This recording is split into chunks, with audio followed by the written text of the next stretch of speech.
Hey guys and welcome back to my channel. This is part 5 of What If Naruto Had the Powers of a Daiyoukai from Inuyasha. Before we begin, don't forget to like, share and subscribe, and also go and support the author, link in description.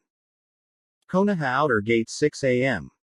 Naruto-kun, Shikamaru-kun, I don't mean to question your authority, but are you sure it's a good idea to bring Akiri Shinobi along for this mission? Kiba asked once all 6 members of the Sasuke retrieval team had assembled. Not gonna lie, I have the same concern, but Naruto-kun made a good case for her being here, and having her along is an act of good faith on Konoha's part to Kiri. Shikamaru shrugged. I assure you, your trust in me, and by extension, Kiri, is not misplaced. Nor will it be forgotten. Tetsushi vowed.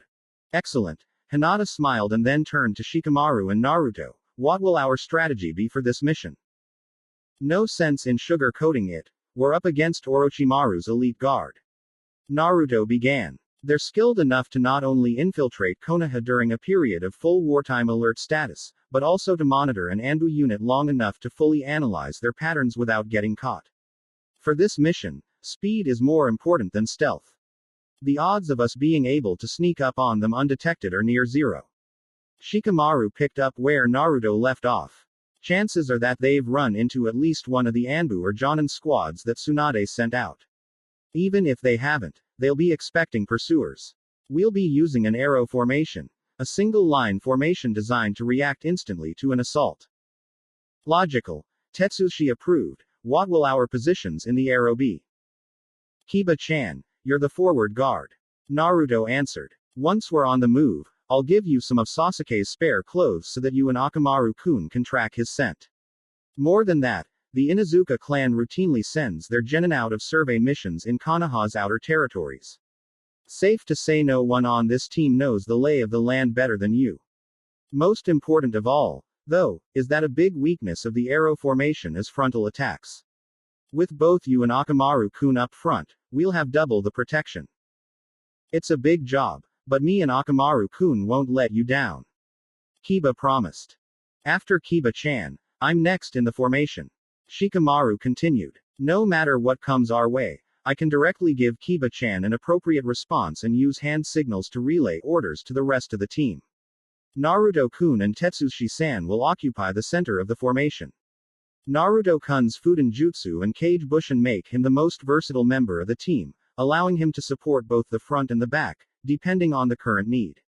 Same goes for Tetsushi-san. Her archery-based Suiden Jutsu gives her the longest attack range on the team and allows her to also support both the front and back from the center. Naruto-kun will be placed right behind me, followed by Tetsushi-san. You're up after Tetsushi-san, Choji-kun.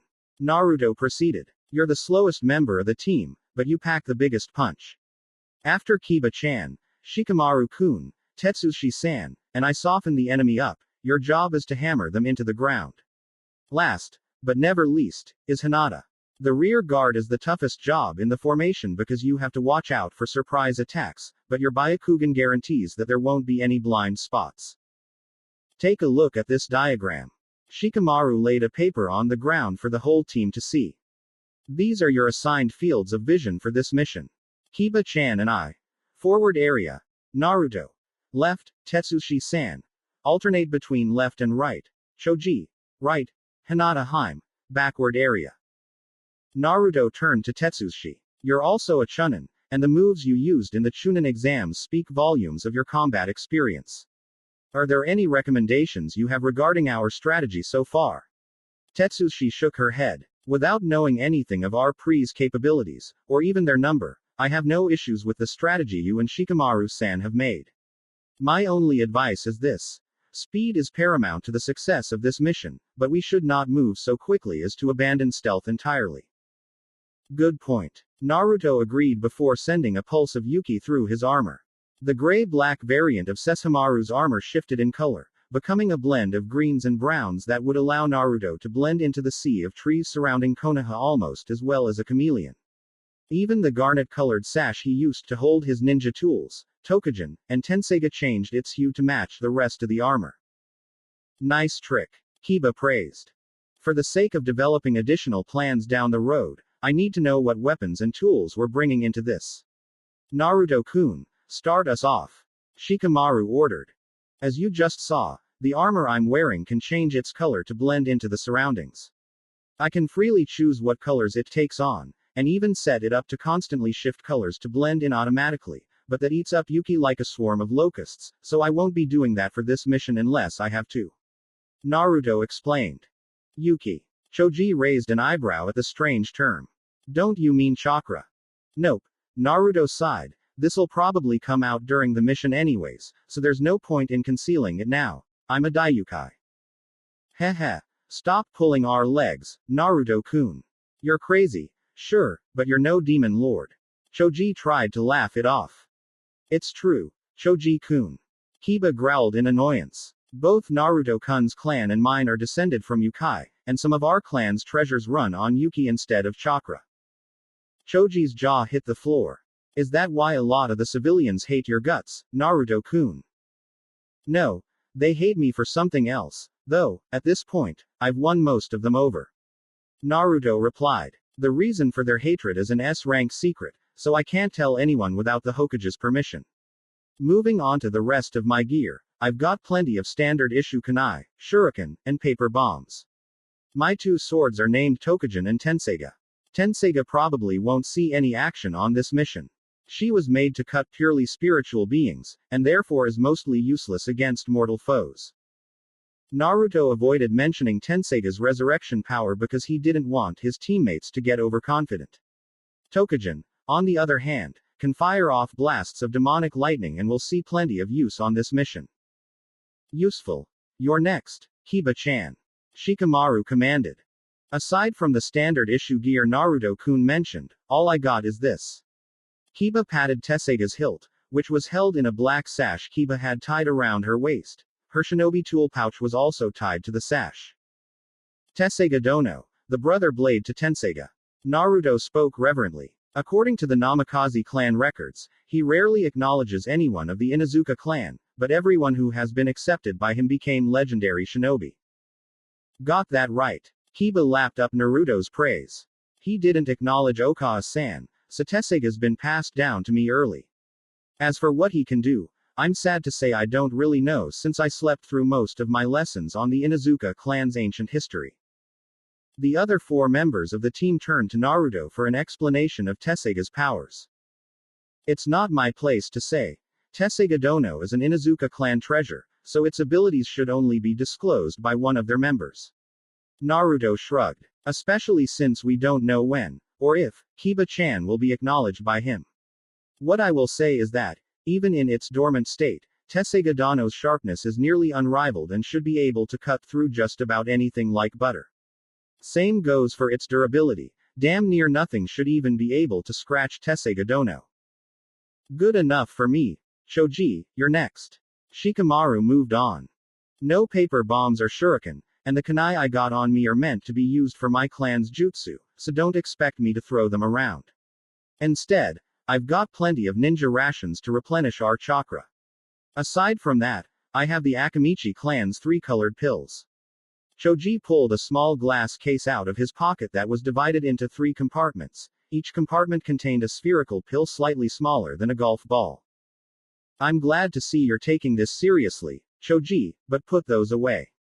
Just looking at them gives me a bad feeling. Shikamaru pleaded. Why? Tetsushi asked as Choji put the 3 pills back in his pocket. Shikamaru looked into his teammate's eyes, silently asking for permission to answer Tetsushi's question. Choji's brow furrowed slightly for a few seconds, and then relaxed as he nodded in approval. Those pills are the Akamichi clan's secret weapon. They forcibly amplify the user's metabolic rate several times over, converting their stored fat into chakra.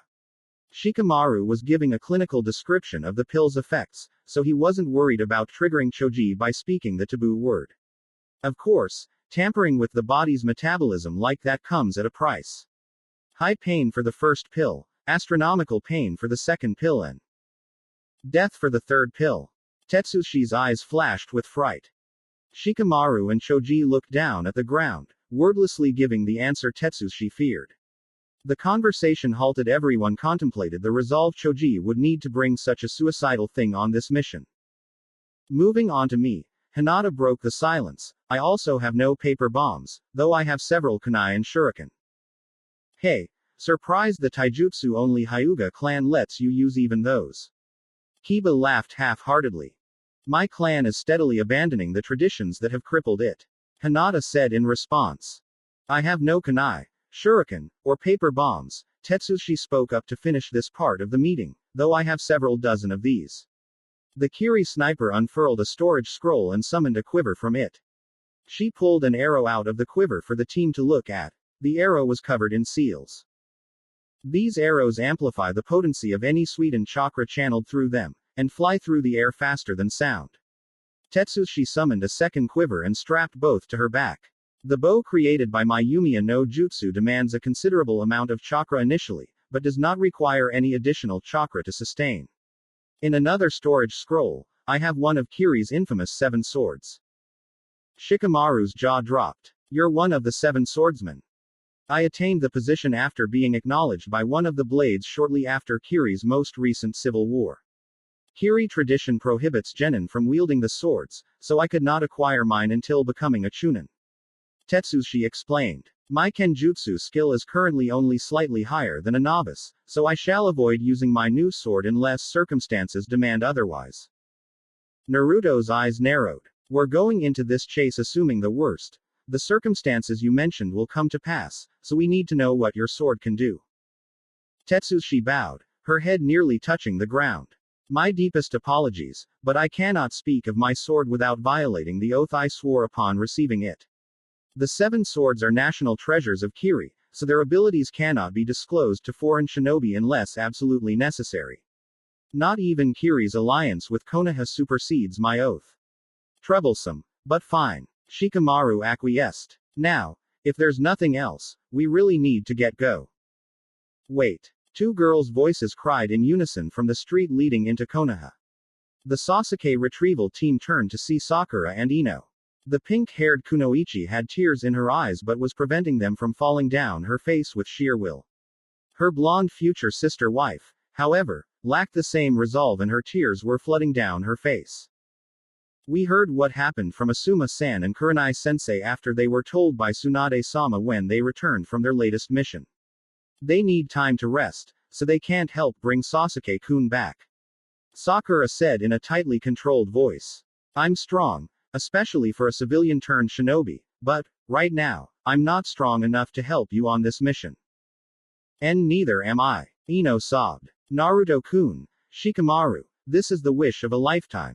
Please kill those Odo bastards and bring our Sasuke-kun home. Sure thing. After all, that's the whole point. Shikamaru agreed lazily. Naruto pulled off the gauntlet protecting his right hand and let it fall to the ground. Ino was a clan heir, and, despite her less than formal phrasing, she had just made a dire request of another clan's head. Shikamaru's lazy response was acceptable given the pre-existing alliance between the Nara and Yamanaka clans, but the Namikaze clan had no such alliance with the Yamanaka. Thus, Ino's plea for aid required an appropriate response. With his left hand, Naruto drew Tokujin and slashed his right palm.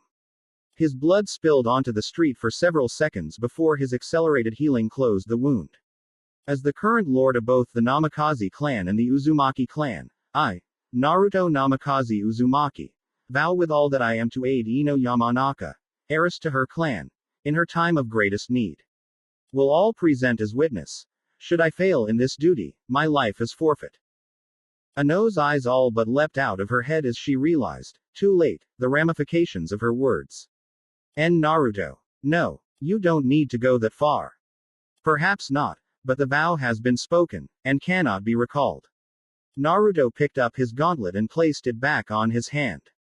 A promise of a lifetime is not lightly stated or accepted, especially not from one clan heir to another, and even less so from a clan heir to a clan head. We need to tell Tsunade-sama about this. Sakura laid a comforting hand on Ino's shoulder.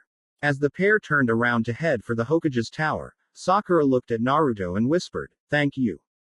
The whisper was more than audible to the Daiyukai's superhuman hearing, and Naruto nodded in response. Sakura caught the gesture in the corner of her eye just as she and Ino were facing completely away from the Sasuke retrieval team. I see your political education is progressing quite smoothly. Hinata smiled. Kage Bushin, especially in your hands, are a marvel. I had a great teacher for the fundamentals. Naruto smiled back. Kami damn it. You're teaching me that jutsu the first chance you get, Naruto-kun. Kiba yelled. It's not much to write home about compared to the Uzumaki, but the Inuzuka clan has a strong yang affinity too. As long as I don't go too crazy with it, I can abuse the Kage no Bushin jutsu as well. As I recall from the Namikaze archives, Inuyasha Dano's vitality was rather tenacious. Naruto agreed. Make peace with Hinata, and I'll consider it. Done. Kiba agreed without hesitation and turned to Hinata. What do I need to do to show that I'm worthy? Agreeing to make amends so quickly is an excellent start. The promised reward notwithstanding, it shows that you were already willing to change your ways. Hinata replied. As for what remains to be done, I would prefer not to distract you with such details until our current mission is complete. Fair enough. Kiba sighed. Can we go now? Shikamaru shouted. Kiba answered by running into the forest, trailed closely by the rest of the team. Seconds later, they fell into a synchronized pace and assumed their agreed-upon positions and duties. The chase was on. Konoha Forest 8 a.m. Fucking damn it all to hell. I can't believe Jonin forced all four of us to bust out our second stage. Taiyuya screamed. Control your words, Jirobo rebuked. Our first stages would likely have sufficed if Sasuke Dono had not broken free halfway through the battle. Got that right. Kitamura chuckled. Those flaming claws nearly got me. Who'd have thought that the Sasuke game had a hidden level? Enough. All of you.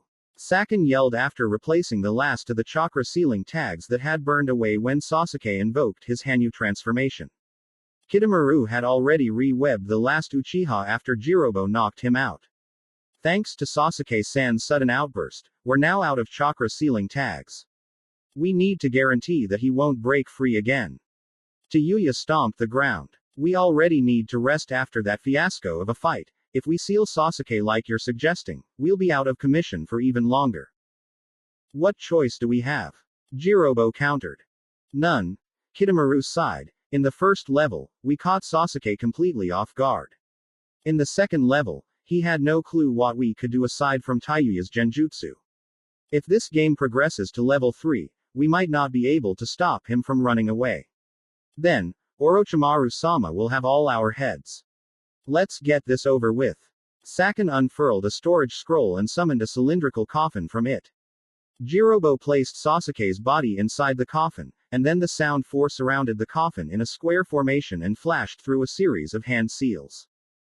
Shikokumujin. 4 black fogs formation, a thick, black fog bank manifested above the sound 4 and swirled into the coffin. It filled the coffin to the brim like an evil soup, and the top of the vial mist solidified to form a perfect lid. Once the fog had stabilized, Sakin bit his thumb and used his blood to write a seal onto 5 tags, which he then threw at the coffin.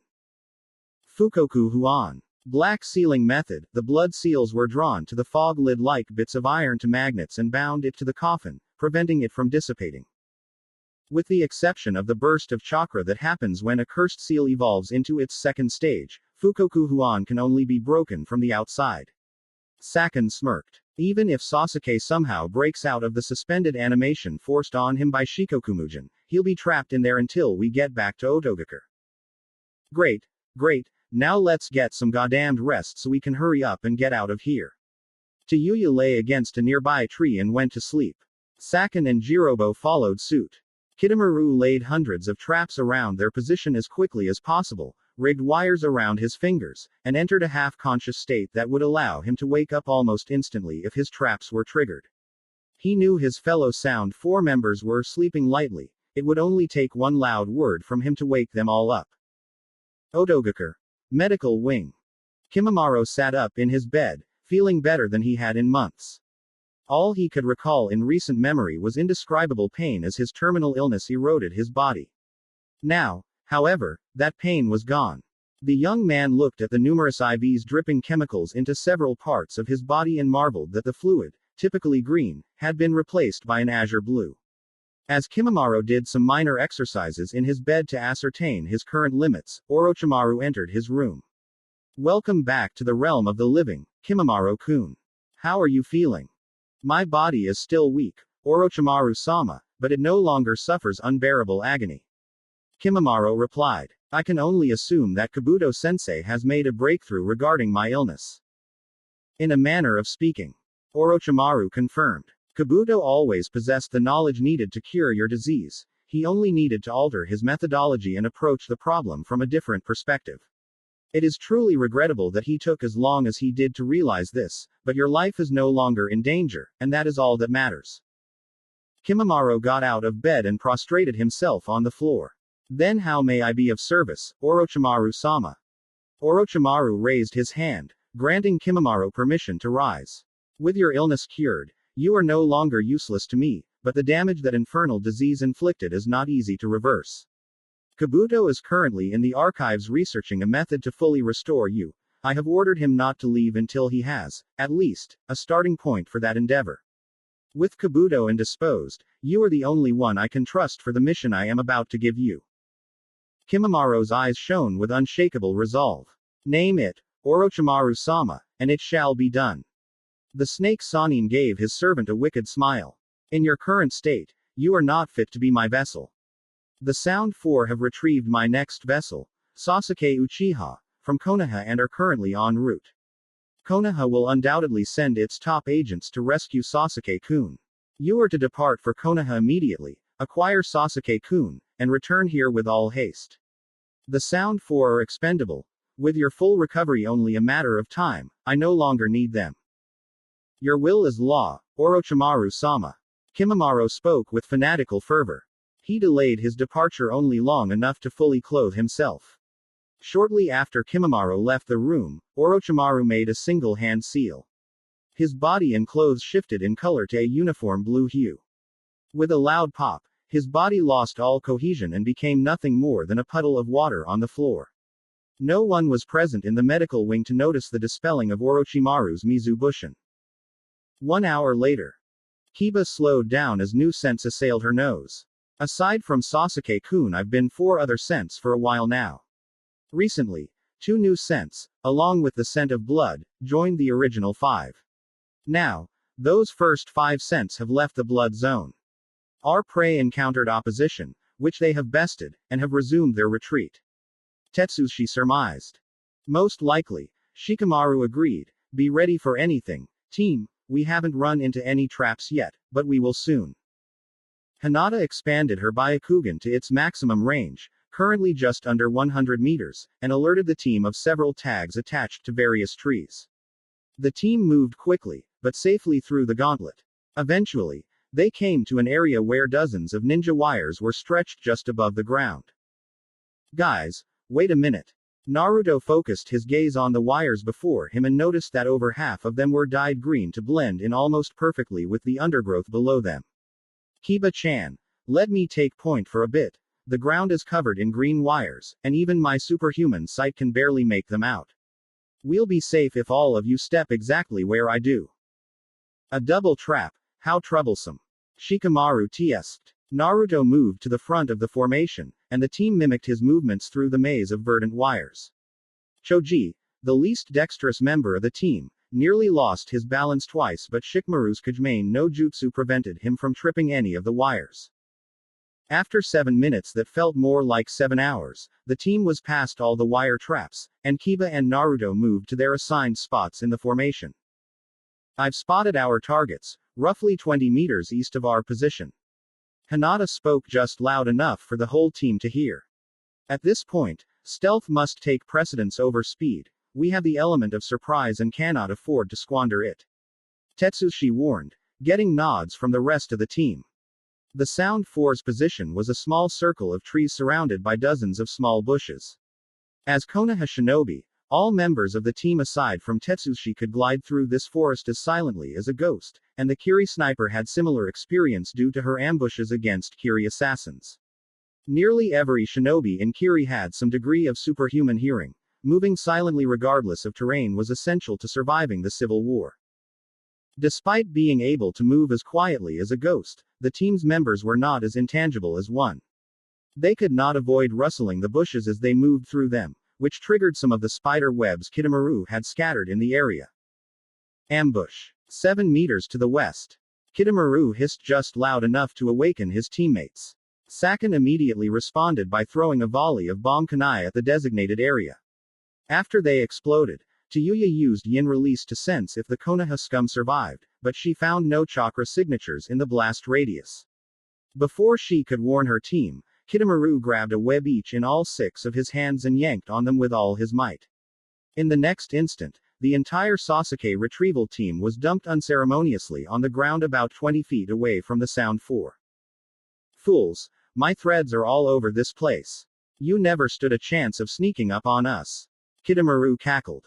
A triple trap is quite troublesome, Shikamaru agreed, but not as troublesome as this. Normally, the Kujimane no Jutsu requires only a single hand seal, and Shikamaru had mastered the basic form of it, meaning he needed no hand seals to project his shadow short distances as long as the paths created were in straight lines. The Sound 4 were close enough to meet those criteria, so they had no warning when the Nara hare's shadow darted away from him and split into 4 branches. Their shadows were invaded by Shikamaru's in less than half a second.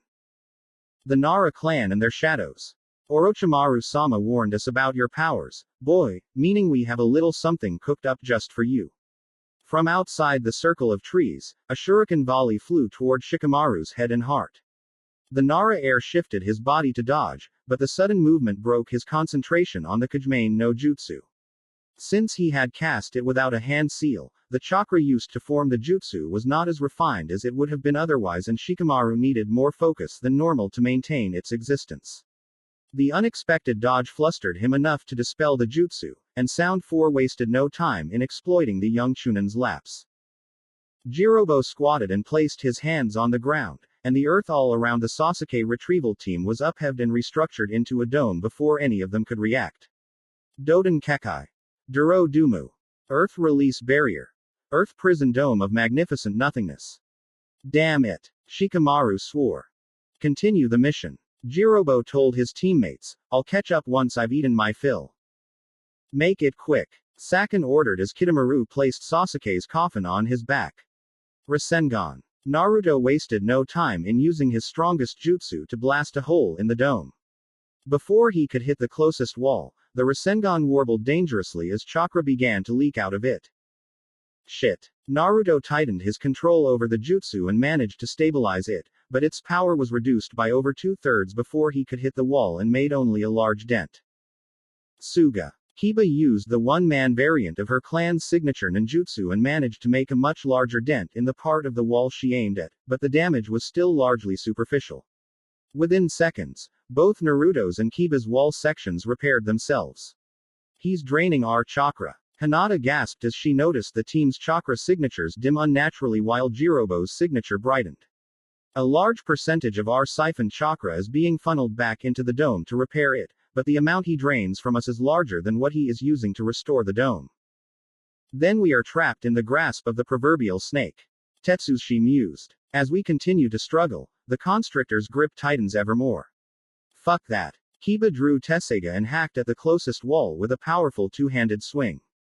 The impact sent shivers up her spine, and the wall was unharmed. What the hell, Naruto-kun? Kiba roared. You said Tessega could cut through anything, even in his sealed state. Almost anything, Naruto corrected, and chakra reinforced, constantly regenerating earthen walls are clearly one of the exceptions. Not to mention that, since Tessega Dono isn't a Namikaze clan treasure, the information my archives have on him may be exaggerated. The Namikaze lord let out a huge sigh. I really hoped that I wouldn't need to play this card so soon into the mission, but beggars can't be choosers. Everyone, stop trying to break the dome. Choji-kun, divide those ninja rations into 6 portions and give one to all of us. Keep the last portion for yourself. As soon as I crack the dome open like an egg, we'll all eat our portion to restore our chakra. Naruto-kun, what are you? Shikamaru's question died on his lips as the entire dome was suffocated by Naruto's killing intent. The Namikaze lord softly urged his Yuki core into its active state, forcing a gradual transition into his Daiyoukai form instead of his typical near-instantaneous transformation. By Lord Poseidon, Tetsushi swore, and Kiba's, Choji's, and Shikamaru's shocked faces mirrored her sentiment. Naruto's fingernails transformed into claws, his hair transmuted from blonde to silver and cascaded down his back to just above his waist, his eyes shifted in color from azure blue to sun gold, and two magenta stripes appeared on each side of his face. The first set just below his eyes and the second set halfway down his face, at the same height as his earlobes. This is a Daiyoukai. Kiba shuddered. Yeah, Naruto grinned, but you ain't seen nothing yet.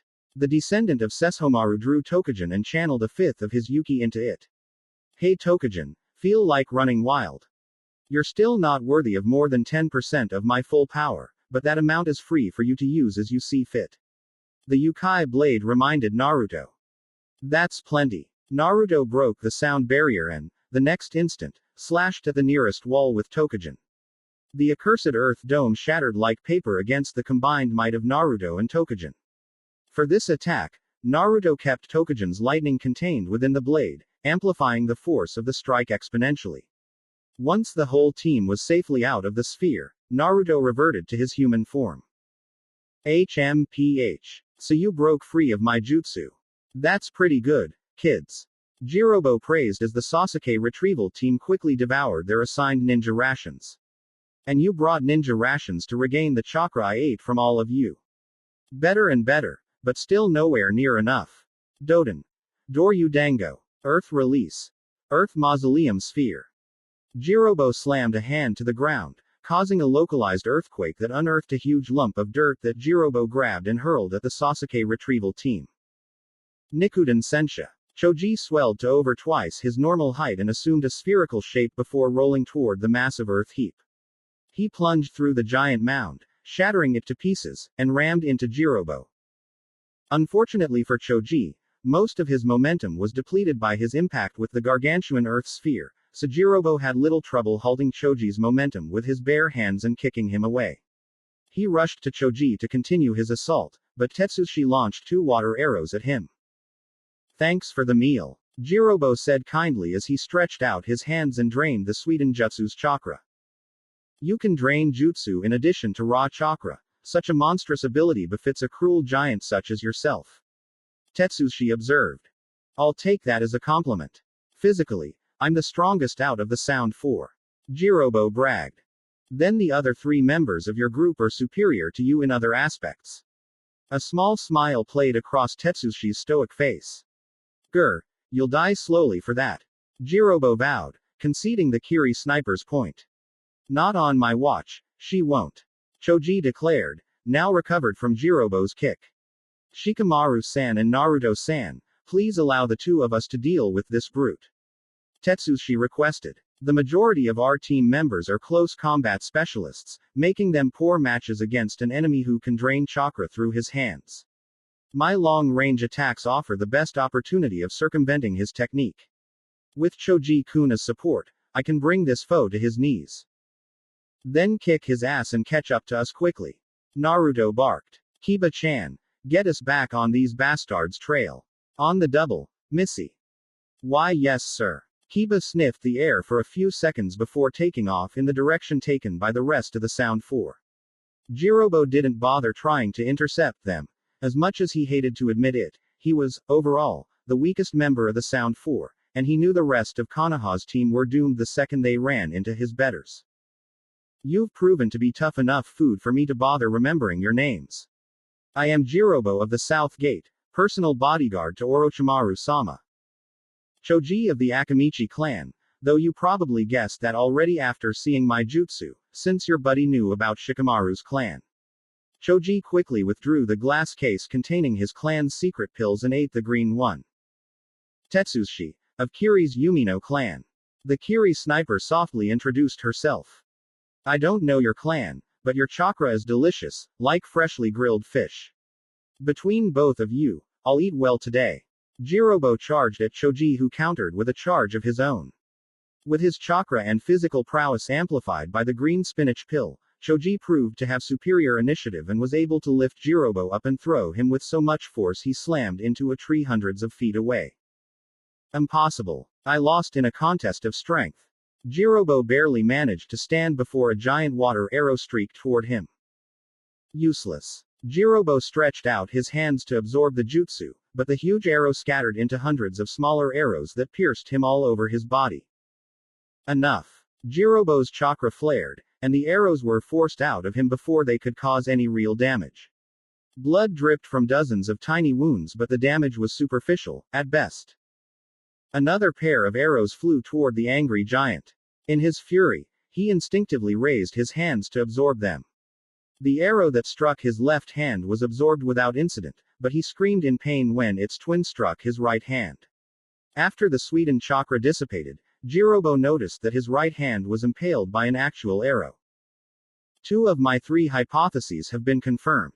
Tetsushi grinned. Though the answer seemed somewhat obvious, I needed to verify if you could only absorb chakra and jutsu through your hands.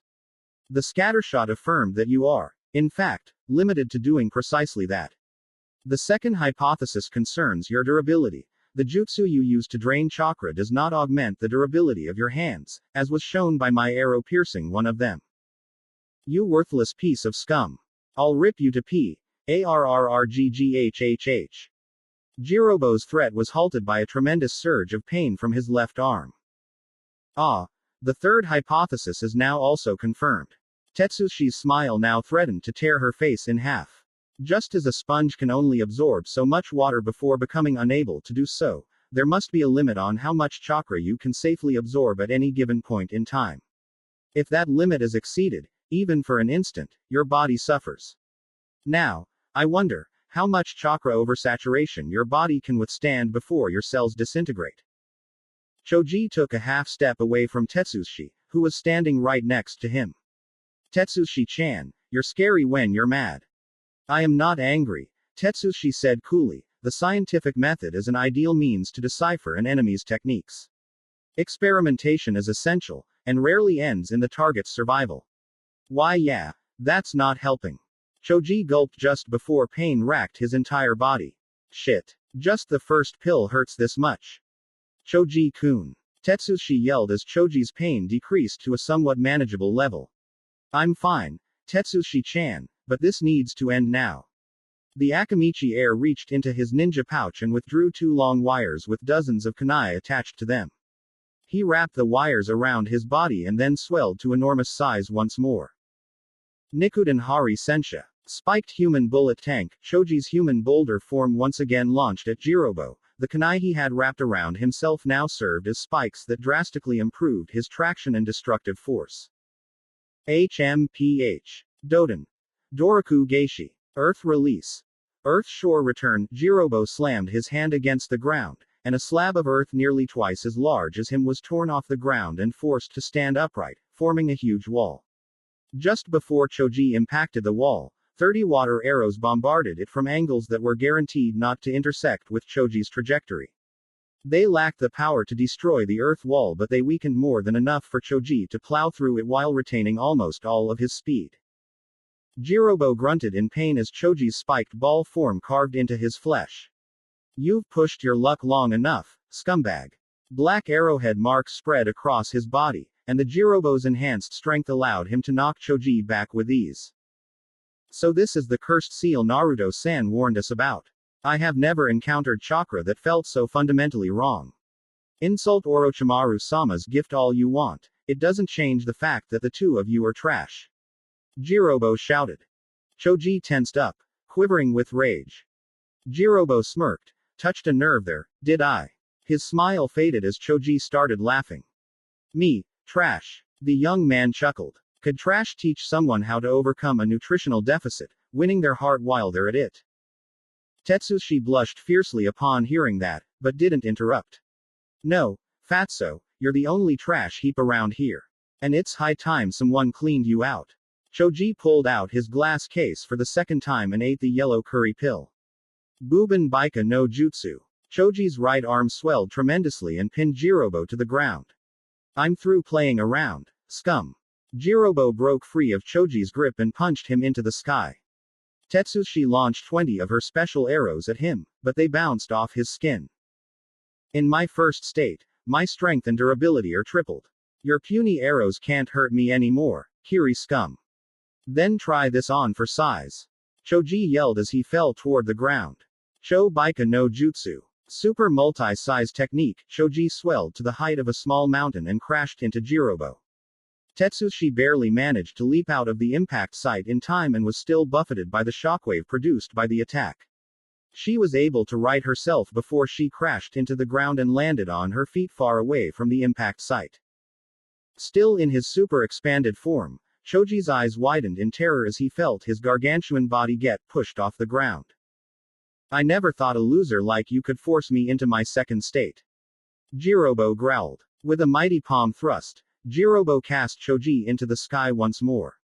His jutsu dispersed when he crashed back to the ground, reducing him to human size once more.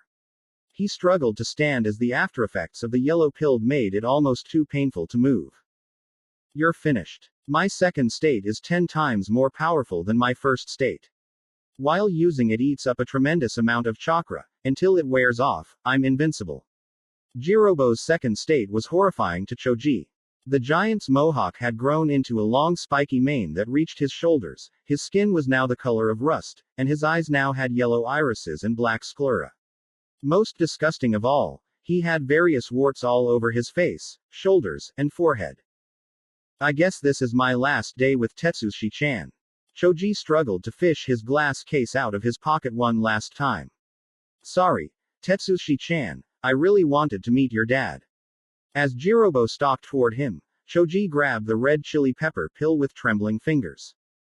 In the split second between Choji taking the fatal pill out of his case and popping it into his mouth, he felt a rush of wind assail his face.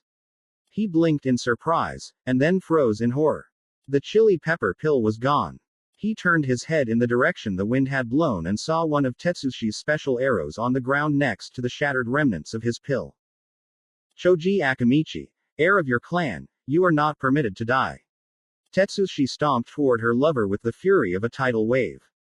You have laid claim to my heart, and must survive long enough to take responsibility for your actions. The Kiri sniper dispelled her water bow and unfurled a storage scroll. She used one of her arrows to pierce her thumb and smeared blood on the scroll. With a puff of smoke, a sword resembling a large needle appeared in her left hand. A long length of wire thinner than fishing line was tied to a rectangular hole at the base of the blade's hilt.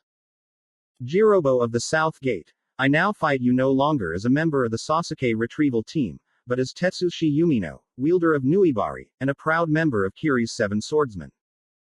Kiri gave garbage like you one of the 7 swords. They must really be scraping the bottom of the barrel if you're the best new recruit they have.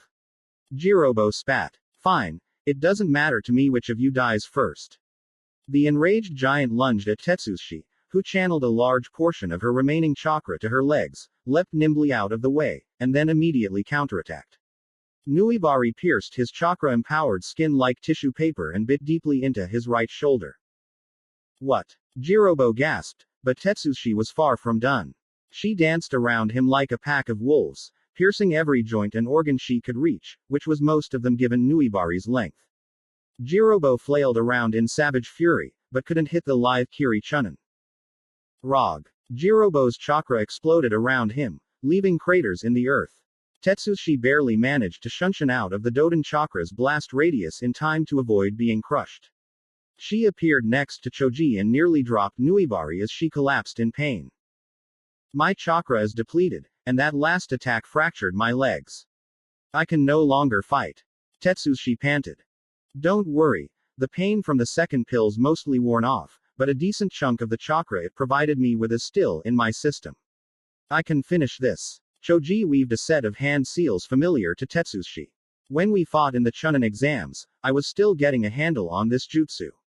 Now, I've mastered it. Kaden. Anetsu Suka. The air shimmered around Choji, just like it had when he deflected her water arrows in a fight that seemed to be a lifetime ago. Heat was rolling off Choji like the sun. You. Both dead. Jirobo charged at the pair.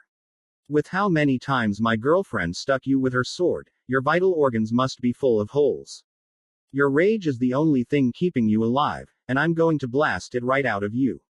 Choji concentrated his jutsu on his right fist, and the air around it ignited.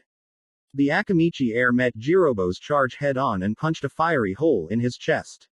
Like a marionette whose strings had been cut, Jirobo's body went limp and fell, never to rise again. Take that, you ugly, fat bastard. Choji coughed as he also collapsed. Choji-kun. Tetsushi limped to Choji's side as quickly as possible. Relax, Tetsushi-chan, I'm not dying. Though it sure feels like I am at the moment. Choji reassured her. Remember when Shikamaru said that the pills convert my fat into chakra? Well, Anetsu-suka does the same thing. Not to anywhere near the same degree as the red pill, but it's enough to make using Anetsu-suka on the same day as eating the first two pills a really dumb idea. Imagine if I ate a second yellow pill. Not enough to kill me, but I'll be in a world of hurt for at least 2 weeks. Idiocy. Tetsushi smiled, but your capacity for logical thought is not what won my heart. The Kiri sniper gave up on trying to stand in that moment and fell onto Choji. Before the young man could protest, her lips slammed into his. I hope the rest of the team has a better time fighting these bastards than we did. Choji begged any god who was listening as he returned the kiss. Heads up team, we'll be right on top of them soon. Kiba warned, grateful that the Sound 4 hadn't bothered to lay any traps since the team was imprisoned by Jirobo. Should I use a henge and try to trick them into thinking we're all dead? Naruto asked Shikamaru. Bad idea when we have no clue about the huge guy's mannerisms, or how he usually speaks with his teammates. Shikamaru answered. We're better off just launching a surprise attack. Before anyone on the team could respond, a volley of giant spider webs pinned the entire team to the tree branches they were standing on. I told you earlier, my threads are all over this forest. We've known you were following us for ages now. Kidomaru smirked. Hinata's eyes widened as a huge amount of chakra manifested in Kidomaru's mouth. He reached into his mouth with all 6 of his hands and pulled golden spider thread out, which quickly congealed into claw-like clubs. Now then, which of you should I kill first? Kidomaru aimed a club at Naruto. Tag, you're it, blue-eyed brat. The 6-armed shinobi hurled one of his clubs at Naruto. Wrong choice, fucker. Daitapa. With numerous Kage Bushin, Naruto was able to further refine his Fudan mastery while also training under Haku and Kurama what they needed to teach him. His Fudan prowess had progressed to the point that he could use C-rank or lower Fudan jutsu without hand seals. The gust he produced had a wind speed comparable to an F1 tornado. Kidomaru's club was flung right back at him at nearly triple its original speed. He dodged quickly enough to avoid direct hits from both his own club and the wind blast, but he was still sideswiped by the jutsu and dropped his remaining clubs. As soon as Kidomaru leapt away, Naruto shifted into his Daiyoukai form just long enough to use its immense strength to break free of his web prison. Once free, he channeled Fudan chakra through one of his kunai and cut the rest of the team free of their webs. Naruto, Shikamaru-kun, please allow me to deal with this pest. Hinata demanded. He surprised us before, but his webs are chakra constructs, which are useless against the Juken. Of all of us here assembled, I am the best match to his jutsu that we have. Then show him what my future bride can do. Naruto consented. I have no complaints. Once you're done here, double back to Choji and Tetsushi-san's position. Shikamaru ordered. The enemy is only in front of us and seems keen on escaping first and killing us second, so a rear guard is redundant at this point in the mission. Leaving Hinata behind, the remaining 3 members of the Sasuke retrieval team continued to follow the enemy's scent. Like hell you're getting away. Kidomaru fired 3 giant webs at the fleeing Konoha shinobi, but they were intercepted by Hinata, who used several chopping strikes to sever the webs. Nice moves, girl, you must be the strongest of the bunch. I really want to play with you now. Let's take this game nice and slow. You've riled me up, so I need to toy with you for at least 3 minutes before you die. Hinata saw chakra build up in Kidomaru's mouth before he fired 16 webs at her. She dodged most of them, but the last 2 caught her and pinned her to a tree trunk. Kidomaru fired several more webs, completely covering her arms. Orochimaru-sama warned us about all the clans with powerful jutsu that your precious Hokage might send after us. Above all else, he said to be really careful about the Hyuga and their Juken, but, personally, I don't see what the big deal is. Kidomaru sighed. Your whole clan is a bunch of taijutsu specialists. If I get your arms, you can't do anything to my threads. It's only been a minute, but I'm already bored of you. Once you figure out the strategy needed to beat a game, it's no longer any fun. Die. Kumo Nenkin. Spider Sticky Gold.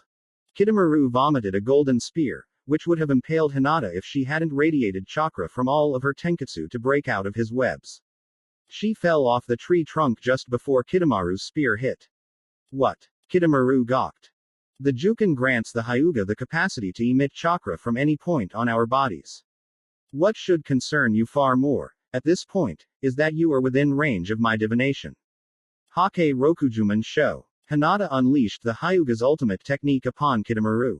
64 strikes rained down on his tenketsu, but Hinata felt like she was hitting metal with each strike. After her final set of 32 strikes blasted Kitamaru through the tree they were fighting on. Her suspicions were confirmed when a golden carapace fell off of Kitamaru's body. Golden skin. So you also can emit your signature jutsu from any point of your body. The Hyuga princess's eyes narrowed. You guessed it. My Kumo Nenkin can be secreted from my sweat glands, allowing me to cover my entire body with it in a heartbeat. As you've no doubt noticed, it's resistant to chakra. Your precious Juken can't break through it. Kitamaru taunted before shunshining into the forest. Hinata began increasing her Byakugan's range to its maximum. As she reached the halfway point, a bomb kunai landed at her feet. She leapt away from it, only to have almost 36 gold spikes come at her from all directions.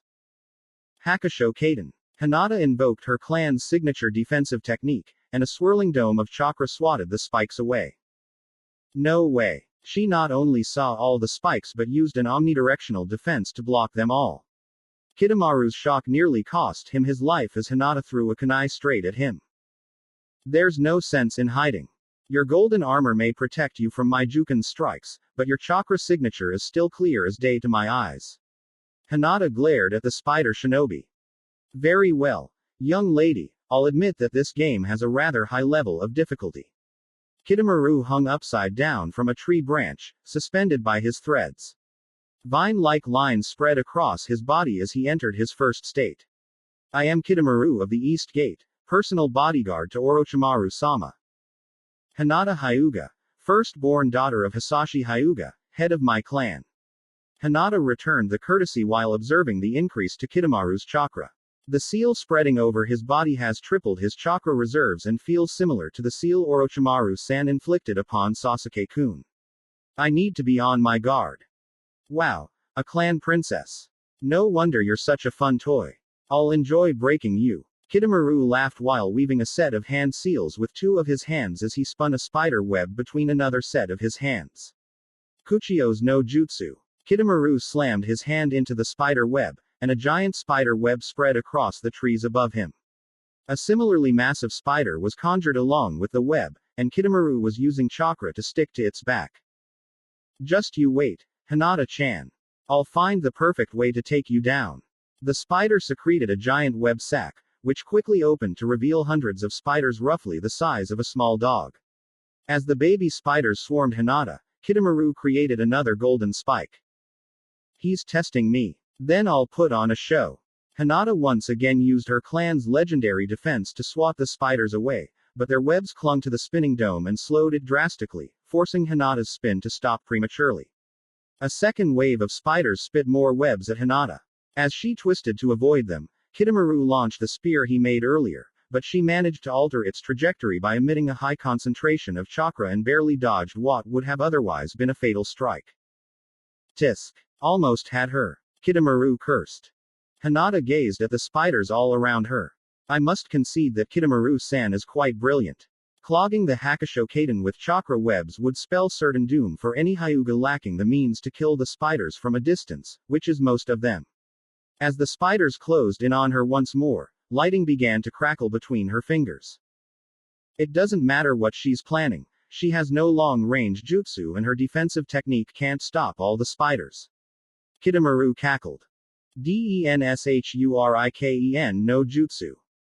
Hinata yelled before making throwing motions with her hands in all directions. Hundreds of lightning shuriken flew from her fingers. Within seconds, every baby spider was dead. Impossible. Orochimaru-sama never warned us about this. Kitamaru shrieked. Your master's data regarding my clan is sorely obsolete. Hinata glared at Kitamaru before launching a giant lightning shuriken at the spider matriarch, killing it instantly. The traditional Hyuga arts are powerful, but are known to many outside of Konoha.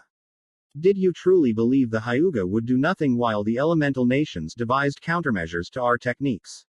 Granted, said innovations were still in their infancy, but Kitamaru didn't need to know that.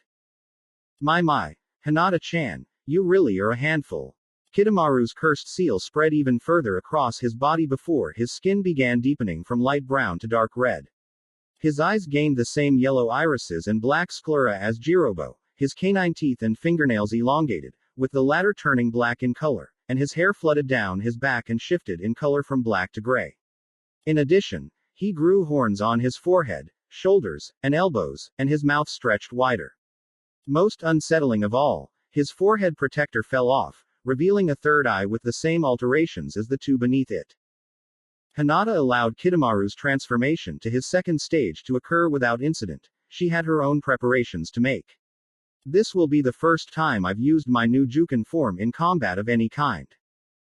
Hinata began circulating Raiden chakra through her legs, slowly and in small increments at first, then with gradually increasing speed and quantity. While she was finishing her preparations, Kitamaru forged a golden bow from his signature gum. One of his hands held the bow, a second grabbed the string, another three grasped threads holding him in place, and his last hand wrapped around a tree trunk to anchor him in place. His feet were planted on the bow, keeping it in place, and he knocked a golden arrow with his teeth. Striking accuracy. 100%. Destructive power. Maximum. Kitamaru shouted as best he could with an arrow between his teeth. Die. The golden arrow streaked toward Hinata. Rai no Juken. Shun. Lightning's gentle fist. Speed. Hinata vanished from sight so quickly that Kitamaru mistook it for a shunshin and barely managed to catch sight of Hinata again before she appeared right in front of him and landed a devastating roundhouse kick with an electrified leg. Kitamaru fell from his tree and didn't even have time to hit the ground before Hinata launched at him and landed 3 more kicks before his face hit the dirt. You bitch. Kitamaru screamed as he struggled to stand, but the Raiden chakra surging through Hinata's legs hindered his efforts. Damn it. My golden armor conducts electricity. She's turned my ultimate defense against me. While the spider shinobi struggled to stand, Hinata inhaled deeply and shifted her jutsu into the upper portion of her body. Rai no Juken. Say. Lightning's gentle fist. Force now. Hinata's upper body, especially her arms and hands, crackled with lightning as she lunged at Kitamaru. Still recovering from the Hyuga princess's brutal barrage of kicks, could barely defend himself from the fusillade of Juken strikes. Despite having 6 arms, an anatomical trait that would lend itself perfectly to taijutsu, Kitamaru had always preferred long-range combat and neglected his taijutsu skills. Still, having 6 arms granted him just enough leeway to prevent Hinata from striking any tenketsu connected to his vital organs. After several seconds, Hinata leapt away from Kitamaru and coughed up a small amount of blood. Ha! That jutsu puts your life in jeopardy, and it looks like you're nearly at your limit. Kitamaru laughed. You are in no position to talk. Your arms are all but paralyzed by my attacks, and you can no longer secret your precious golden armor through them. This ends now. Hinata rushed at her prey, using an ill-favored Juken stance that emphasized maximum destruction to tenketsu over the speed and precision the Hyuga were known for. Rai no Juken.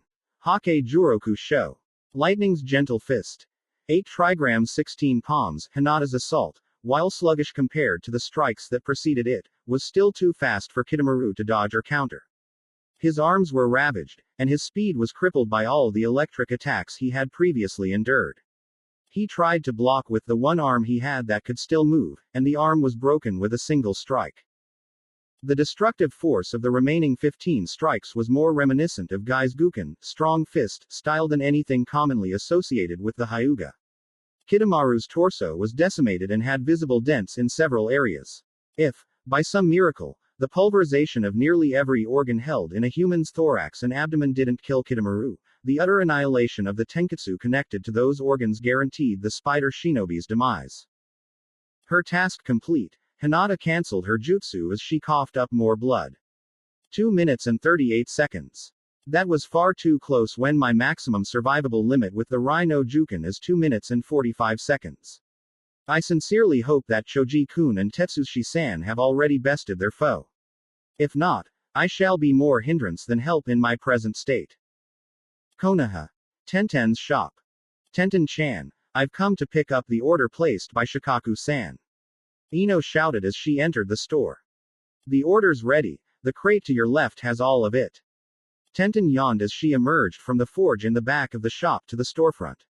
Ino looked at the crate in question and saw that it was filled with storage scrolls. 10,000 kunai, 20,000 shuriken, 8,000 paper bombs, and 12,000 bomb kunai. Tenten recited. If my parents weren't working themselves to the bone at our family's mines making sure I had a constant influx of raw materials, I would have run out less than a third of the way through that order. Ino grabbed the crate and decided to ask Tenten something that she'd been curious about for years but never had the opportunity to get the answer for. If you don't mind me asking, why have you never used your family name? I've never heard anyone say your last name, plus your shop has no name either. What's up with that? Tenten sighed. I was wondering when someone from my friend group would ask those questions. The answer to both is convenience. My family's been renowned for its craftsmanship for centuries, if not millennia. By the time Konoha was founded, we had married into or across so many clans that it took over a minute to say the full family name. When we were invited to join Konoha, the family head at the time used the move as an excuse to drop all the clan names we'd picked up over the generations. The original family surname can only be shared with our spouses, if we choose to keep it at all. Hashirama-sama approved, and the rest is history. The same goes for the shop's name, or lack thereof. At the start, this was the only weapon store in Konoha. Eventually, other clans and even some civilians opened their own weapon or ninja tool shops, but by then the quality of wares was so well known in the village that my grandparents never felt the need to give this shop a name. My parents feel the same way. Don't try to fix what isn't broken. I see. Ano's smile threatened to tear her face in half. So are you going to keep your family name when you marry Naruto-kun? Tenten's face turned redder than a tomato. That's none of your business. Ino wisely chose to leave the store before Tenten could grab any weapons to throw at her. Tsunade's office. Thank you, Baki-san, for coming on such short notice. I've never been more grateful for the existence of warp seals. Tsunade exclaimed. It is our pleasure, Tsunade-sama.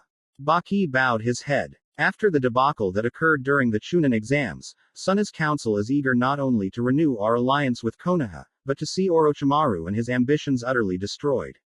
Aiding you in Sasuke-san's recovery achieves both goals. Excellent. Orochimaru's agents encountered 2 members of my elite guard. They were severely injured, but Shizune found them soon after the fight and brought them back to Konoha for treatment immediately. Tsunade handed Baki a scroll containing the location of her bodyguard's fight with the Sound 4 and their estimated path of retreat given the direction they were traveling in just before the fight. Baki turned to his 2 students and tossed the scroll to Tamari. Tamari-chan. Gara-kun, move out. Yes, sensei. Tamari acknowledged the order and left the office, trailed closely by Gara. Tsunade's brow furrowed. You're not going with them. I have faith in my team, Tsunade-sama. Baki returned the slug Sannin's harsh gaze. Gara-kun is a Jinchuriki, and both he and Tamari-chan hail from a powerful bloodline. And what of their brother? Konkuro-kun, was it? Tsunade recalled the name of Ross's eldest son from the Chunin exam logs. He offended the progenitor of the Kazekage clan, and has been punished for his transgressions. The boy still lives, but he is in no condition to aid his siblings at this time. Baki explained. I see. Tsunade let the matter drop. After his team passed the second exam, Naruto told Jiraiya of his encounter with Sesshomaru's spirit. The Toad Sage informed Tsunade of the intervention shortly after she became Hokage. After hearing what Sesshomaru did to aid Naruto, Baki's explanation was good enough in her books. Rather than assist my team, I would prefer to use this opportunity to beg Konoha's permission to stay out of the impending war with Iwa. Baki pleaded. We lost many soldiers during the invasion of Konoha, and, due to the summon Otogakur used, most of our soldiers that survived have been traumatized. I realize that this request is a violation of the treaty Suna has with Konoha, but we are in no condition for another war so soon. Permission granted, Tsunade said without a second thought. Konoha already has support from Kumo and Kiri. It should be possible for me to send a regiment to reinforce Suna's borders. Kei's no Kuni is located just to the south of Tsuchi no Kuni, and I can't discount the possibility that Aonoki-san may invade Suna out of petty spite. Baki's jaw hit the floor. Thank you so much for your generosity, Tsunade-sama. Think nothing of it. After all, Tsunade's gaze became harder than granite. Keisuke Rasa is far from the first victim of Orochimaru's madness. It's a pity Hiruzen-sensei didn't kill him when he had the chance. Helping Suna now is the least I can do as an apology. Baki gave a final bow of gratitude and left Tsunade's office. Once he returned to the ambassadorial suite set aside for Suna delegates, the Suna Jonin immediately began writing a message for the Suna Council containing the good news. Konoha Forest. Fucking shit. What were those idiots Jirobo and Kidomaru doing? Taiyuya swore. Naruto, Kiba, and Shikamaru had caught up to what was left of the Sound Four. Without Kidomaru, Taiyuya and Saken could no longer benefit from his threads. Naruto gave a fox-like grin. They fell, as will all of Konoha's enemies. You wish. I'll kill all three of you in seconds. Saken leapt at the three Konoha shinobi. Naruto threw a bomb kunai at his head, but Saken evaded it by shifting his body slightly out of place. The Namikaze Lord gave his adversary a fox-like smile as formed a hand seal and remotely detonated the bomb kunai. Thanks to the hellish training Orochimaru had put him through, Saken's body was sturdy enough to withstand the explosion with negligible injuries, but he was still stunned by it and fell onto the tree branch Naruto had just leapt away from. Daitapa. Naruto stuck to the trunk of Saken's branch and fired a sustained blast of wind at the Oto ninja. As Naruto was positioned almost directly above Saken, the wind blast prevented him from standing up and locked him in place. Gatsuga. Kiba and Akamaru launched themselves at Taiyuya, who currently had Sasuke's coffin on her back. Get real, idiots. Taiyuya tried to leap out of the way, but was shocked to find herself unable to move. Kajimane no Jutsu. Success. Shikamaru smiled. Out of the corner of her eye, Taiyuya could see the Nara hare's shadow stretched across the branch she was standing on. Target acquired. Kiba cancelled her jutsu and grabbed Sasuke's coffin. Fuden. Fuyuro no Jutsu. Naruto created 3 Kage Bushin, and they trapped Saken in a sphere of wind while he joined his teammates. Their goal accomplished, the Sasuke retrieval team began retreating to Konoha. Not getting away. Saken bowed as thick, curved lines and blotches spread over his body. After fully entering the first stage of his cursed seal, he flared his chakra against the wind prison and destroyed it. He then flashed through a series of hand seals. Terenkan. Multiple connected fists, Saken moved to punch the Kage Bushin with his right arm, and 2 extra arms sprouted from it.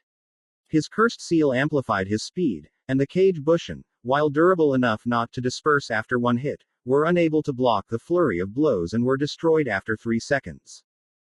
While Naruto and Shikamaru ran ahead, Kiba and Akamaru quickly laid paper bombs on the branches their teammates had just run across. If the traps are set, then let's get out of here. Kiba shouted. Woof. Akamaru barked in affirmation as he finished placing a paper bomb on a branch. Don't. Woof. Me, you bitch. Saken glared at Akamaru. The Inuzuka hound was terrified and kicked off of the tree branch with too much force, pulling a muscle in the process. The pain prevented Akamaru from landing as far away as he intended. He fell onto a smaller branch of the same tree and was still inside the paper bomb's blast radius. Akamaru. No. Kiba rushed toward her partner as Saken moved in for the kill. Kiba arrived first and scooped Akamaru into her hands, then leapt away just as the paper bomb exploded. Shit. Saken and Kiba cried in unison as the explosion blasted them out of the tree and into a nearby ravine. Get back here, fuckwads. Taiyuya stormed through the forest toward Naruto and Shikamaru. Troublesome. Naruto-kun, take Sasuke-kun and get out of here.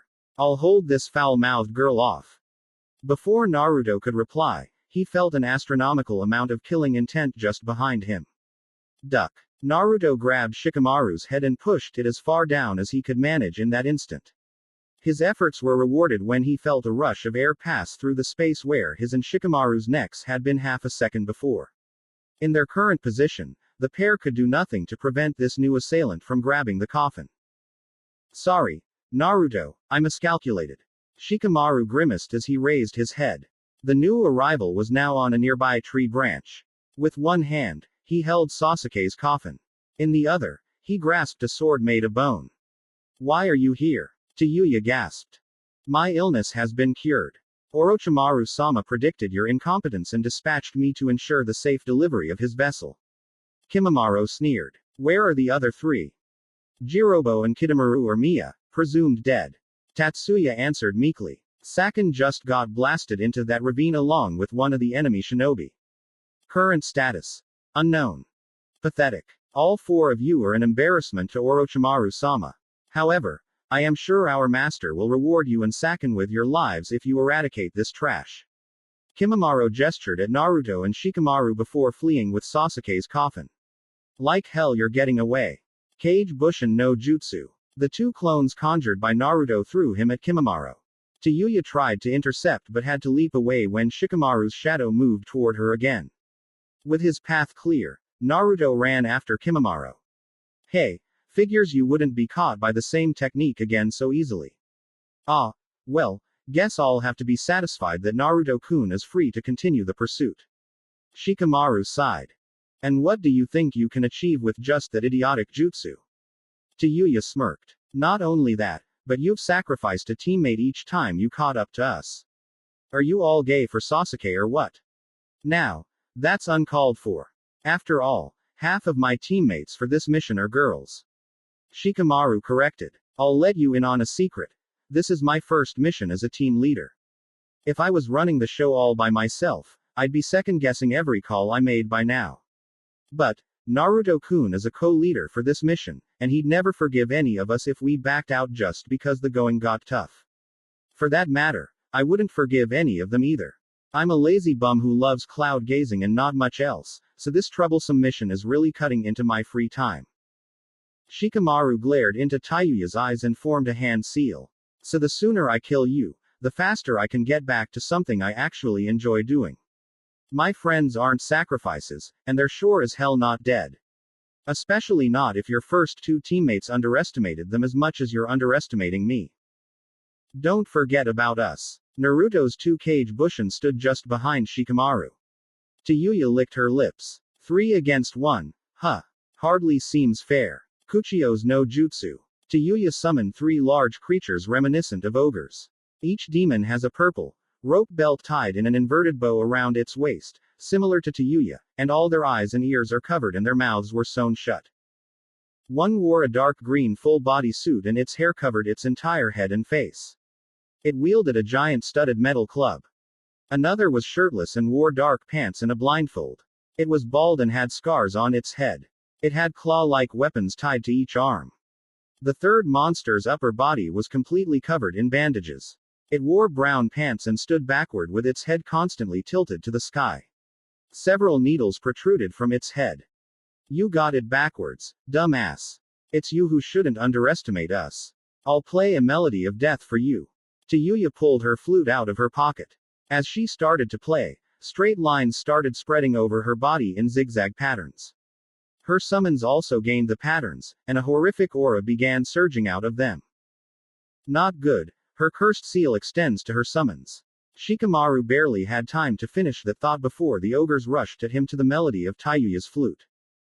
Daitapa. Naruto's Kage Bushin fired a wind blast at the ogres, delaying their attack just long enough for them and Shikamaru to jump out of the way. Those summons are a royal pain in the ass. There's no way you can get to the red-headed bitch while they're here. One of the Kage Bushin swore as the trio started to run away from the ogres. You're right, Shikamaru growled, and, even if I could get them all with my Kajimane no Jutsu, I don't know if I could hold them. The chakra leaking out of them now is monstrous. I've never felt anything like it. The Nara heir took a few moments to collect his thoughts. All right guys, even taking into account that Naruto-kun pretended to be a complete idiot for most of his life, I'm confident that I'm smarter than he is. That said, he's much better at coming up with plans on the fly, and that's what we need right now. How much of his chakra are you two packing? Before the Cage Bushin could answer, the ogres surrounded them and Shikamaru. A smoke bomb from Shikamaru saw the trio safely out of harm's way. The boss used 30% of his chakra to create us, so we have 15% each and we haven't used most of it. The Cage Bushin Shikamaru chose to call A for the rest of its existence answered. Shikamaru's jaw hit the floor. 30%. Why use that much? He figured you needed it here more than he'd need it against the other guy. The other Cage Bushin, now dubbed B by Shikamaru, replied. By now, the Yuki boss used to bust that Earth prison has been replenished, plus he has the other source of power he can draw from. Right, that. Shikamaru was still wrapping his head around the fact that Naruto was Konoha's Jinchuriki. Tsunade had abolished the law forbidding the disclosure of that particular bit of information and trusted Naruto to tell his friends on a need-to-know basis. He knew he would need to use Kurama's power on this mission, so Naruto had told Shikamaru that he was a Jinchuriki before they started to gather the other members of the team. The trees in the distance shuddered violently. For now, the ogres were nowhere close to their position, but Shikamaru knew that wouldn't last. Does Naruto-kun know any nature transformations other than Fuden? He's getting pretty good with Sweden. Cage Bushin A replied. If you're familiar with Minato Namikaze's Rasengan, Jiraiya-san taught him that too. Cage Bushin B added. Figures he'd know one of his dad's most iconic jutsu. Shikamaru rummaged through his shinobi pouch as the booming of the ogre's weapons came slightly closer. I still have most of my kunai and shuriken, but they won't much help against the summons and their freakish chakra. Same goes for my paper bombs and bomb kunai. On the other hand, I've got 2 flash bombs, 2 chakra suppressing seals, and these. Shikamaru pulled out 3 golf ball-sized rocks shaped like cylinders.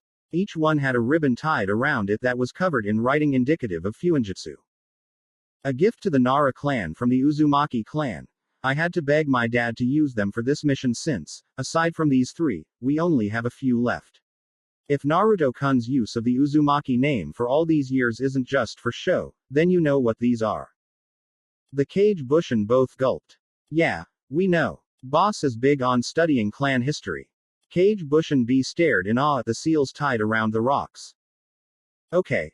With what we've talked about, here's what I've got in mind. Cage Bushin A started detailing his strategy. As the ogres came steadily closer to the trio's position, Shikamaru pointed out a few flaws in the plan and listed some alternatives. Roughly a minute before the ogres were upon them, Shikamaru and the clones agreed on a game plan. You sewer rats led me on a merry chase, but it's over. Taiyuya smiled as her ogres surrounded Shikamaru and the clones on the forest floor. You're not getting away this time. I've got a read on your chakra signatures now and my demons can chase the signatures faster than you can run. Shukyoku Daikyu Makyu no Ran. Finale. 9th movement. Revolt of the Demon World. Taiyuya played an especially haunting melody, and each of her ogres vomited a spectral worm at her prey. Normally, these worms would constantly harass Taiyuya's enemies until they were completely drained of chakra, but the amount of chakra they drained with each bite was rather low.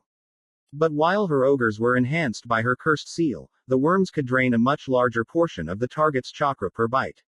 The only downside was that they vanished after one successful bite, but Taiyuya didn't care about that.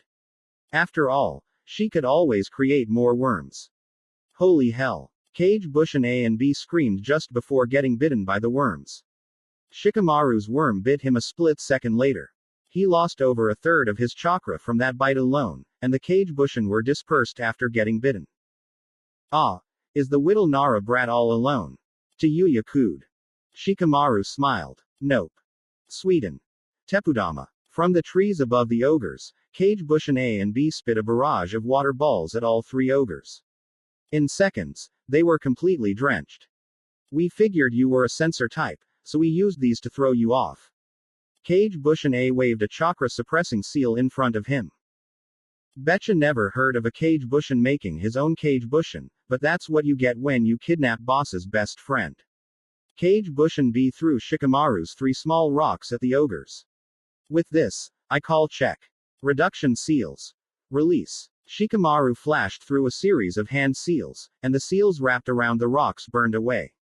The rocks immediately expanded to their original size. They all had a circumference of 8 feet and were as tall as a small house. The ogres were crushed beneath them. Nice try, bastard, Taiyuya growled, but if you think my cursed seal-enhanced demons can be taken down by some measly rocks, you're dead wrong. The cylindrical rocks were shaking as the ogres began to push them off. Didn't you hear me earlier? Shikamaru weaved a series of hand seals. I called check. No self-respecting shogi player calls check unless they're sure the opponent can't get out of it. Doden. Ryusuna no Jutsu. Earth release. Quicksand technique. The massive boulders disintegrated into loose soil, which was quickly forced into water covering the ogres. Sweden. Mizurappa. Water release. Wild water wave, Cage Bushin A and B renewed their aquatic assault. This time, a deluge fell from their mouths and seeped into the ground around and beneath the ogres, giving Shikamaru's jutsu even more fluid to work with. In less than 10 seconds, all 3 ogres were buried up to their necks in quicksand. With their prey immobilized, the 2 clones invested almost all of their remaining chakra into their next attack. Rasengan. Each clone targeted an ogre's head.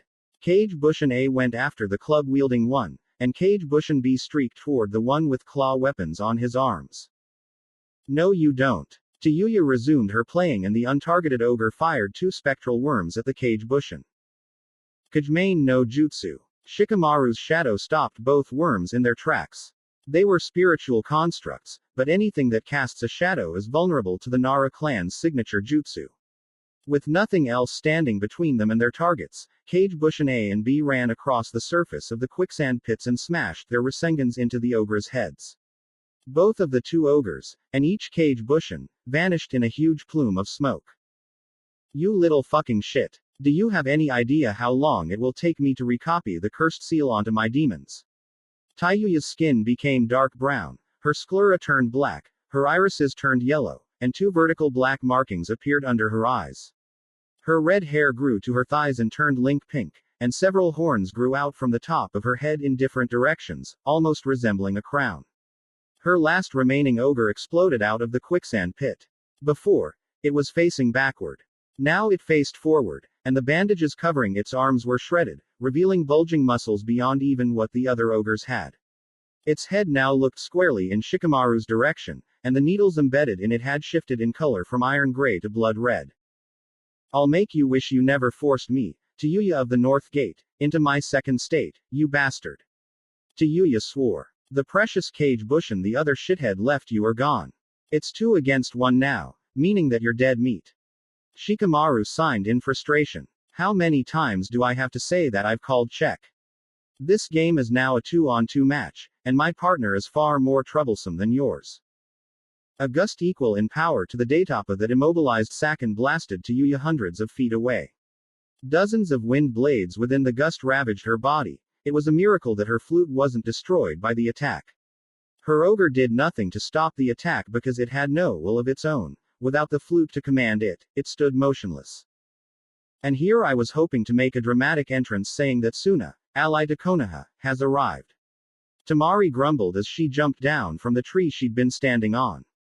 How long have you known I was here? I first sensed your chakra about halfway through my strategy session with Naruto-kun's Cage Bushin. It faded from my perception when we were done. Guess I'm not the only one who brought chakra-suppressing tags for the mission.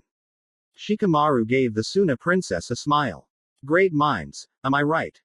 I suppose you are. At that, Tamari grinned. Gotta admit though, Naruto-san must be a mad genius if his Cage Bushin can come up with a perfect way to fool sensor types. Even if it means you can't use chakra at all. Damn tags hurt when they're pulled off. Tamari rubbed the spot where a chakra sealing tag had adorned her neck just moments earlier. There are other ways to get around sensor types. Shinobi proficient in yin release or yang release can learn jutsu that suppress their chakra output, making it hard for sensor types to get a read on them unless they have something like the Byakugan. Shikamaru advised. That category of jutsu is quite troublesome to master and, if you screw up, it's like setting off a flare with your chakra, but the people who could do it turned out to be game changers in all 3 Shinobi World Wars. A slow flush spread across Temari's face. I've read about those techniques, but I'm not good with either yin or yang release. I know that mastering them isn't nearly as hard as learning an elemental nature you're not born with the affinity for, but, maybe, you could be my teacher.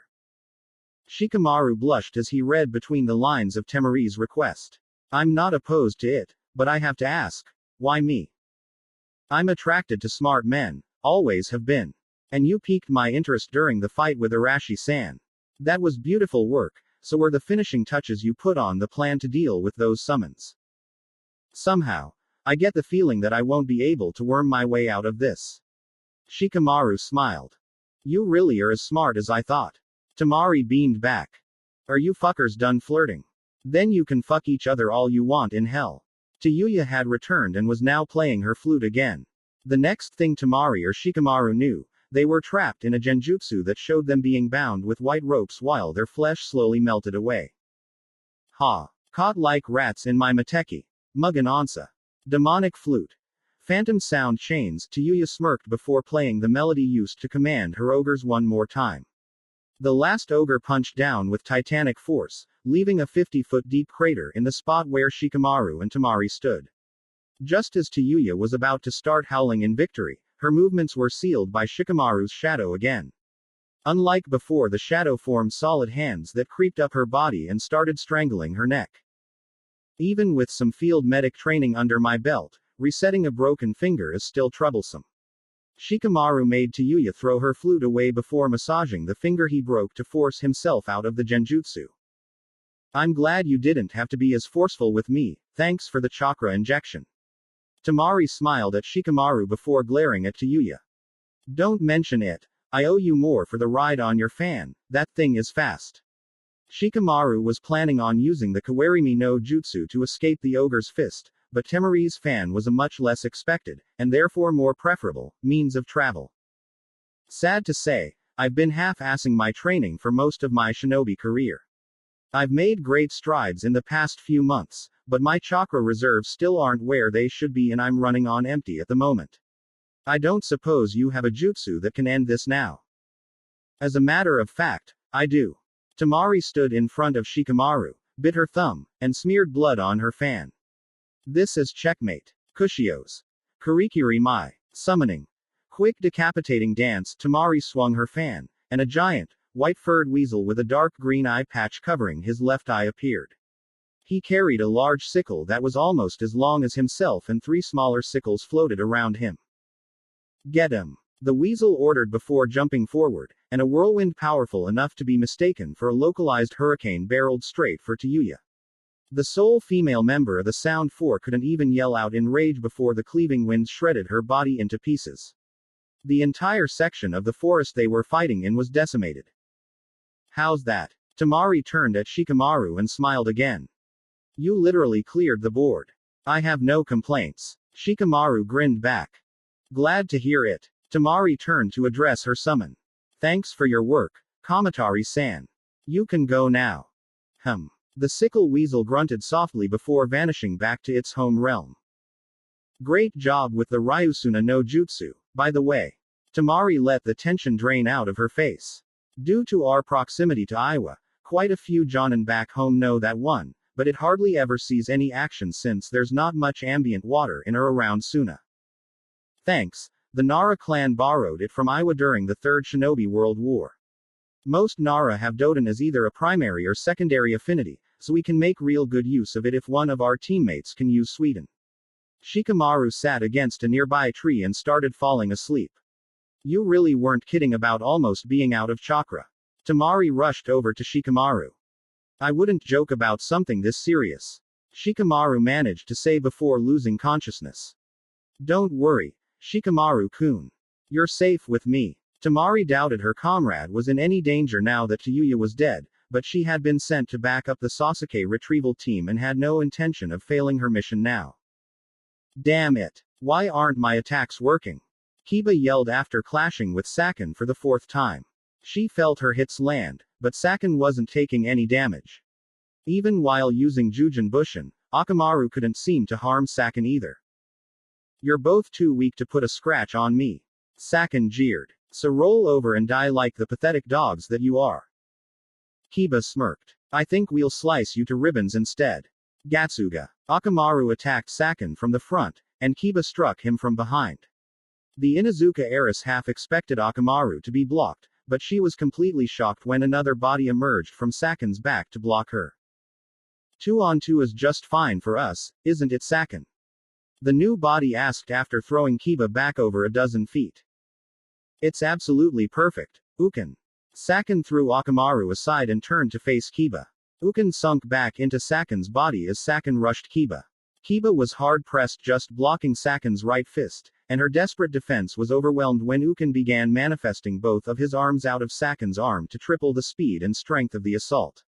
She barely dodged a punch that shattered the rock formation just behind her. Twin brothers that can merge their bodies, is that it? Kiba wiped some blood off her lower lip with the back of her right hand. You're not as stupid as most of the fleabags in your clan, I'll give you that. Sakin acknowledged. Yes, my brother and I have quite the unique Kekkei Genkai. Uken usually stays inside me during battle and lends his helping hands whenever, and wherever, needed. Sakin and Uken entered their cursed seal's first stage. Or his legs. Terenkyaku. Multiple connected feet, 2 feet grew out of the sides of Sakin's left calf just before he launched a vicious kick at Kiba. Doden. Iwahifu.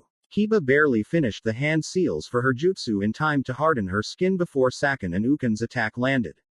Even with her defense in place, she still felt tremendous pain.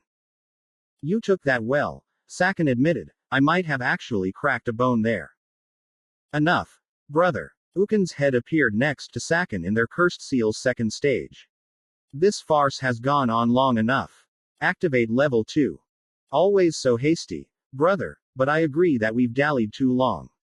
Sakin also entered his second stage. They now resembled Oni. Their skin was red, their irises yellow, their sclera black, and black curved markings snaked upward from the corners of their eyes. Their fingernails lengthened and sharpened, their lips turned black, and their mouths were torn from ear to ear, revealing canine teeth. Their hair grew to their waist and turned ash white, their chins elongated into a triangular shape, and a single long horn grew on each brother's forehead. Uken's was on the right side of his head. Sakin's horn adorned the left side of his head. A pair of faces only a mother could love, if even that. Kiba grimaced as Akamaru, now back in his normal form, ran to his master and started barking. Yeah, I know, partner. We were outmatched before their chakra skyrocketed tenfold. The only choice left is to use that. Kiba began molding the chakra for her newest jutsu, and Akamaru jumped onto her back. Sakin and Uken began running toward her, but they were too late to stop the pair from completing the jutsu. A smoke plume covered them, and was soon dispersed by a ferocious battle cry. Jinju Kanbi Hench. Sudaro. Human-beast combination transformation. Double-headed wolf, Kiba and Akamaru roared in unison. Their saliva covered Sakin and Uken. That's quite a loud bark from a pair of drooling dogs. Sakin was unimpressed. Eat this. Garuga. Fang Wolf Fang, the dual-head wolf soared through the air. In their combined state, Kiba and Akamaru's collaboration jutsu held power incomparable to the Gatsuga.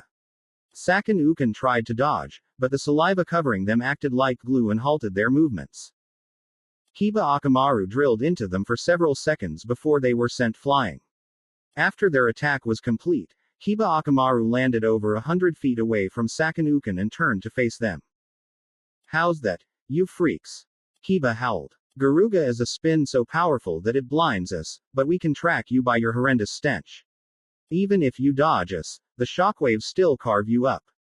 You got hit head on, so there's no way you survived. As much as I hate to praise a worthless mutt, you have a point. Uken, now completely separated from his brother, stood up. If that jutsu had hit us directly, we'd be too injured to move, let alone fight. Unfortunately for you, we started separating just before your attack landed. Most of the damage passed right through us. Sakin stood beside his brother. Now that he was fully separated from Uken, the skin on the right half of Sakin's body had hardened into black scales, looking like spiky armor on his arms and legs. The same held true for the skin on Uken's left half. Akamaru trembled. He was exhausted, and half the body he currently shared with Kiba showed it.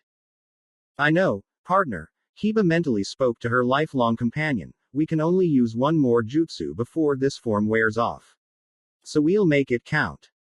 Kiba Akamaru faced the Onified brothers and launched into the air once more. Garuga. Saken and Uken scattered and hid behind two large rock formations. There's no use hiding. I told you, we're tracking you by scent. Kiba Akamaru drilled straight through the rocks Saken and Uken were hiding behind. The two leapt to a spot far away from Kiba Akamaru's current position. Tisk. Alpha. Uken bit his left thumb. Beta. Saken bit his right thumb. Wolf food. Kiba Akamaru homed in on the pair. Kuchios. Rashomon. Summoning. Rashomon, Saken and Uken slammed their bloodied hands on the ground, and a gigantic iron gate whose doors were shaped and painted to resemble a demon's face appeared between them and Kiba Akamaru. The two-headed wolf made a huge dent in the gate before falling to the ground. Very impressive. To think those two mongrels could inflict such damage to Orochimaru-sama's ultimate defense. Uken praised. Maybe so, but this is the end. Saken shouted as he and his brother leapt to attack Kiba Akamaru as they continued to fall. The Inuzuka pair's impact with the gate had stunned them. They could neither guard nor evade Saken and Uken's strike. Just before the brothers reached the falling wolf, Akamaru recovered enough to cancel the transformation. As Kiba was heavier than Akamaru in her human form, she now fell faster than Akamaru. Uken's attack missed the Inuzuka pair completely, but Saken managed to hit Akamaru. The ninja hound yelped in pain but managed to urinate in Saken's eyes before crashing to the ground. Akamaru was still breathing, but he was in far too much pain to move. Saken shrieked. That fucking dog. His piss must have chakra infused into it. It burns like acid.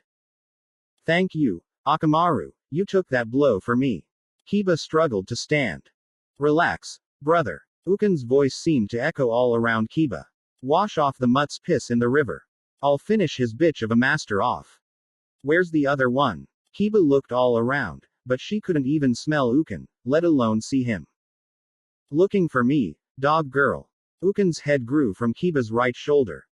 What the? Kiba threw a left hook at Uken, but he grew an arm from Kiba's chest to grab her wrist. Our cursed seal offers minor benefits to our strength and speed, but the bulk of the chakra we receive from it is directed straight into our Kekkei Genkai. Uken smirked. In our second stage, we're no longer limited to bonding with ourselves, we can fuse with our enemies as well. My cells have permeated your organs. I can move freely through your body and tear it apart like a river carves through a canyon. Kiba screamed in pain as Uken did exactly that. It took everything she had to keep standing. For what you and your poodle have done to us, I won't kill you quickly. Savor the assassination technique that only Saken and Uken of the West Gate can use. I had you two figured as sadistic bastards. Kiba said through gritted teeth. But I'm no masochist, so I'll have to cut this torture fest short. With her free hand, Kiba drew Tessega and impaled herself in the stomach. Uken was in so much shock that the pain didn't immediately register. When it did, he was in far too much agony to move through Kiba's suicide. Uken's terror was in his eyes. If your cells are mixed with mine, then you took at least as much damage as I did just now. Kiba gave Uken a shit-eating grin. From what my folks tell me, disembowelment is a horrible way to go. But, you know what they say, seeing is believing. Let's find out together just how right they are. Kiba tightened her grip on Tessega and prepared to drag it across her stomach. Damn you. Uken undid his fusion just before Kiba's hand started moving. The Inuzuka heiress stopped herself just in time and yanked Tessega's blood-drenched blade out of her gut. Time to die, pissant. Saken had finished washing his eyes out and was standing above Akamaru. Suga. Kiba used most of her remaining chakra to blindside Saken. He blocked the blow, but the impact forced him back. Seizing the moment, Kiba dropped Tessega, grabbed Akamaru with both hands, and bled every last ounce of spare chakra she had left to repeat her jutsu and retreat as far away as she could. Her desperate escape attempt faltered not even 50 feet away from Saken, and she crashed halfway between him and Uken. With that final jutsu, Kiba's chakra reserves were drained completely. If she tried to mold any more chakra today, she would die. Fool. Uken growled as he limped toward his brother. You could have lived at least a few minutes longer if you abandoned the mutt. Brother, what happened to you? Sakin gasped as he beheld Ukin's pitiful state. The bitch impaled herself on that sword and nearly offed us both. Ukin pointed at Tessega. As much I'd love to see you kill her precious dog right in front of her before sending her to hell, I need to heal.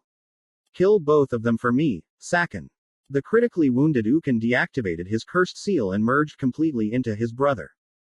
Sakin glared at Kiba with murder in his eyes and picked up Tessega. I'm going to chop your dog's paws off one by one, slash his eyes out, and shove his dick down his tiny, fucking throat before I off you. The strongest member of the Sound Force stomped toward Kiba. Before I'm done, you'll be begging me to stop like the weak, pathetic bitch you really a.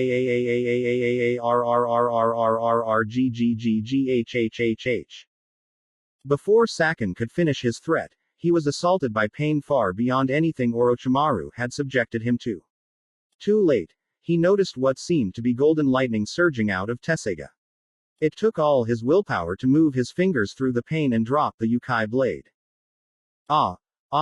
Sakin's gasp was born from both agony and horror. He looked at the hand that once held the sword and saw that his skin had been burned almost completely off. The muscles beneath the charred flesh had not been spared, nor had the nerves. What was left of his hand was twitching reflexively, but Sakin knew that he'd never be able to voluntarily move it again unless he received immediate treatment. That sword is a gift to the Inuzuka clan from our founder. Only a clansman completely dedicated to our mantra can wield its power. Kiba struggled to stand. Do you know what that mantra is? The Inuzuka clan exists to protect those who can't defend themselves. To be their fangs against oppression. People like you and your brother, who willingly serve a monster like Orochimaru, aren't worthy to hold Tessega for a single second. The only reason you were able to even pick him up off the ground was because it took Tessega a few moments to realize he was being held by complete and utter scum. Protect the weak. I can't believe I'm hearing such pathetic drivel. Sakin snarled. The weak exist solely to feed and serve the strong. Those are the words of Orochimaru-sama. And who can you possibly protect in your miserable state? Forget fighting. You can't even stand. All you can do now is die a dog's death. Kiba chuckled hoarsely as she managed to get on her feet. Akamaru was behind her. Maybe not, but if I manage to delay Akamaru's death by even 1 second, to give him just one more instant to wake up and run away from here as fast as he can, then I'll have succeeded in upholding the Inuzuka's creed.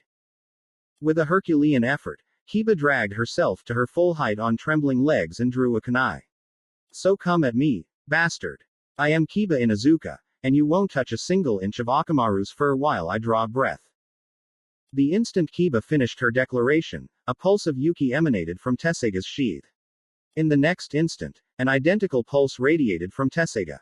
The Yukai blade consumed every last drop of blood covering it, rendering it a flawless silver once more. Another instant passed, and Tessega flew into Kiba's hand. She did not realize that she had caught the blade until the sword's foreign weight nearly dragged her to the ground. Golden Yuki streaked from Tessega's hilt once more. Kiba wasn't much of a sensor type, but even she could feel the foreign energy streak through her chakra network. It surged through it with an urgency unlike anything Kiba had ever known. It located its goal in less than a second, and Kiba felt the Yuki seep out of her chakra network into something deeper. Silver Yuki erupted from Kiba's body in a fiery aura. Her fingernails, typically as short as any other human's when she wasn't using her clan's jutsu, lengthened into claws. The hood of her coat was shredded as her hair exploded in length to reach almost down to her waist. Her hair retained its dark brown color, but it was imbued with an unearthly sheen. The supernatural color looked like someone had managed to dye a diamond a deep brown while retaining its flawless luster. Her irises had transformed from black near slits to golden circles, and her ears had grown small tufts of fur at the top. Kiba now held a fully transformed Tessega in her left hand and was shocked when she saw her new appearance reflected in its blade. So you became even more bitch-like in appearance and your sword became a meat cleaver instead of a katana. Am I supposed to be impressed? Sakin stormed toward Kiba with his fist glowing with chakra. No, you're supposed to be dead. Kiba's transformation had not mended her wounds, nor had it replenished her chakra. She had Tessega, but her body was too injured to even attempt using the Kenjutsu form Sum had beaten into her. Trusting her instincts, Kiba raised Tessega above her head with both hands. The action was rewarded with the resurgence of an ancestral memory, the name of Tessega's signature attack. Kei's no Kizu. Wind Scar. Kiba slammed Tessega against the ground, and 5 titanic golden Yuki blades erupted from the point of impact. Like the claws of a titan, the demonic energy blades cut deeply into the earth and destroyed everything in their path. Saken didn't even get the chance to scream before he and his brother were annihilated. The cutting wind persisted for over a mile before dissipating and spared nothing in its wake. Kami, please let there not have been anyone in the way of that who didn't have it coming. Kiba thought as her world turned black. When Kiba awoke, she stood on a mountaintop that overlooked a vast ocean. There were no other landmasses for as far as the eye could see. The mountain peak was just beneath the clouds, but Kiba felt as warm as she would at sea level. The peak was filled with various flowers that Kiba couldn't identify, making her wish that Ino was here. To her right, a small stone hut stood near the edge of the peak. She panicked after standing up. Tessega was gone. Don't ya even think about moving from that spot, Kiba. Yav moved and jumped around quite enough for one day, even for a ninja. A strong, firm voice echoed from the hut, and a red blur flashed out of it toward Kiba's spot in the center of the peak. When it stopped moving, Kiba needed all her willpower to prevent fainting from a combination of shock and joy. A male dog Hanyu with silver hair and golden eyes wearing a red kimono stood before her. Inuyasha-sama. Kiba gasped. In the flesh, kinda, but drop the sama. Never cared for formalities if I could avoid them. Inuyasha requested. Congratulations on getting Tessega's approval. He's a stubborn old sword, and he misses me a little too much for the Inuzuka clan's good. What is this place? How did I get here? And what did Tessega do to me just now? Kiba wondered. Put simply, this is a tiny piece of the afterlife splintered off from the rest by ritual Kagome invented after over 50 years of combing through every shrine, temple, and monastery she could find. We had all the faith in the world that our kids and grandkids would stick to the family mantra like glue, but we also knew that they'd face tough times down the road and would need guidance to keep from straying off the path. So our spirits are preserved here for eternity. If we have to, we can manifest in the mortal plane to help the Inuzuka clan, but that takes a lot of power, so we can't pull it off that often, or for very long. Inuyasha paused for a few moments to allow Kiba to absorb the answer to her first question. As for how you got here, every Inuzuka is born with a seal on them that astral projects their soul to this plane if they're acknowledged by Tessega. Kagome spent almost as long perfecting that as she did working on isolating this piece of the afterlife. Good thing she's quite the multitasker when she's motivated. Inuyasha paused for another few seconds before moving on. Tessega did nothing to you that wasn't already there. Over the generations, the Inuzuka clan has evolved a perfect copy of the chakra network that holds their Yuki. This Yuki network is normally locked tighter than the clan vault, but Tessega's Yuki doubles as the key. Only a grandkid of mine possessing both a complete dedication to the Inuzuka mantra and a dire need of Tessega's power can have their Yuki network unlocked. Even then, Tessega may not acknowledge someone he doesn't like. As I said, he's a stubborn old sword. The sound of clapping hands resonated from the hut as Amiko with black hair and brown eyes ran toward her husband. I'm impressed. You actually made it through all 3 answers without missing anything important. Give me some credit, Kagome. After all, I was clan head for nearly 80 years. Inuyasha yelled. You were, but how many times did Moroku, Sengo, or I have to stop you from making a complete fool of yourself in front of this dignitary or that noble? Kagome smirked. Inuyasha sighed in response, conceding the point, and Kagome addressed her granddaughter. Kiba, now that your Yuki has been unlocked, your chakra may develop additional properties as well. More than a few of my granddaughters have inherited my spiritual powers over the eons. I can sense that the spark is within you, but only time can tell if anything will come of it. Nearly everyone who inherited my power manifested it around their 15th birthday. If you don't show any signs of it by the time you're 16, then it's safe to say that the spark will remain exactly that. Also, be careful fighting on nights with a new moon. Inuyasha warned. During those nights, your Yuki network becomes dormant, as does Tessega. You won't lose your chakra, since it runs on a completely separate network, but all the benefits you gain from my blood go out the window until the sun rises the next day. Not to mention, the transformation from Hanyu to human, and back again, hurts like hell.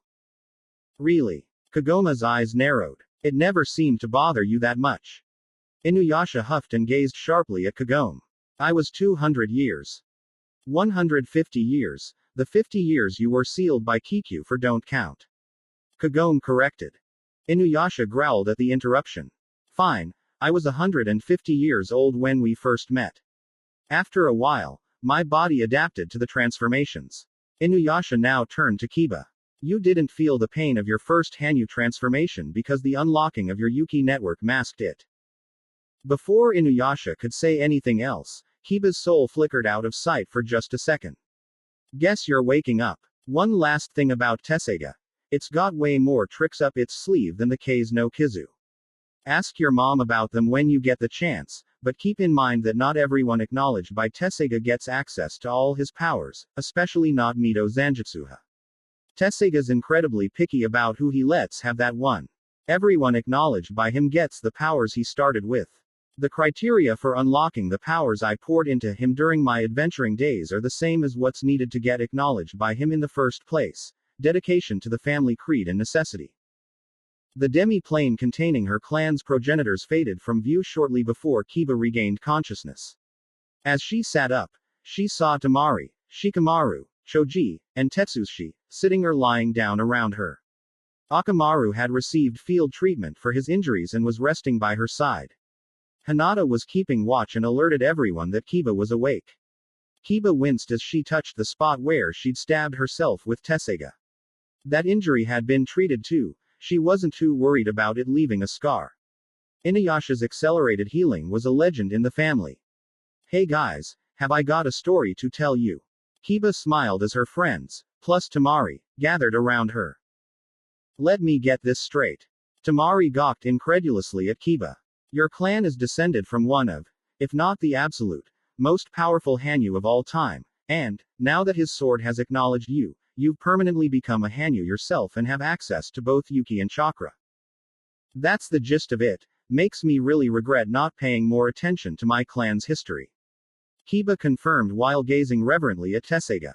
The blade was still in its transformed state. Instead of a katana, the sword now resembled an oversized dog's fang. The golden cross guard was transmuted into a large patch of dog's fur. It felt as fluffy as Akamaru's fur to the touch, but, when Shikamaru tried to cut some of it off with a kunai, the fur was undamaged. I suppose I shouldn't be surprised, given who the Kazekage clan descends from. Temari grumbled while gazing at the ground. Shikamaru resisted the urge to ask Temari for clarification. One look at her body language told the Nara heir that Temari's lineage was a source of pain for her. It hadn't even been a full hour since he'd entered into a romantic relationship with the Suna princess. Shikamaru had no desire to start things off on such a troublesome note.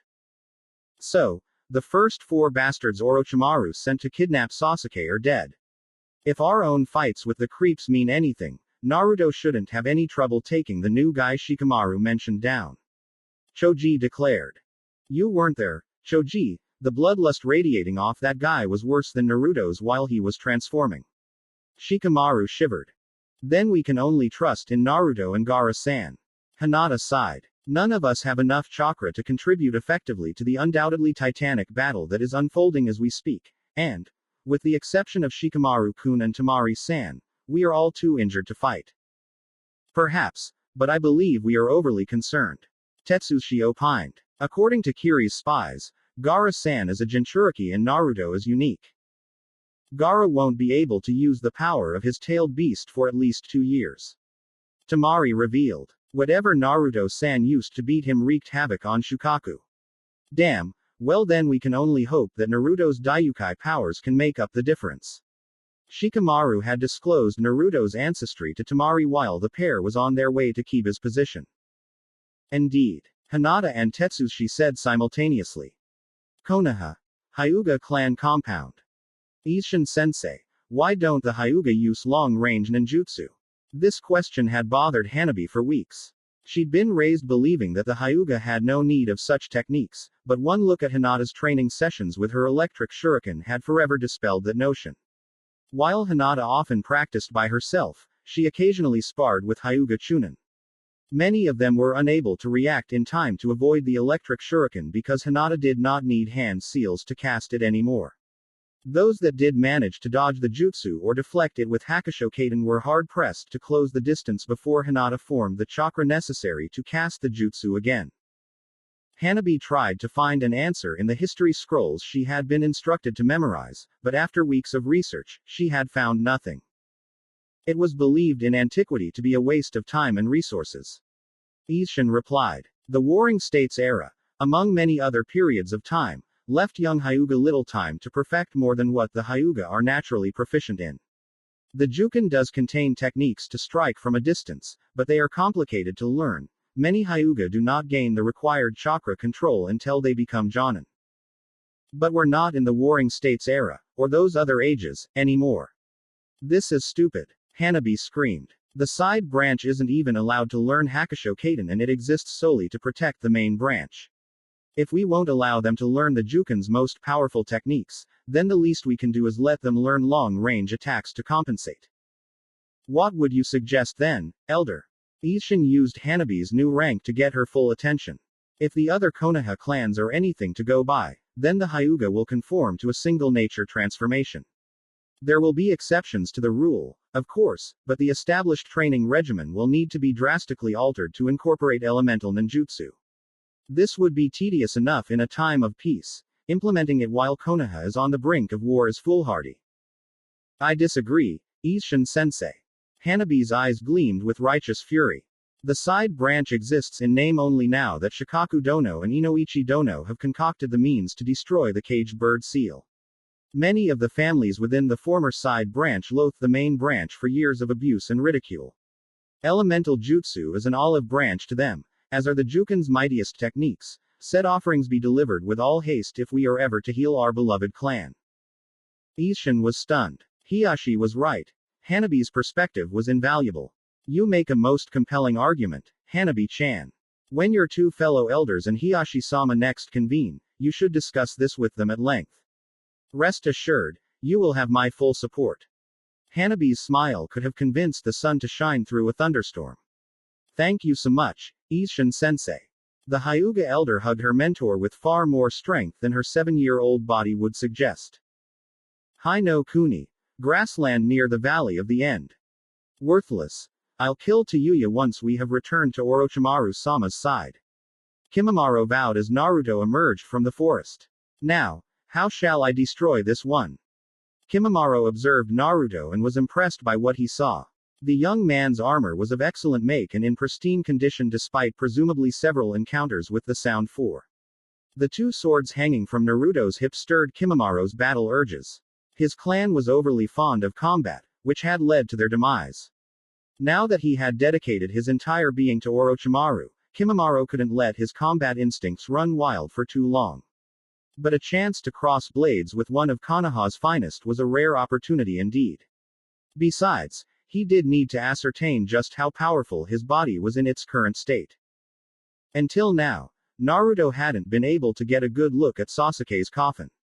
The seals covering its lid reminded him of some of the more advanced seals he'd read about in the Uzumaki archives. If I'm right, those seals can only be broken from the outside, meaning that Sasuke can't break out of there and help. Guess I'm on my own. Before we begin, tell me one thing. Naruto met Kimimaro's analytical gaze with an appraising stare of his own. Jiraiya-sensei told me about Orochimaru's immortality jutsu. I've seen and read about some crazy things, but something like that, transferring his soul, almost defies belief. Has he really perfected such a horrific jutsu? Kimimaro smiled. You ask to confirm what you already know. Not because you doubt your teacher, but to gain the enemy's perspective. You are wise beyond your years. What is your name?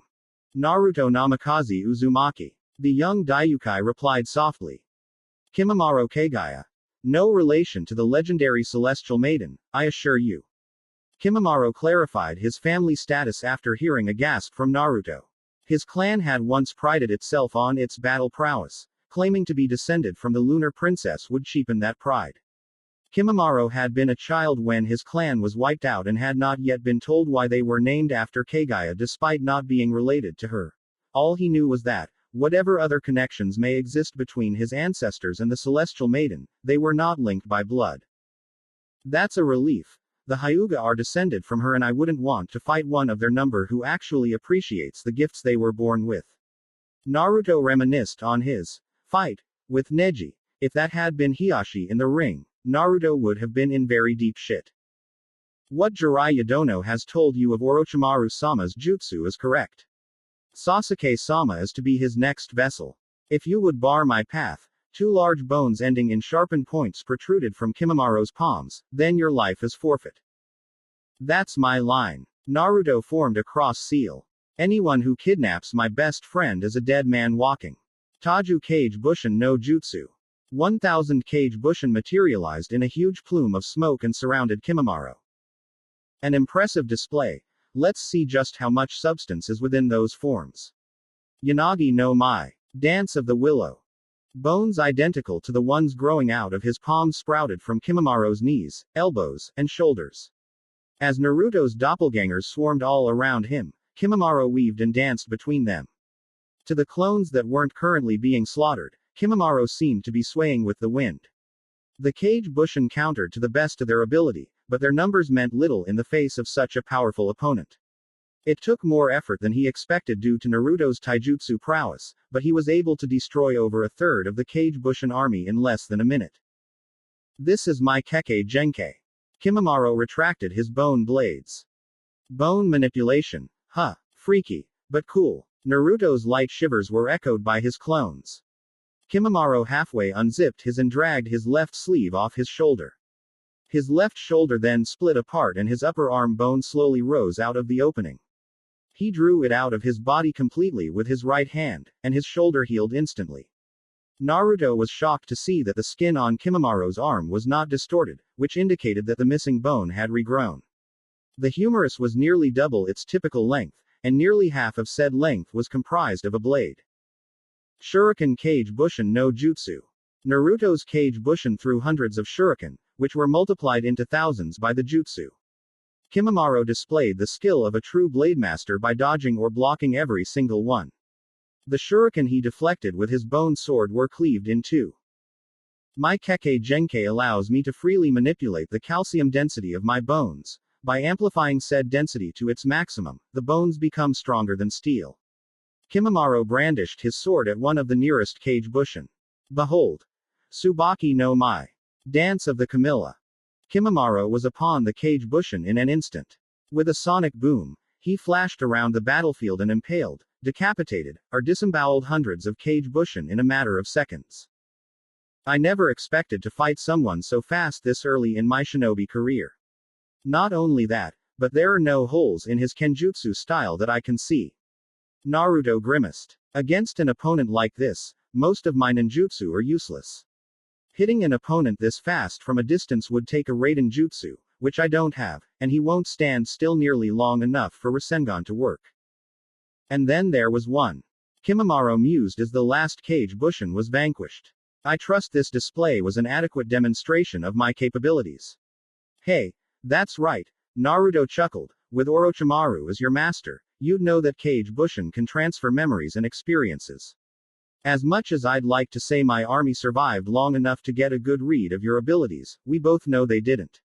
I can safely say you're the fastest enemy I've ever fought, by a huge margin. And I can tell that you have no chance of backing down. How do you plan on countering my speed? Kimimaro began running toward Naruto at a much slower pace than before. By matching it as best as possible. You're not the only one here with a powerful bloodline. Naruto drew Tokujin, shifted into his Daiyoukai form, and accelerated to Mach 2. A supersonic blade dance commenced as the pair slashed and pierced at each other with their weapons. Kimimaro's bone sword clashed against Tokujin dozens of times per second. The strongest of the Sound 5 and the Namikaze received hundreds of minor scratches over the next 5 minutes, but neither could land a definitive blow. By unspoken consent, the two combatants ceased their assault and stared each other down. Naruto's armor had taken the bulk of the scratches Kimimaro had managed to inflict and remained largely intact. A few scratches adorned Naruto's face, but his accelerated healing had already stopped them from bleeding.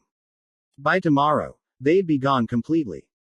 Kimamaro's clothes were in tatters and now barely preserved his modesty. His skin, however, evidently boasted superior natural durability to Naruto's. The young Daiyoukai could see where his sword had kissed his opponent's flesh, but no blood was seen pouring from any scratch. Man, I was hoping to exploit your bone sword's composition to shock you into oblivion. Calcium's a metal, and, under normal circumstances, is a fairly good electrical conductor. Your Kekkei Genkai must grant you complete control over the chemical composition of your bones. The second you realized Tokujin was a sword of lightning, you changed the composition of your bone sword to be an insulator rather than a conductor. Correct on all counts. Kimimaro gave a half bow. I've felled many a Kumo shinobi by exploiting that very preconception. Still, your efforts were not in vain. Kimimaro's bone sword suffered greatly after he converted it into an insulator. It had to absorb the full brunt of Tokujin's power and was now deeply cracked. Kimimaro discarded the abused weapon and drew another one from his shoulder. While he did so, Naruto flared his Yuki and charged. Earlier, he had been somewhat conservative with his Yuki. Now, he channeled a greater amount of it through his body than ever before, almost reaching Mach 3. Damn, moving at more than double the speed of sound puts too much strain on my body in its current state. Kimimaro cursed as Naruto overwhelmed him. Only his superior combat experience allowed him to avoid fatal blows. Very well, Naruto-san. Let's see how you deal with this. Kimimaro's cursed seal spread across his body from the center of his chest in curved lines that, paradoxically, both contorted and remained parallel to each other. With his speed tripled by his first stage, Kimimaro had no trouble halting Naruto's assault. The young Daiyukai's next slash was preempted by a thrust from Kimimaro that nearly pierced his heart. Only Naruto's combat instincts saved him from impalement as he swerved desperately out of Kimimaro's reach. Rather than press his advantage, Kimimaro used the pause in combat to undergo another transformation. Sharp, curved bones emerged from his chest, arms, shoulders, and all over his back. Kurama-sensei, remember how you said you could convert a percentage of your chakra to Yuki for me to use? Now sounds like a great time to try that out. Naruto used the last of his Yuki to fully repair his armor. Done. Kurama's Yuki pulsed through Naruto's body and fully recharged his Yuki core. He re-entered his Daiyukai form just in time to avoid Kimimaro's attack. My cursed seal amplifies my strength, speed, and durability. Even though I've just recovered from a terminal illness, Orochimaru-sama's power allows me to fight far beyond my current limits. Karamatsu no Mai. Dance of the Pine Tree. Then I'll just have to surpass my limits too. Naruto channeled as much Yuki as he could into his body without damaging it. The effort drained his Yuki core at a tremendous rate, but Naruto knew he couldn't hold back against Kimimaro anymore. His only chance was to kill Kimimaro before his Yuki ran out again. Your Yuki core cannot withstand an influx of my power more than once per day. Kurama warned as Naruto rushed at Kimimaro. Incredible, his speed is equal to my own. Kimimaro marveled as Tokujin nearly claimed his head. With his speed tripled, Kimimaro was now moving at Mach 6, but Naruto was matching him blow for blow. Naruto-san's technique is the same as before, so the only explanation for his increased speed is that he's using much more chakra to fuel it now. A desperate gamble, but a logical one. Kimimaro praised Naruto's gambit as they clashed once more. Compared to his earlier techniques, Karamatsu no Mai was a defensive dance. The stronger the opponent's attack, the more damage they would receive when they crashed into Kimimaro's bones. Naruto was cognizant of this, and he did his best to strike parts of Kimimaro's body that were not covered in bone blades. Unfortunately for him, Kimimaro's speed equaled his, and the last member of the Kagaya clan had far more combat experience than Naruto. He had no trouble evading or redirecting the attacks Naruto launched at the more vulnerable areas of his body. The deadly dance continued for the next minute. Naruto probed, and Kimimaro weaved. They spun around each other like two black holes, each one doing all it could to consume the other.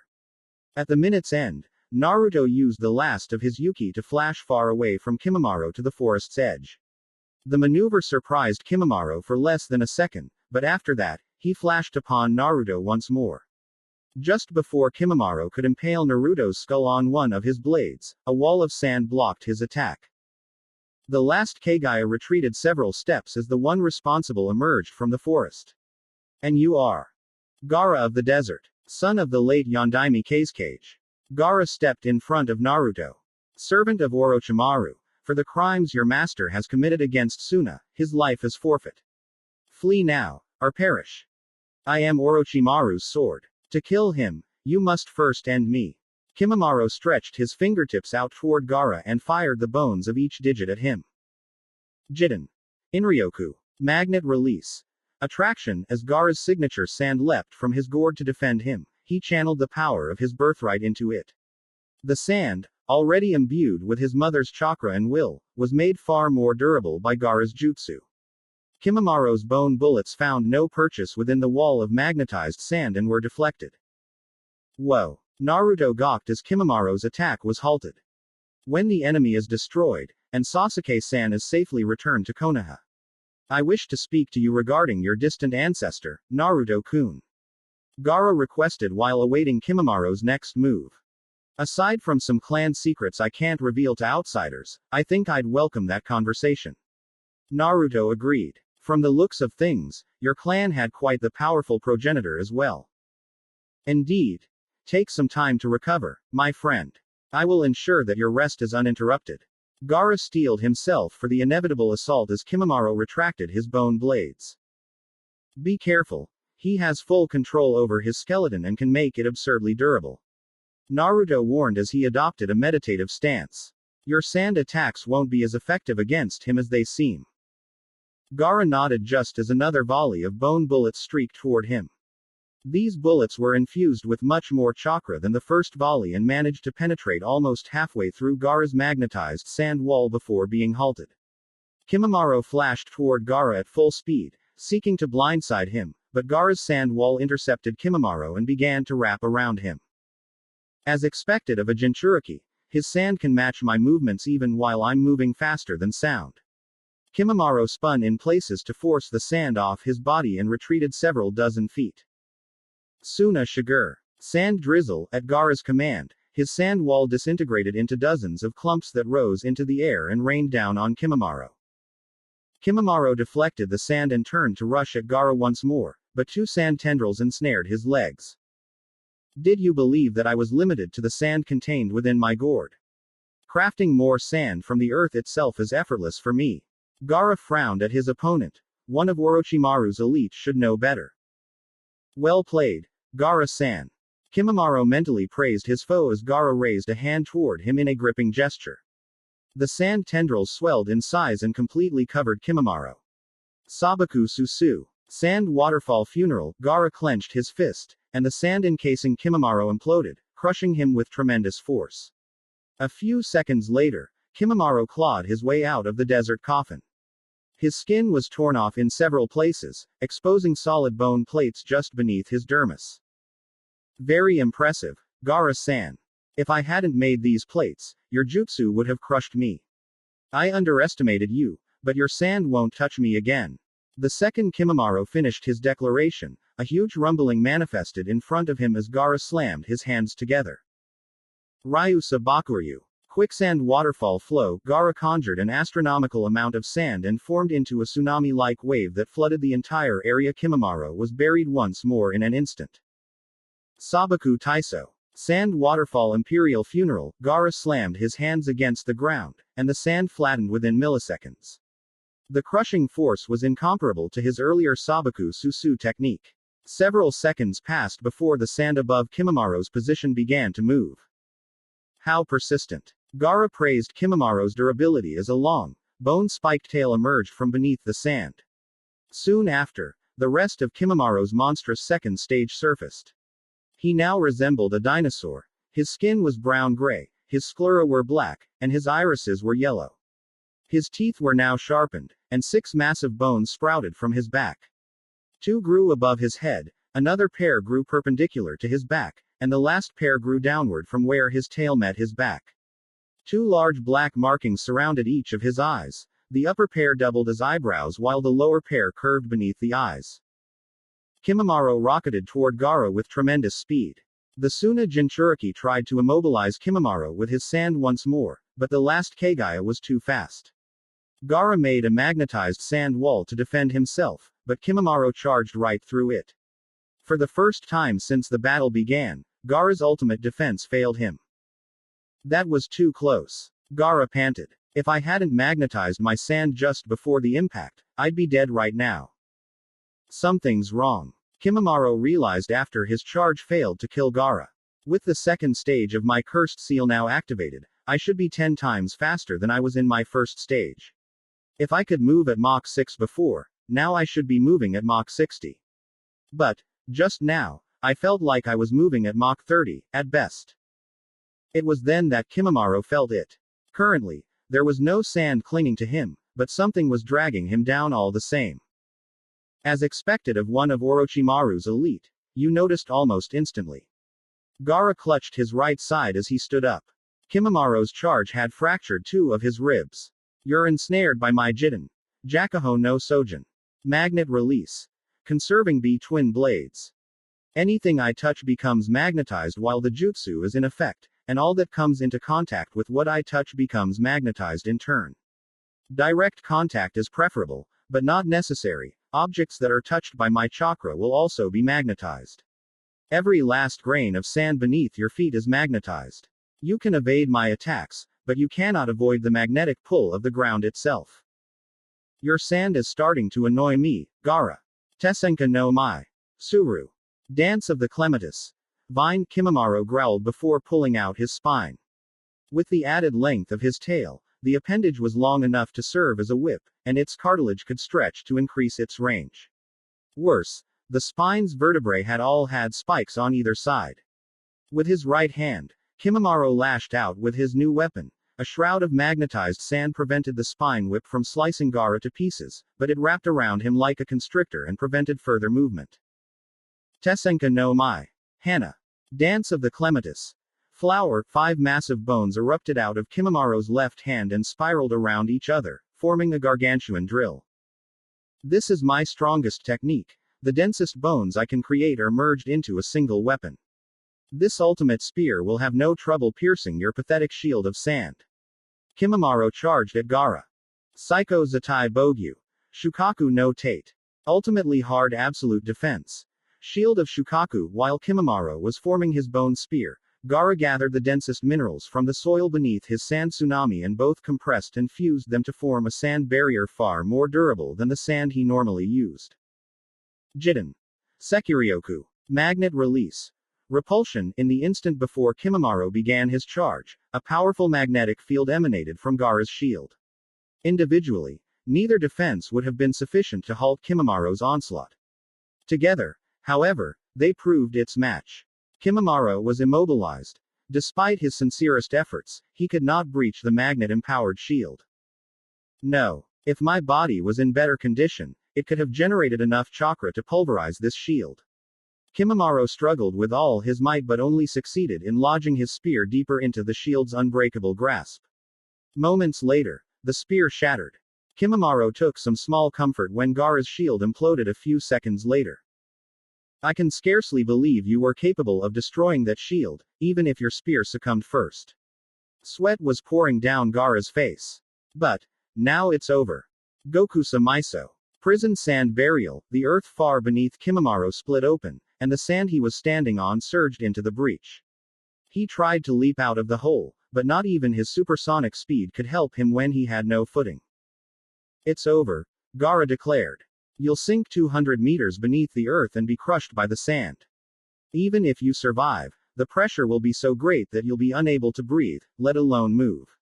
You were a formidable opponent, servant of Orochimaru, but you now share the fate of all of Suna's enemies. Sawarabi no Mai. Dance of the Seedling Ferns. With a death-defying roar, 10,000 bone blades erupted from the pit Gaara had intended to be Kimimaro's tomb. Gaara's sand shield protected him from the worst of the damage, but he still received several cuts all over his body from the surprise attack. I'll borrow your words, Gaara-san. The fate of Orochimaru-sama's enemies is now yours to savor. Kimimaro's upper body grew out of one of the bone blades just behind Gaara, and another bone spear adorned his right arm. Gaara was drained of chakra and too injured to move, but a vermilion flash intercepted the fatal blow and slammed an azure orb into Kimamaro's chest. The Rasengan forced Kimamaro's body completely out of the bone blade he'd used to escape the pit. Naruto stood beside Gaara and quickly assessed him for severe injuries. Your eyes, is this the power of your tailed beast? Gaara had known Naruto was a fellow Jinchuriki since Kurama had first awakened during the Chunin exams, but he hadn't bothered paying much attention to Naruto's first manifestation of the Kyuubi's power. Yeah, this is Kurama's chakra at work. Naruto finished looking Gaara over and turned to face the direction he'd sent Kimamaro flying in. Sure enough, the last Kagaya was standing back up. I'd love to take Kimamaro out using just my zero-tail state, but he's too strong. I'm gonna have to go one tail for this. Naruto's vermilion aura evolved in a dense, boiling chakra cloak. Your tolerance for my chakra was temporarily compromised when I replenished your Yuki earlier. You have 30 seconds before the one-tailed state renders you too weak to move. Kurama warned. Naruto's only answer was to flash to Kimamaro at Mach 20. Kimamaro evaded the Rasengan that sought his heart, but just barely. His chakra was greatly diminished, and his body was nearing its limit. If this is my end, then I shall make it worthy of remembrance. Kimamaro vowed. When Naruto rushed him again, his bone spear pierced incoming Rasengan along with the right hand that held it. Naruto resisted the pain through sheer force of will and delivered a devastating reverse axe kick that hurled Kimamaro hundreds of feet into the air. Before Kimamaro could recover, Naruto kicked off the ground with so much force that he left a crater beneath him as he rocketed to Kimamaro. Rasengan and Bone Spear alike sought the enemy's heart. Gravity augmented Kimamaro, but the one-tailed state granted Naruto just enough power to negate that advantage. He dodged the Bone Spear by a hair's breadth and shoved his father's signature jutsu into Kimamaro. My deepest apologies, Orochimaru-sama. Despite all that you've done for me, I failed you when you needed me most. Kimamaro lamented as he fell. His cursed seal amplified durability prevented the Rasengan from dealing instant death, but the blood vessels surrounding his heart were pulverized and the organ itself was severely damaged. The final Kagaya breathed his last just before impacting the ground. Naruto wasn't faring much better. His 30 seconds expired just after he delivered Kimamaro's death blow. Gaara used the last of his chakra to cushion his fall, but the young Daiyoukai now bore several fractures all over his skeleton. He could still move, but just barely. He gingerly stood up and began limping over to Sasuke's coffin, which was currently near the edge of his field of vision. Naruto, look out! Gaara cried. Kimamaro had landed only a few feet away from Naruto, and a new seal had appeared on the back of his neck and was now rapidly expanding. Shit. That's a summoning matrix. Naruto swore. In the next instant, a 100-foot-tall snake appeared in a plume of smoke. The giant serpent immediately swallowed Kimamaro's body whole and fled across the plain to the Valley of the End. Damn it all. That can't mean anything good, but I can't do anything about it now. Naruto resumed his slow, painful journey to Sasuke's coffin. After what seemed like hours, he reached his destination and tore off the seals keeping the coffin's lid in place. What he saw made him want to shove the lid back in place. Too bad it had vanished once the seals were all removed. Sasuke was reclining against the coffin's wall with a serene smile on his face. The webs and chakra-suppressing tags that had once confined him were artfully torn and folded to resemble origami. What took you so long, Dobi? I ran out of material to make origami with over an hour ago. Fuck off, Tem. Naruto's growl would have been far more intimidating if he wasn't smiling like the cat who just ate the canary. Whatever you say, though you should have Tsunade Haim look at that hand once we're back home. Sasuke smirked. Naruto nodded. Kurama's healing factor had repaired the worst of the damage his hand suffered, but the muscles were still heavily lacerated. With a titanic sigh of relief, the Namikaze Lord began the long trek back to Konoha. Konoha. Third Training Ground, 6 p.m. Kakashi had just finished a patrol of Konoha's streets and was now moving through the training ground where Hiruzen had given his 3 brightest students the bell test. Going through Training Ground 3 was the fastest way to reach Kakashi's true destination, the Memorial Stone. It was an open secret in Konoha that the copy ninja spent much of his free time here. He liked to think that he was soldiering on as well as could be expected after losing Rin and Obito, but he knew he was fooling himself. Rin loved him, and any chance he had to return those emotions was stolen by Kiri. Obito, his closest friend, had taught him what it meant to truly be a comrade through his death at Iwa's hands. To top it all off, his beloved mentor and his wife were stolen from the world by a madman claiming to be Madara Uchiha of all things. And here I am, in so much pain that I can barely weave chakra. Maybe I should follow Tsunade-sama's advice and take some medical leave. Kakashi's thoughts turned to all he had lost as he approached the memorial stone. A black garter snake with yellow stripes and red spots was resting on the stone, its head covering the spot where Obito's name was inscribed. Shoo! Kakashi grumbled as he moved to grab the snake. The serpent woke up instantly and bit Kakashi's finger. Kakashi's pain exploded by an order of magnitude, and it took all his willpower to keep standing as the snake launched itself off the stone and vanished in a plume of smoke. The man that emerged from the smoke in its place highly resembled Kabuto, but he didn't wear glasses, his hair was a much darker gray than Kabuto's, and his eyes were golden slits. The sword of Kusanagi hung from his hip in a simple sheath. Most unsettling of all was the clothes the snake Sanin wore. He was dressed in an Iwa combat uniform that was covered in markings Kakashi recognized from his encounter with Iwa's forces in the Land of Waves.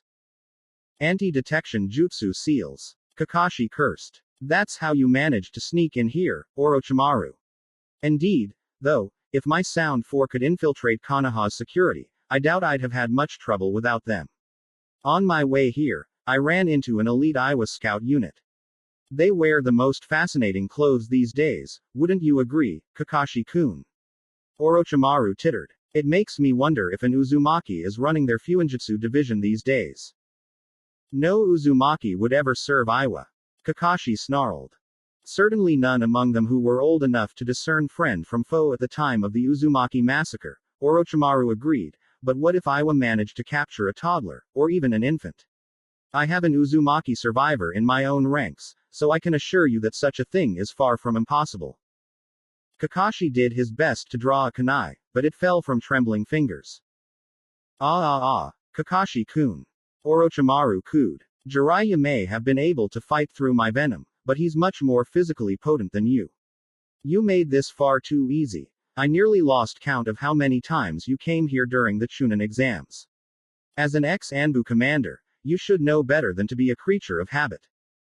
And you must have been really desperate to use a shinobi as gifted as Kabuto-san as your next host. Kakashi spat. He'd read the report detailing Orochimaru's ambush near Tanzaku-gai. Anyone who could defeat Shizune was a force to reckon with.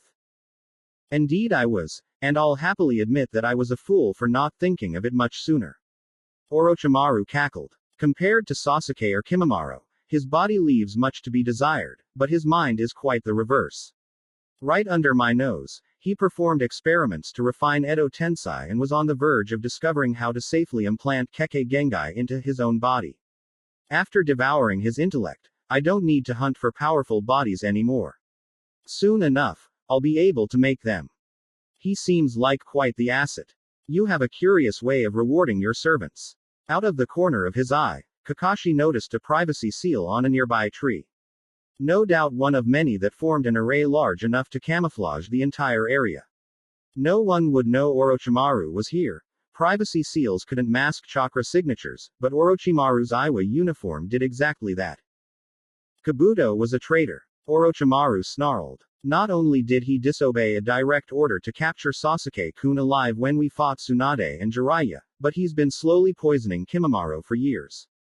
If he'd had the opportunity to give Kimimaro one more dose of his medicine, then the damage would have been irreversible. No doubt he would have found a way to sabotage Sasuke after Kimimaro brought him to me. He intended to learn all he could from me before leaving me to rot. The snake Sanin drew his sword with his left hand and launched 3 huge snakes from his right hand. The serpents coiled around Kakashi with a bone-crushing grip. The venom coursing through his veins stopped Kakashi from manipulating chakra. With his movements sealed by the snakes constricting him, he could do nothing as Orochimaru decapitated him. Mine. At long last, it's finally mine. With Kabuto's medical ninjutsu at his disposal, Orochimaru needed less than a minute to replace his left eye with Kakashi's Sharingan. As soon as he finished, a seal on his right arm vanished. The summoning seal I planted on Kimimaro-kun has activated. I knew it was too much to hope for him to succeed in his mission so soon after I started administering the antidote to Kabuto's poison. Orochimaru used a sweetened jutsu to conjure a floating puddle of highly reflective water and smirked upon seeing his new eye in the aquatic mirror. It's nowhere near as ideal as having an Uchiha's body, but an implant will still suit my needs quite nicely. After all, it worked more than well enough for Kakashi-kun, and I'm far more powerful than he could ever dream of being. With his operation complete, Orochimaru conjured a small vial filled with preservative fluid from a storage scroll and placed his original eye into it. After resealing the vial, Orochimaru performed the first of a long series of shunshuns that saw him out of Konoha and well on his way back to Oto. Konoha Cemetery, 10 a.m. Today, we lay one of Konoha's greatest heroes to rest. Hiruzen's words drowned out the thunderstorm that dominated the sky. Under normal circumstances, he would have postponed the funeral until more clement weather presented itself, but they had already delayed 2 weeks and Medusa had assured him that her mana could shield all present at the funeral from the worst of the storm. As many of Kakashi's comrades as could be spared from the war effort were among the mourners present today. Most of his former Anbu associates could not be recalled, and the same held true for Jiraiya and Tsunade. The Toad Sage needed to be in the field constantly to coordinate his spy network with those of Kiri and Kumo, and Tsunade was attending a summit with her fellow Kage. Teams 7, 8, 9, and 10 were in full attendance, and Guy, Anko, Ibiki, and several clan heads were also present. Everyone that could be here was seated in front of Kakashi's gravesite. His casket, still open, had already been laid within the earth. A large mound of dirt stood to its immediate left. Once the service was complete, Hiruzen would use a Doden Jutsu to bury the coffin.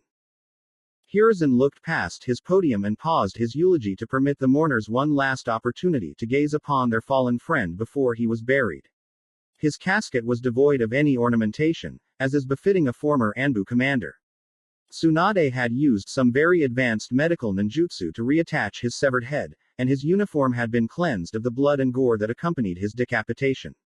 If his eye had not been removed, his Hittite would have been placed in his hands. As things stood, it remained where it had almost always been since Kakashi had been gifted his Sharingan. Most of the mourners walked up to the coffin and spoke their final farewells to Kakashi in brief whispers, but there was one major exception. We always joked that you would be late to your own funeral. Now, of all times, you choose to be punctual for a change. Guy wept. Come back, my rival. CCCCOOOMMEEBBAAAACKK. No one berated Guy for his lack of decorum.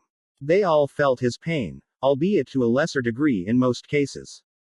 Team 7 in particular felt like the earth had opened up and swallowed them whole, but they were able, barely, to control their emotions. They would grieve much more freely in their own time. It took nearly an hour for Guy to collect himself. Be well, Kakashi, I'll carry your torch of youth for the rest of my days. Kakashi Hatake, last of his clan, was a deeply troubled man. Hiruzen continued after Guy returned to his seat. In the Third Shinobi World War, his teammate and closest friend died before his eyes. Soon after, he was forced to kill his other teammate for the good of Konoha. To say that those experiences broke him would be an understatement. He joined the Anbu almost immediately afterward and took suicide mission after suicide mission. Unfortunately for Kakashi-kun, he was an extraordinarily gifted shinobi even before he obtained his Sharingan. The worst of the worst missions meant almost nothing to him. When he was promoted to Anbu commander, he did his best to make his subordinates as strong as possible. If he could help it, no subordinate of his would ever be forced to suffer as he did. When he believed he had accomplished his goal, he resigned from his Anbu post and became one of Konoha's conventional jonin. This meant that he would be required to test academy graduates. With the exception of our current Team 7, every last team he tested was dropped from the shinobi program entirely. Kakashi-kun believed that only those who truly understood the value of teamwork were worthy to inherit the will of fire. Were I in his shoes, I may have been somewhat more forgiving in my assessments than Kakashi-kun, but I wholly agree with his sentiment. Team 7 stands as living proof that his philosophy is sound. Naruto-kun and Hinata-hime, among others, risked everything to save Sasuke-kun. All members of the Sasuke retrieval team embody the camaraderie Kakashi cherished above all else. If nothing else, all here should remember Kakashi-kun's creed. Those who break the rules are scum, but those who abandon their friends are even worse than scum. A furious round of applause greeted Hiruzen's last statement. The Sandaime Hokage left his podium to grant the mourners a chance to speak. At first, no one stood up. Many felt that they had nothing noteworthy to say, and Guy had already spoken his piece. Just as Hiruzen was about to declare the ceremony over and bury Kakashi, Naruto walked to the podium with shivering steps. Kakashi-sensei was more than just a teacher. Naruto's voice was even, but tears were flooding down his face. He was the last living disciple of my father, Minato Namikaze. Along with Sasuke, he was the brother I never had. I never told him. I thought I'd have all the time in the world to let him know. I'm sure he knew on some level, but it's not the same as hearing it straight from my mouth. Many of the mourners nodded in understanding. Apart from Guy-san, I don't think anyone here really knew Kakashi-sensei. Naruto continued. He kept to himself as much as possible after he lost his friends. On one hand, all those suicide missions he walked away from made him a terror to Konoha's enemies, but, on the other hand, I know the last thing Kakashi-sensei wanted was to be famous for surviving where others died. He achieved that during the Third Shinobi World War, and it broke him. I don't know how he kept going after surviving all those suicide missions. Maybe he became numb to the loss of life after so many battles and assassinations. At the very least, I know not telling me about Minato being my dad was one of the hardest things he ever did. Even if it was for my protection. Now, all we have left is his example. It will have to be enough. Another thunderous round of applause roared across the cemetery as Naruto returned to his seat. Hinata clasped his hand in hers after he sat down, and Naruto smiled in gratitude. Asuma and Kurenai, inspired by Naruto's eulogy, gave their own speeches, but Naruto tuned them out. It had taken everything he had to not become a gibbering mess during his oration. Now, staying conscious was all he could manage. After what seemed like hours, one of the mourners began singing. Naruto raised his head to see Medusa standing at the podium. The Gorgon was emulating an entire choir with her own voice and the myriad tones of her snake hair.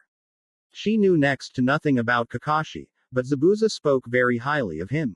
That was more than enough for Medusa to grant Kakashi the same funeral rite as the most decorated of Seto's warriors.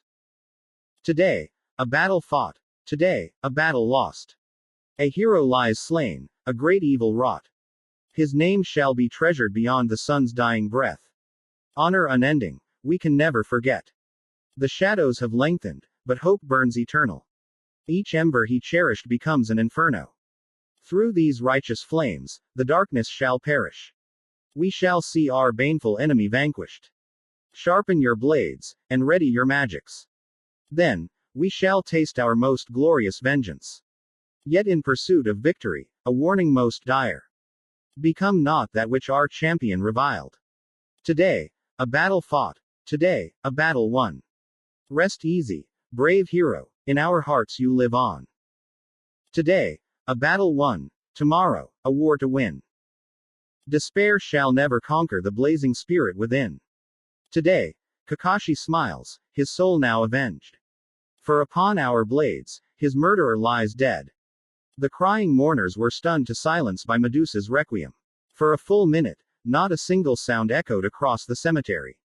Then, in unison, everyone present stood up and threw the black mourning cloaks they'd been provided for the service into the air, exposing their more colorful normal attire beneath as they cheered loud enough to shake the heavens. That was incredible. I've never heard such a beautiful song. Hiruzen exclaimed after the cheering subsided. The Gorgon bowed in appreciation and rejoined her team. Hiruzen flashed through 3 hand seals and buried Kakashi. Team 7, report to my office as soon as you have collected yourselves. With Tsunade abroad, Hiruzen was acting Hokage until she returned. Team 7 saluted him and retreated to Naruto's mansion to grieve in a far less restrained manner than they felt was appropriate at the funeral. 5 hours later. Team 7, reporting in Hiruzen-sama. Naruto declared. After the funeral ended, there'd been quite a bit of sobbing at the mansion, but the bathrooms in the Namikaze's ancestral home had several products that could be used to make mourners presentable in less than an hour. Very good. Hiruzen motioned one of his Anbu bodyguards to leave the room. He returned moments later with Guy and Ibiki. Once everyone requested for this meeting was in attendance, Hiruzen gestured toward the abnormally large scroll on his desk. That scroll contains the Hokage's copy of Kakashi Hatake's last will and testament. All 5 of you are addressed in the will, and I'll deliver the copies of the will Kakashi intended for each of you later today. As acting Hokage, I shall read the will to those mentioned within it here and now. Hiruzen paused to give the 5 beneficiaries in his room time to steel themselves. After 2 minutes, he proceeded. I can't believe I'm writing one of these kami-damned documents at my age, but, after nearly dying in the land of waves, having my mind nearly destroyed by Itachi, hearing about Orochimaru's ambush, and watching my comrades get ready for yet another war, I'm feeling more than a little insecure about my survival odds. I have no clue if whoever's reading this even can carry out my will. After all, if I'm dead, there's a good chance at least one of my beneficiaries is too. Well, here goes nothing. Between my normal shinobi career and my Anbu days, I've amassed a fortune in Ryu. I'd like it to be divided equally between Might Guy, Naruto Namikaze Uzumaki, Sasuke Uchiha, and Hinata Hyuga, or Hinata Namikaze Hyuga if she's married Naruto by the time I'm dead. Hinata barely suppressed tears upon hearing her sensei's endorsement of her upcoming marriage. Like so many things, it had never been properly discussed with him. To Might Guy specifically, I leave the Hitaki clan compound and all the items contained therein, aside from the items stated within my last will and testament, to go the other beneficiaries. Guy barely managed to stammer out an acceptance of Kakashi's will. To Naruto Namikaze Uzumaki, I leave the Hitaki clan's most prized possession, the Hako Chakura II. White light chakra saber. Naruto gasped at this. He'd heard legends of that blade, but he assumed it had been destroyed at some point since Kakashi never used it. He must have had it repaired shortly after Tsunadeheim healed him. I know you have Tenseiga and Tokujin, but you never know if you'll fight something resistant or immune to Yuki. If you want to fall back on Jutsu and Kurama for that scenario, that's fine too. In that case, though, I'd prefer that you give the sword to Sasuke-kun.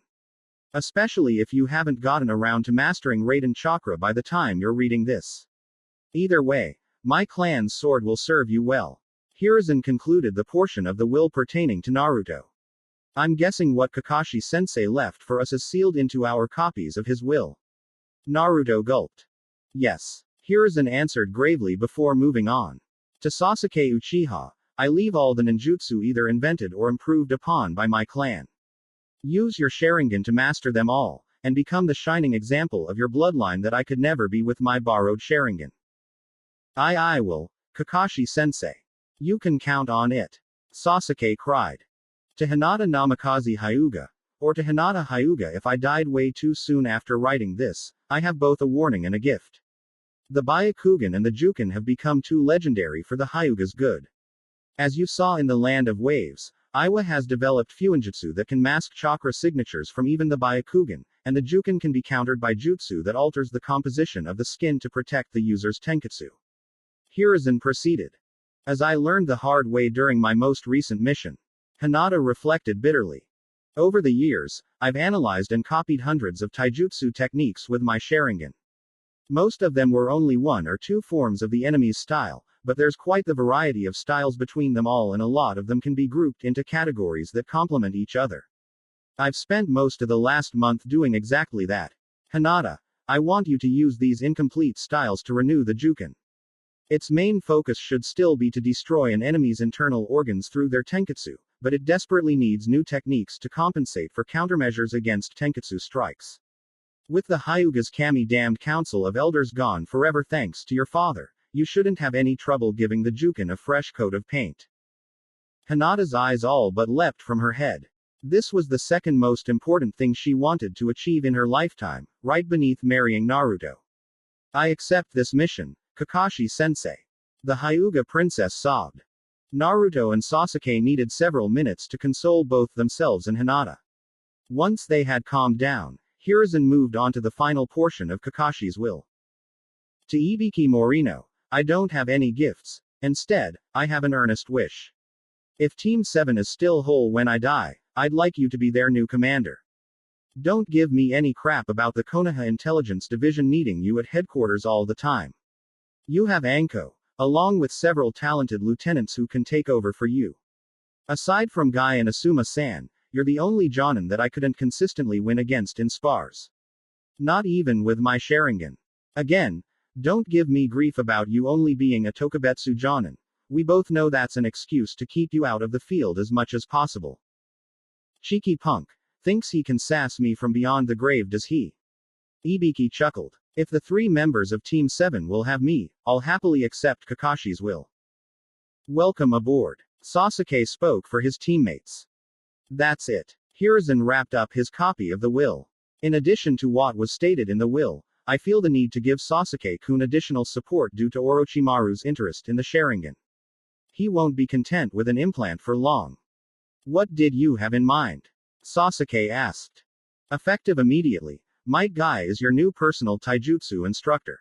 Guy-san, I want Sasuke-kun to achieve Lee-kun's level of proficiency with the 8 gates as soon as possible.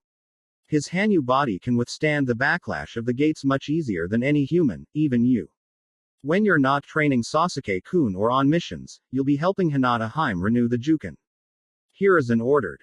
Yes, Hokage-sama. Guy replied.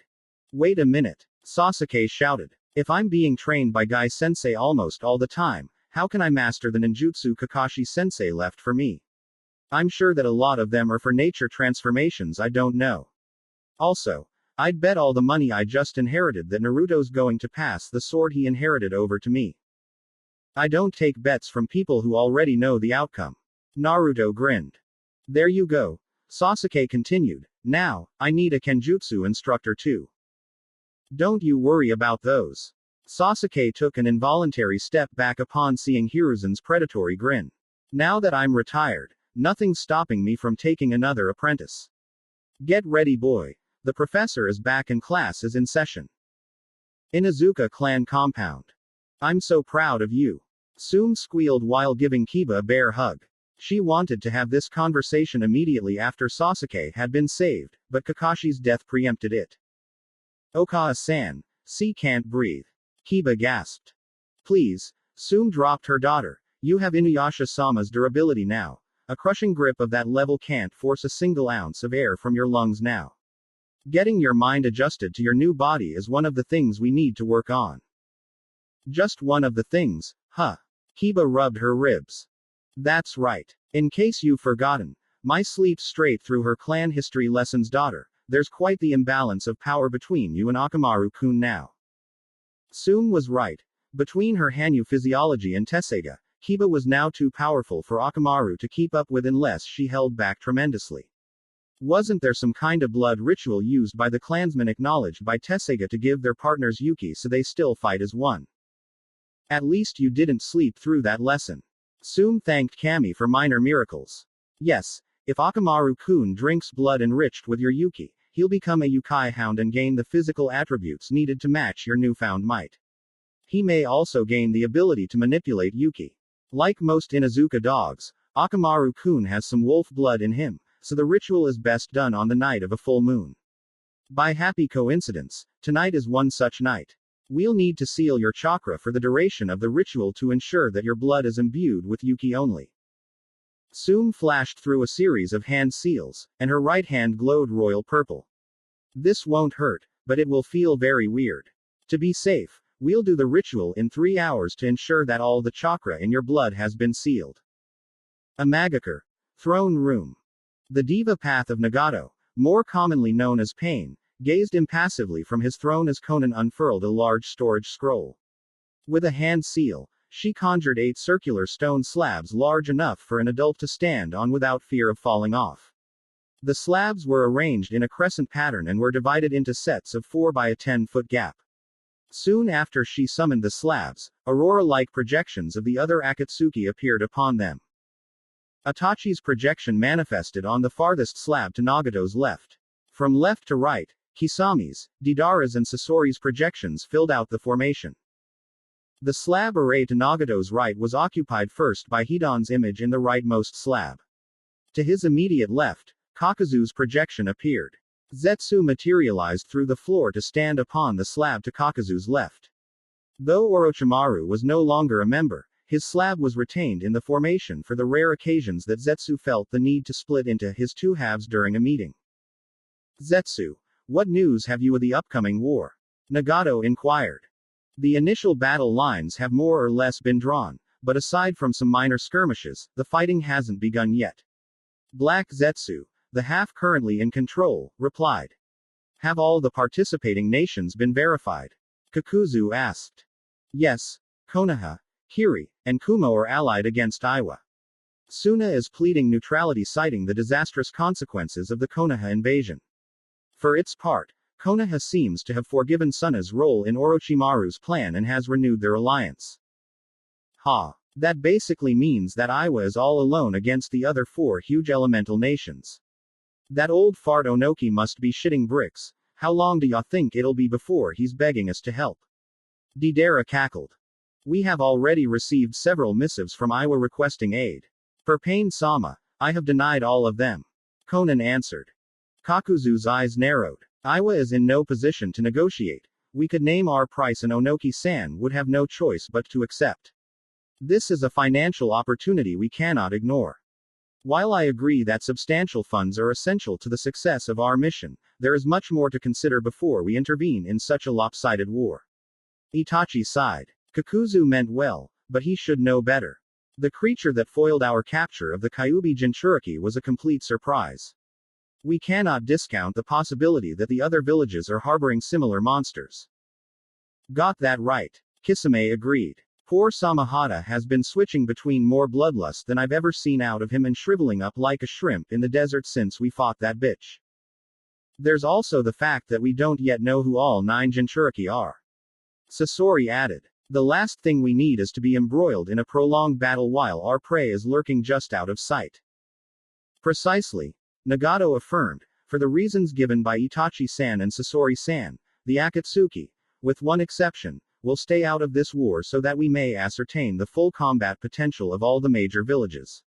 To that end, it is in our best interest that this war lasts as long as possible. The leader of Akatsuki turned to the only member of his organization that had yet to speak. Hidan Dono, are your cardinals ready? Fuck yeah they are, Leader-san. Hidan laughed. After all, I've kept them on a short leash long enough since joining this group. Then turn them loose, High Priest of Jashin-sama. The world shall bask in the Death Eater's wisdom. May the chaos they spread in this war, and beyond, bring glory to Jashin-sama. Hidan's maniacal laughter tore through the room as his projection disappeared. This meeting is adjourned, Konan declared. If you have any concerns in the near future, inform us through the usual channels. The Akatsuki members' projections winked out of existence, and Zetsu vanished back into the floor. After Konan resealed the stone slabs, Nagato used his other 5 paths to ascertain that none of their chakra signatures were anywhere within a Magaker's palace. He waited several more seconds to be sure before using an incredibly weak Shinra Tensei to leave a tiny crack on the floor in the space that had separated the 2 slab arrays. The air above the crack shimmered and seemed to spiral into itself as a man wearing a simple white tunic, matching pants and sandals, and an orange spiral mask with only one eye hole twisted into the room from the distorted airspace. You're taking an enormous risk. The masked man growled. A necessary risk, as you well know, Obito-san. Nagato retorted. Jashin-san and his ilk pose far too great a threat to Madara-sama's ambitions to be left unchecked. Not even Zetsu could breach the security of their hidden compounds, nor could he find them all. No, the cult of Jashin must be drawn out, cut asunder, and burned at the root. And this is your solution. Jashin-san's disciples do not call him Death Eater, out of affection alone. Every murder committed in his name erodes the seal Gaia placed upon him. Obito countered. Perhaps, but with each disciple killed, his influence upon this world wanes. Nagato replied coolly. If all of his disciples are slain, Jashin-san will be rendered an impotent god. Very well. We'll play it your way for now. Obito surrendered. With another spiraling ripple, he vanished from the room. Otogakur. Orochimaru sighed as he returned home. The euphoria from finally obtaining the Sharingan was dimmed as he saw Kimimara's corpse lying on an operating table. The snake that retrieved it had already banished itself back to its own realm. The damage to Kimimara's heart and surrounding blood vessels is consistent with the Rasengan. Jiraiya is preoccupied with the war effort, so Naruto-kun must have been the one to kill my precious Kimimaro-kun. The snake Sanin observed. 2 weeks ago, I'd have been furious after seeing this. But, thanks to Kabuto's improvements to Edo Tensei, I'll be able to resurrect Kimimaro-kun at no less than 80% of his full power. Couple that with an undying body and near-infinite chakra and he'll be unstoppable. Orochimaru moved to Kabuto's lab and retrieved several surgical tools. I'll revive you in due time, Kimimaro-kun. First, I need to perfect my control over the upgraded Edo Tensei using some expendable test subjects. And before even that, I need to incorporate your Kekkei Genkei into my body. Kabuto was so close to a breakthrough, completing his research should only take a month or two. The Sharingan and its wonders can wait, for a brief interlude. After all, what kind of king has no knights at his beck and call? Konoha Cemetery. Midnight. Naruto stood in front of Kakashi's grave. He had no more tears that night, but he wished he did. I'm sorry, Kakashi-sensei, but I don't know if I can do what Medusa-san said earlier. My Daiyoukai blood is boiling over, demanding Orochimaru's head. Lots of people talk about a dark side, or a bad conscience. I used to think of it as uneducated nonsense, but, after learning you died, I felt it. Something inside me snapped. That dark side people talk about. If I didn't have it before, I certainly have it now. The young Daiyukai's eyes were red. Not the scarlet slits that appeared when he used Kurama's chakra. No, this red was completely different. His pupils and irises were unchanged, but his sclera were now the color of blood. Naruto shook his head from side to side several times, and his eyes returned to normal. Orochimaru's dead meat, and Kami have mercy on anyone who gets in my way because I sure as hell won't. Tetsu no Kuni, the day of Kakashi's funeral. This Cage Summit is hereby called to order. Mifune, samurai general of Tetsu no Kuni and right hand of the Tetsu daimyo, gazed sternly at the shinobi assembled before him. Tsunade, the fifth Hokage, sat directly across from Mifune's podium. Her two bodyguards, Jiraiya and Shizune, sat directly behind her. The last Senju's face radiated an outward calm, but Mifune saw the fury boiling just beneath the surface. Tsunade was out for blood. To Tsunade's left sat I. The fourth Raikage made no attempt to disguise his own rage. If Tsunade was the calm just before a storm, then I was the storm itself. His bodyguards, Killer Bee and Darui, sat behind I in stoic silence. As expected of one who was once a Raikage candidate, Mifune praised, I'd heard that B-san was a boisterous sort, but he seems able to appreciate the gravity of the situation. Gaara, seated to Suon's right, expressed no emotion whatsoever. While not officially a Kage yet, all in the room knew the position was hereditary in Suna and that it was only a matter of time until he was elevated to the same rank as the ninja he sat next to. Tsunade had requested permission for Gaara to attend the summit, to which Mifune had agreed. Baki and Tamari sat behind him. Like Gaara, Baki was stone-faced, while Tamari was controlling her apprehension for both the meeting at hand and its ramifications. To Gaara's left sat Mei. The fifth Mizukage had a playful smile on her face, one that Mifune knew belied her serious nature. His spies had reported that Mei was the leader of the resistance in Kiri's most recent civil war. Yama Yumino and Chojuru, a proud member of the 7 ninja swordsmen of Kiri, sat behind her. Yama also had a smile on his face, though it was colder than Mei's, while Chojuro was clearly timid. We accept Mifune Teisho as our mediator. Tsunade, I, and Mei intoned before placing their Kage hats on their respective parts of the shared table. Gaara, having no Kage hat to place, bowed his head toward Mifune and placed his hitayate on the table. Very well. Mifune nodded to Gaara before proceeding. It is unfortunate that Onoki Guin, lord of his clan and third Tsuchikage, is not among us. Mifune flicked his eyes to the empty trio of seats to the right of A's section of the table. It's probably for the best. Mei opined. If the looks on Idano's and Tsunade Haime's faces are any indication, the Fourth Shinobi World War would have started before the Cage Summit meant to prevent it could even begin.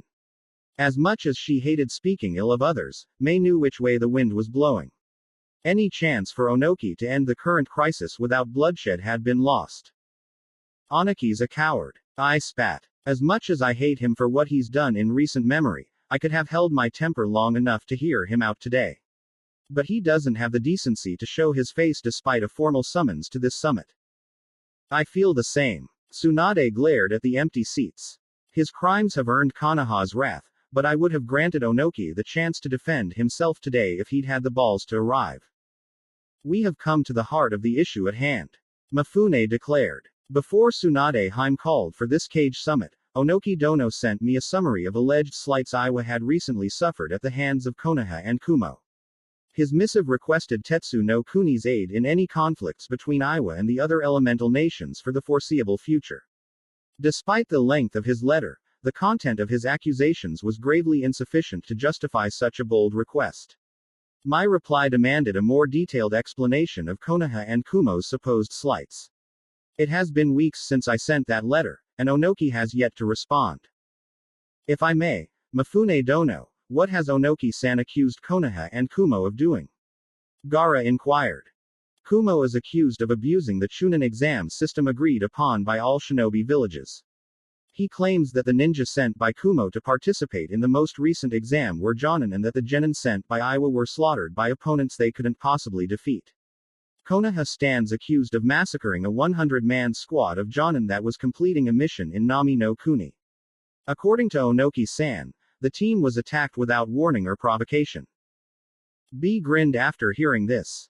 Since Mjolnir disrupted whatever surveillance seals and jutsu were placed on the hit squad he sent after Naruto, Onoki would only know that his men had died, not who was responsible. At best, he would assume that Kakashi and Zabuza had united against a common enemy, and Kiri could not be blamed for the actions of a missing nin. I'll not deny that the two-man team I sent to participate in the Chunin exams is extremely talented, but that's only due to the hellish training they went through prior to the start of the exams. I retorted. One of my bodyguards oversaw the training, and he would gladly consent to have his memories examined to prove Kumo's innocence. I gestured toward Darui. Come forward, shinobi of Kumo. Mifune ordered. Darui left his seat and approached the general. Mifune motioned for him to stop once he reached the center of the room. Mifune then raised his right hand, and one of his two attendants moved to the center of the room as well. The code of Bushido forbids samurai from using chakra to manipulate the mind. However, the monks of our land are under no such restriction. Taiko-san is Tetsu no Kuni's best mind walker. She will examine your subordinate's memories, I don't know. The monk was tall for a woman, nearly 5 feet, 8 inches. And her flowing pink robes were far more ornate than a monk's typical garb. Darui knew better than to assume a woman's age from her looks alone, but she seemed not much younger than himself. You're guessing my age, Darui-san. If you must know, it's 20. Taiko giggled, causing her back-length lime green hair to ripple behind her. I'm sorry. Darui apologized. Don't be. You're hardly the first to be shocked that such a young woman is Mifune-sama's right hand. Now, about those memories. Taiko flashed through a series of hand seals that looked nothing like those used for ninjutsu. The cage in the room had some passing familiarity with the monk arts, but this was the first time any of them had seen a monk spell in action. For the briefest of instants, Darui's brain felt like it was drenched in ice water. Once the feeling abated, the memories of his training sessions with Karui and Omoi rose to the surface of his mind in perfect detail. Minutes passed while the memories played themselves out. By the end of the last one, Darui's face was drenched in sweat. He lost his footing after Taiko broke the connection. Sorry about that. Taiko grabbed Darui's arm before he fell to the floor and hoisted him back up. Calling memories to the surface of someone's mind puts a strain on their body. The farther back in time the memories occurred, the worse it is. Especially if the memories in question don't hold a special place in the target's heart. Do you require medical attention? No, I'll be fine. Thank you. Darui bowed and returned to his seat. Taiko had a small smile on her face when she turned around to face her master. Darui's memories show that Kumo's team genin in rank, but far beyond that in skill by the time their training regimen was complete. So be it, Mifune declared before facing Tsunade. What does Konoha have to say regarding Oniki's accusation? For that, it would be better to read B-san's memories, since he was the one responsible. Tsunade replied. Mifune motioned for B to stand up. The Jinchuriki met Taiko in the center of the room. Warning ya now, pretty lady, I got a tailed beast in my head. Best be careful how deep you walk, or you'll end up dead. The young monk's green eyes became saucers. I'll be careful. Taiko gulped before recasting her spell. B endured the consequences of the mind walk with much less stress than Darui. It took 2 minutes longer than with Darui, but soon enough Taiko had seen the memories she needed. Whoa. Taiko stumbled once the link was broken. She took a moment to collect herself before beginning her report. Onoki-san's squad ambushed a Konoha team near the end of one of their missions in Nami no Kuni. If B-san hadn't intervened, Konoha's team would have died. What else did you see? Mifune knew that his top mind walker must have seen something astounding to react as she did. The jutsu B-san used to destroy Iwa's squad, sir. It created a thundercloud that emitted over 100 simultaneous lightning strikes. These strikes incinerated the people they struck and didn't even leave ashes behind. Taiko shivered. We haven't violated the WMD-class jutsu treaty Kumo signed at the end of the Third Shinobi World War. I addressed Mifune's unspoken concern. The jutsu my brother used that day is a hereditary technique similar to a Kekkei Genkai, but it can only be used once every 3 years. Currently, only my brother and I can use it. And how long has it been since you used it yourself? Mei's smile had fallen off her face.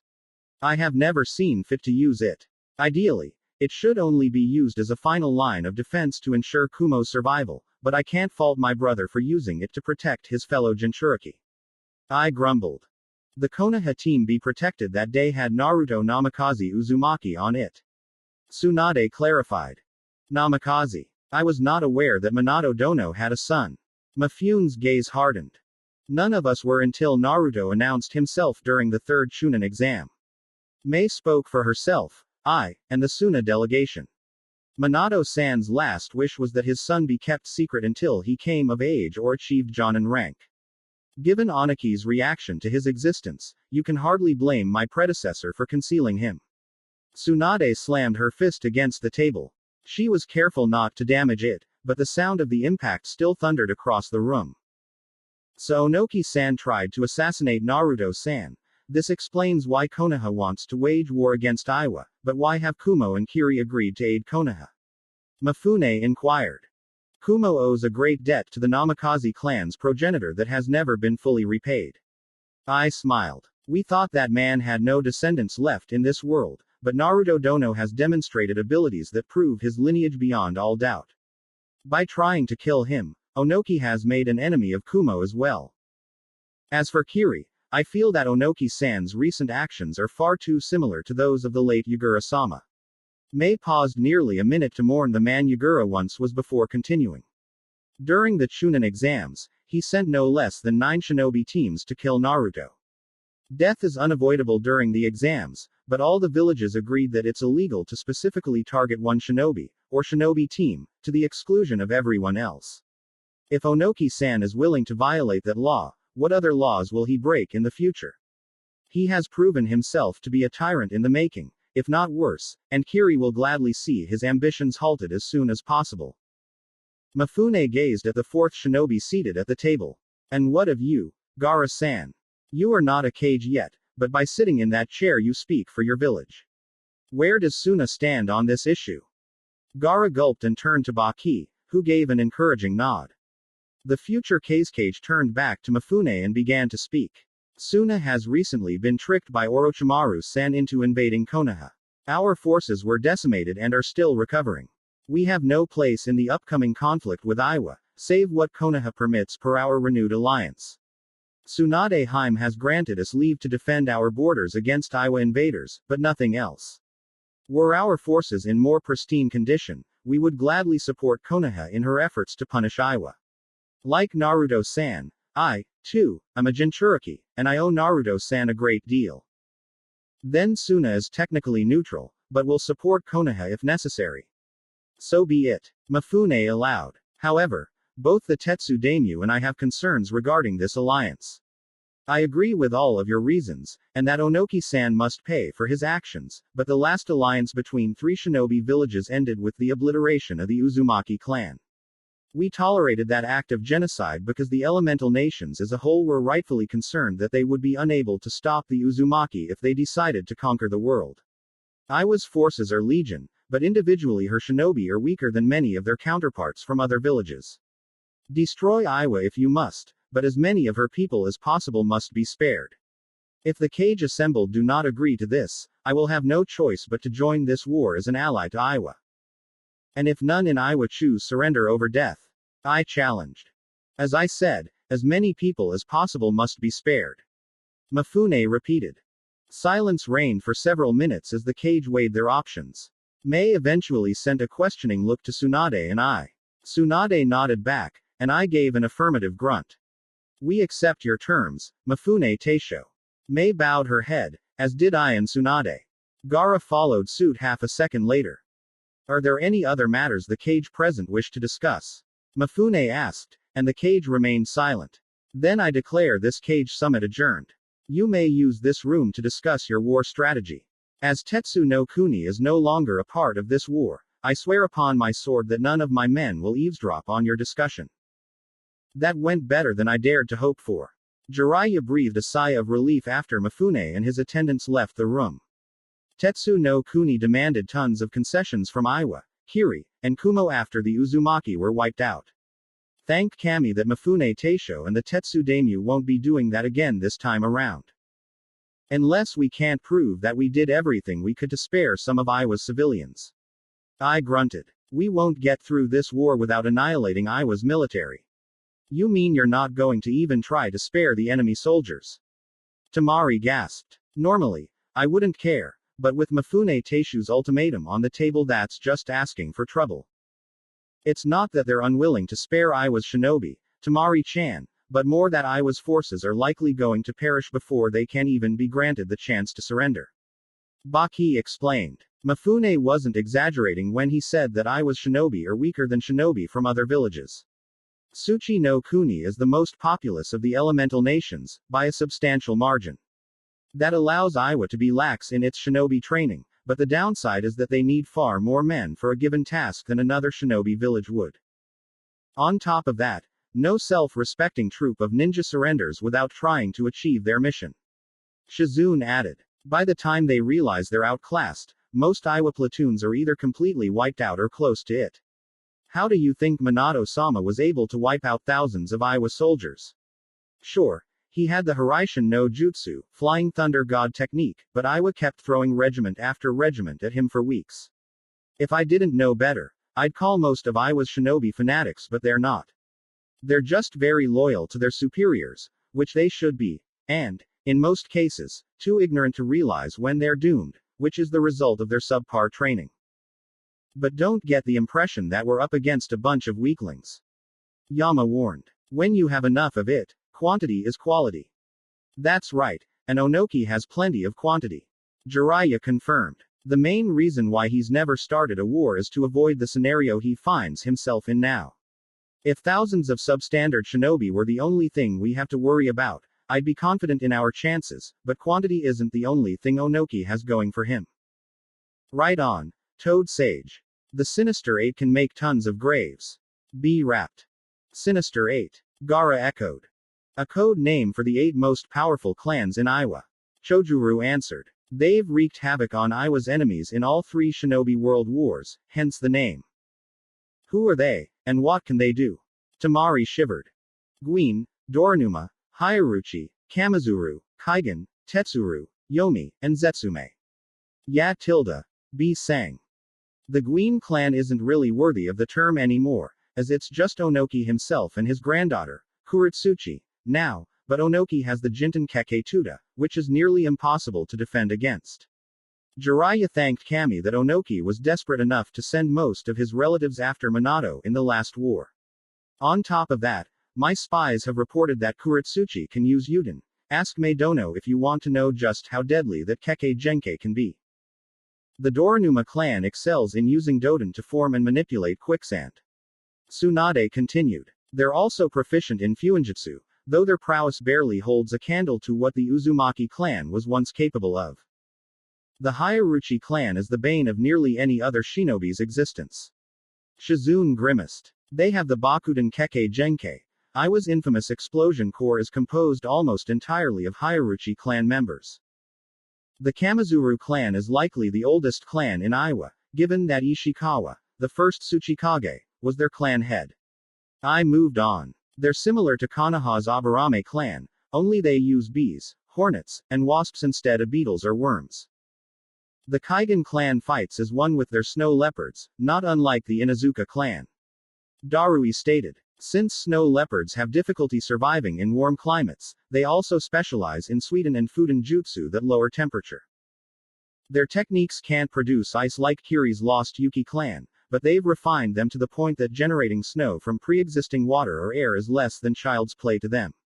Mei clarified. The Tetsuru clan does something similar with magnetism. Their techniques can't be qualified as Jiten, but they can control magnetism all the same. In their own way, the Yomi clan is the most troublesome of the whole lot. They're genjutsu specialists, and the potency of their illusions rivals that of the Uchiha's Sharingan. Yama said sternly. Yumino-san is entitled to his opinion, but I'd say the Zetsume clan is the most formidable of the Sinister Eight in direct combat now that the Guin clan is all but destroyed. They specialize in taijutsu, but anything they touch is petrified. You can't even let them graze you. Even the Hyuga need to strike specific points on the victim's body for their juken to work, but the Zetsume's techniques function like a virus and spread from the point of contact through the entire body.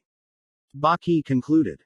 Tamari was shaking like a leaf well before her questions were answered in full. Even Gaara was trembling now that the explanation was complete.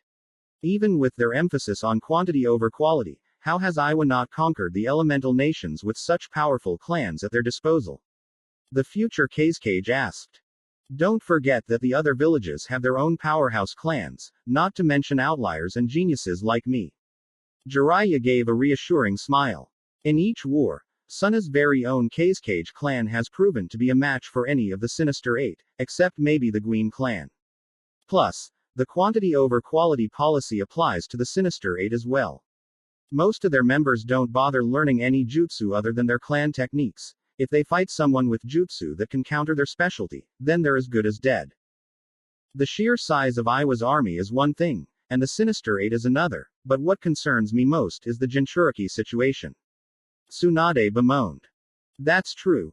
Mei frowned. Kumo is the only member of this alliance with 2 fully trained Jinchuriki at her disposal. Iwa can say the same. What? How is that possible? I roared. Naruto Dono. I understand, as he was treated as a clanless shinobi for the entirety of his childhood per Minato Dano's last wish, but Suna has the Ikibi and Kiri has both the Sanbi and the Rokubi. Shukaku was grievously injured during the Konoha invasion. Gaara tightened the clothes just above his seal. The jutsu Naruto-kun used to defeat him greatly impeded his regenerative abilities. I have consulted with an elder of my clan, and he said that Shukaku will be powerless for at least the next 2 years. As for Kiri, Yagura-sama was the Sanbi's Jinchuriki. When he died, the Sanbi died with him and hasn't reformed yet. Mei fought to hold back her tears. The Rokubi's Jinchuriki, Utakata-san, was disgusted by the bloodline purge Yagura-sama started and left Kiri. Yagura-sama sent dozens of hunter nin after Utakata-san. To my knowledge, none returned. With Kiri's shinobi population devastated by the civil war, I haven't been able to spare anyone to search for Utakata-san again. Damn it all. I slammed his fist into the table and left a huge dent in it. I thought we'd be able to overwhelm Anaki's forces with our Jinchuriki. Now, he has the advantage. Can you tell me which village has each tailed beast? I may be able to think of a way out of this. Tamari declared. I looked toward Baki for reassurance.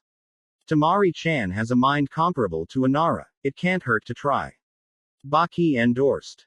If you say so. I grumbled. As you know, Suna holds Shukaku the Ikibi. Kumo holds both Matabi the Nibi and Gyuki the Hachibi. Kiri held the Sanbi and the Rokubi. Iwa holds the Yonbi and the Gobi. Finally, Konoha holds the Kyubi. You only mentioned 8-tailed beasts. What about the Nanabi? Temari insisted. Nanabi is held by Takigakure.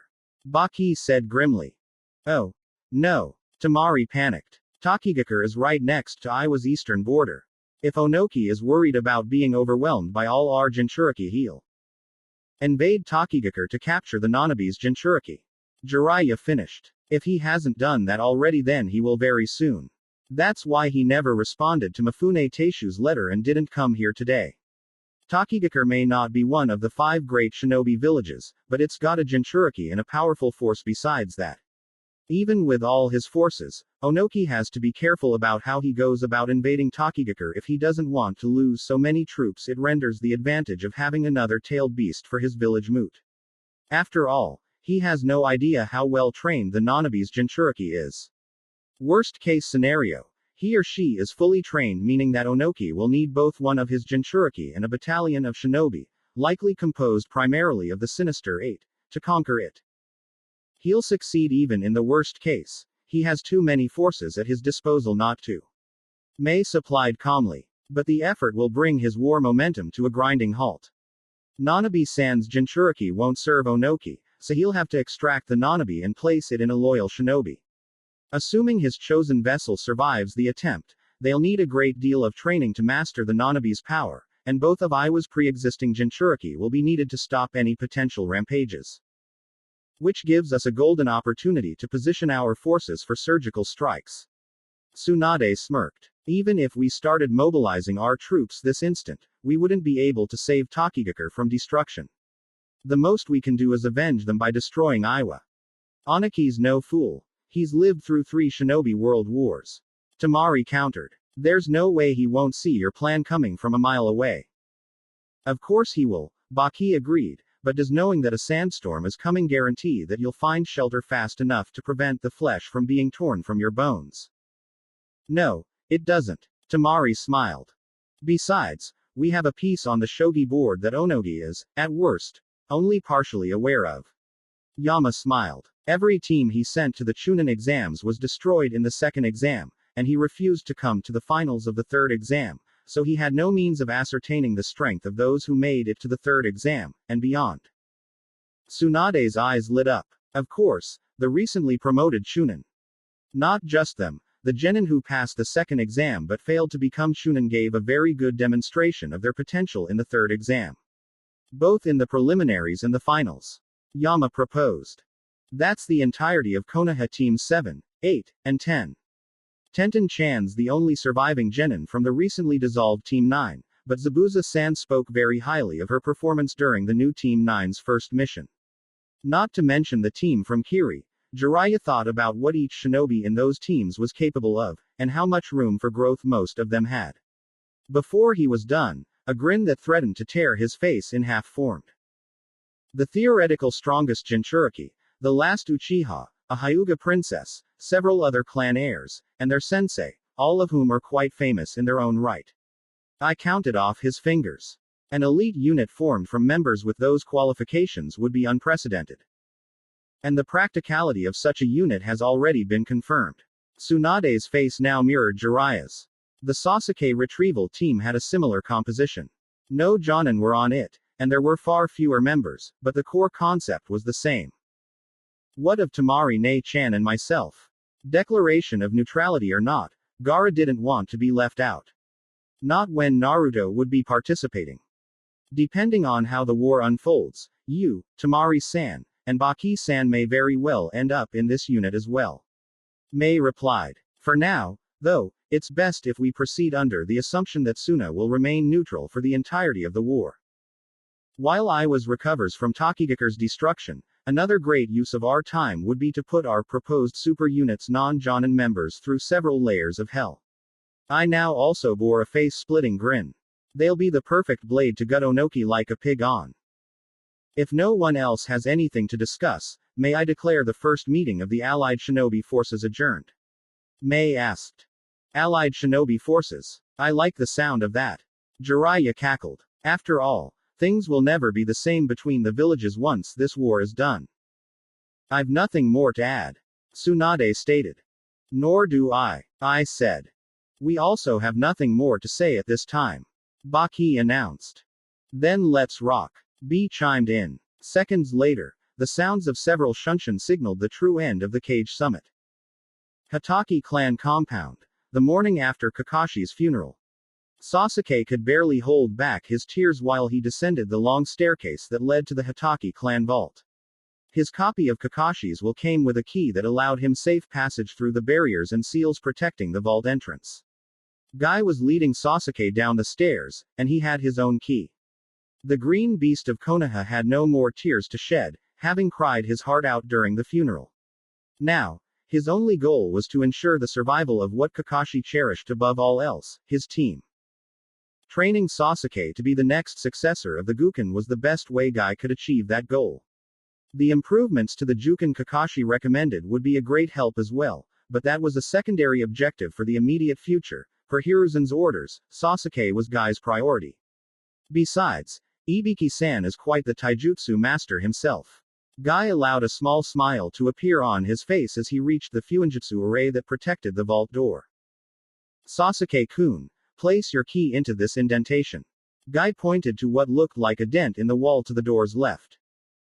The last Uchiha wordlessly complied, and both he and Guy were bathed in a purple light radiating from the door. Guy's key glowed with the same purple hue, and the door opened. Sasuke had expected the Hatake vault to look much like its Uchiha counterpart.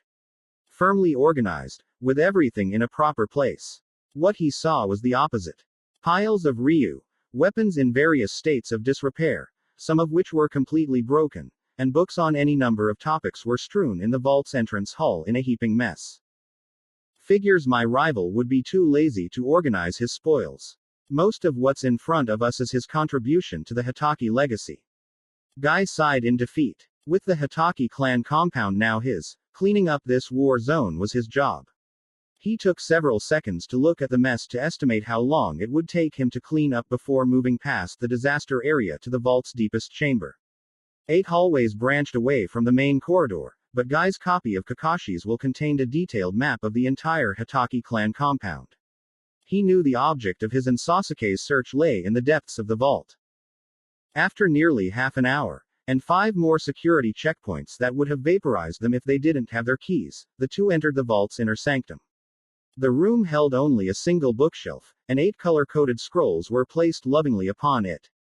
2 were red, another pair was green, a third couple was yellow, and the final set of partnered scrolls was blue.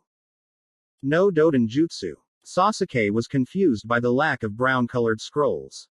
I'm afraid not. Kakashi copied plenty of them, but the Hatake clan never invented or refined any Doden Jutsu.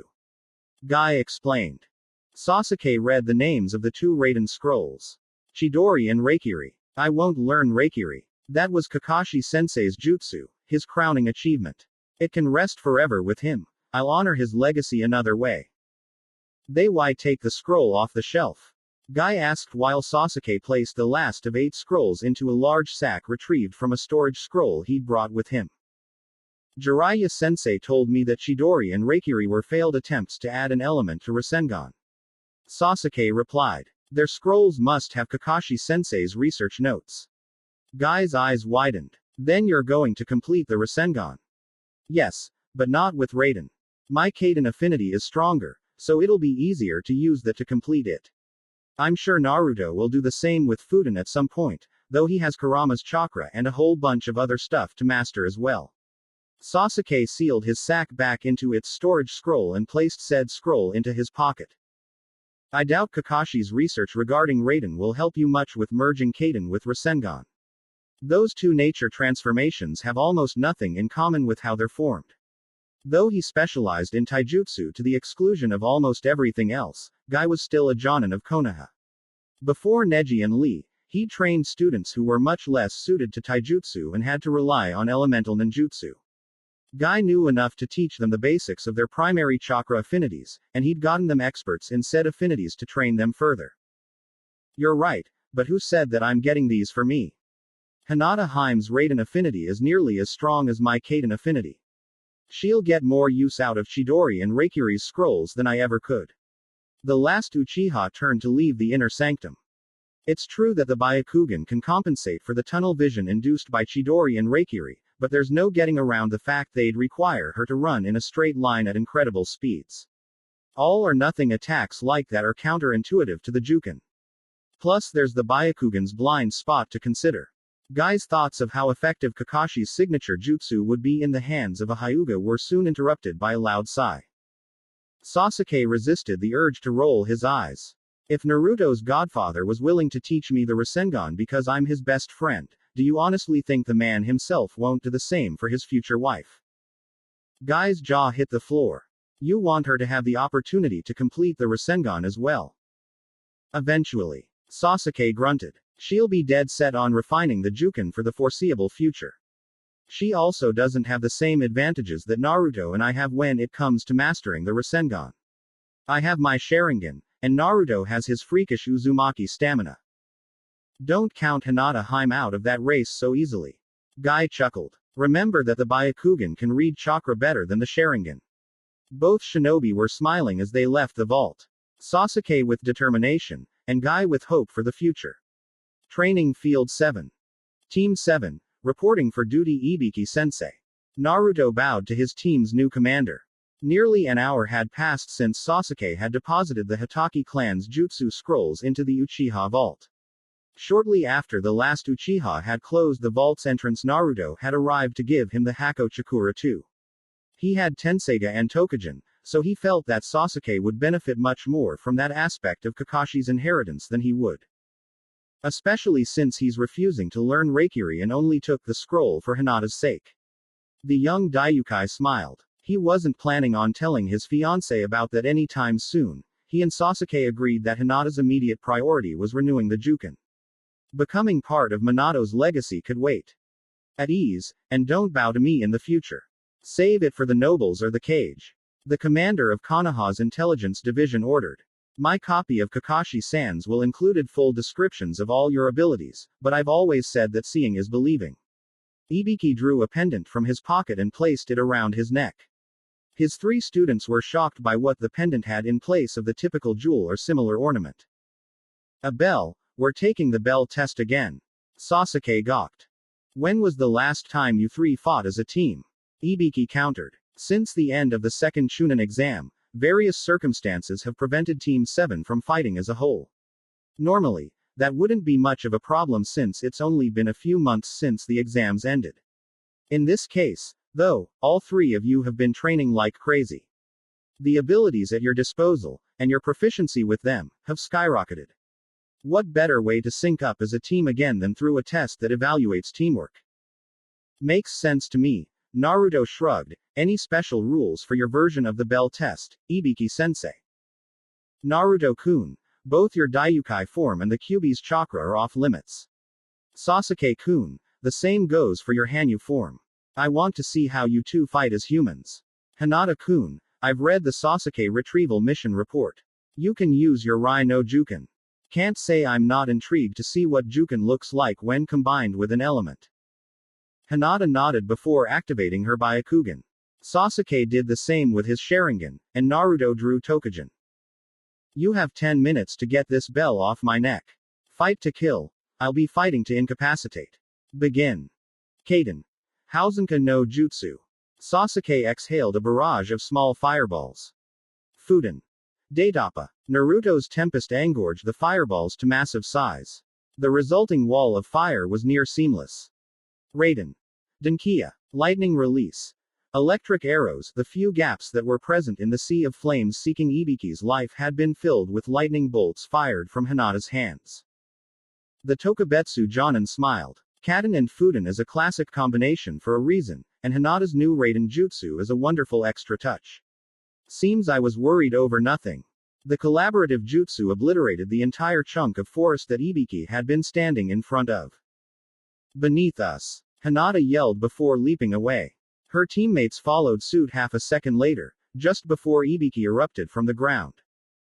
As always, the Hyuga are nearly impossible to surprise, Ibiki chuckled, emphasis on nearly. He flashed through a series of hand seals and his chakra blurred in Hinata's eyes. She could still see his chakra, but it was like trying to look through a heavy veil.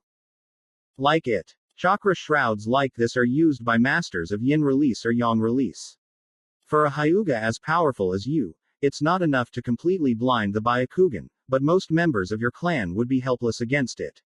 Ibiki dodged several attacks from Naruto and Sasuke while lecturing Hinata. Especially when it's combined with this Mujin Maisai. I thought that jutsu was a Kiri technique.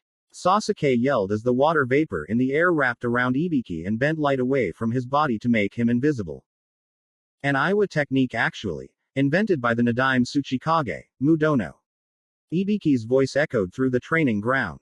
He could erase his presence completely with Mujin Maisai, making it impossible to track him by any means while it was active. Mudono had quite the grudge against the Nadaime Mizukage, Huzuki Genjutsu, and the two killed each other. Huzuki Dano's journals described in detail what he'd managed to piece together of Mujin Maisai's inner workings, which allowed Kiri to develop a lesser version of it.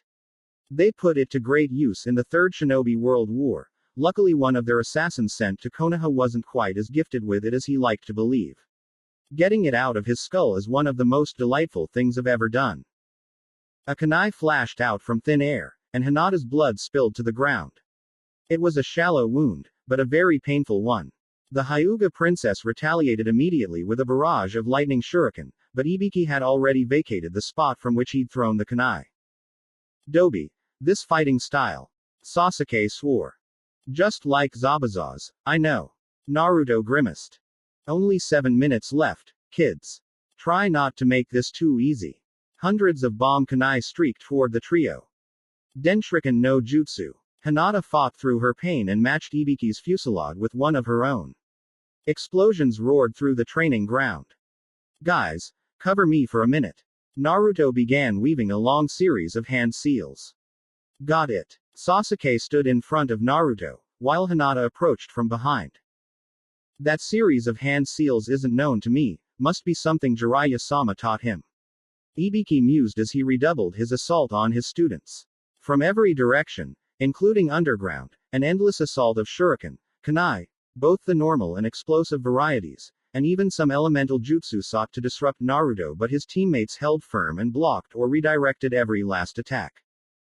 This is the longest set of hand seals I've ever seen. Nearly double what's required for the Sanryudan no Jutsu. No wonder he never used it in the exams. Ibiki had to fight the impulse to gawk at the impractical complexity of Naruto's jutsu.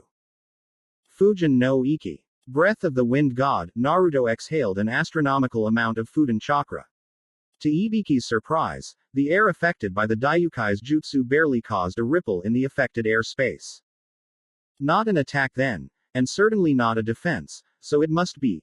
Ibiki's analysis was literally cut short when Naruto stabbed Tokujin into the trunk of the tree Ibiki had been standing in front of milliseconds before. 3 minutes left, let's get that bell.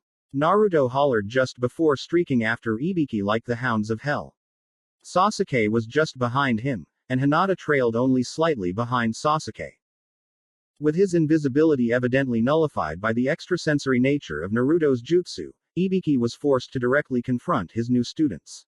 He tried retreating to the ground, but even that avenue of attack was not exempt from Naruto's newfound sense. If his jutsu allows him to perceive all that disrupts the flow of nearby air, then that would include underground air pockets. Ibiki marveled before looking at Naruto, and his suspicions were confirmed. The Chunin was sweating profusely and his movements were dulled tremendously compared to just a minute ago. Naruto. What's wrong? Hinata gasped.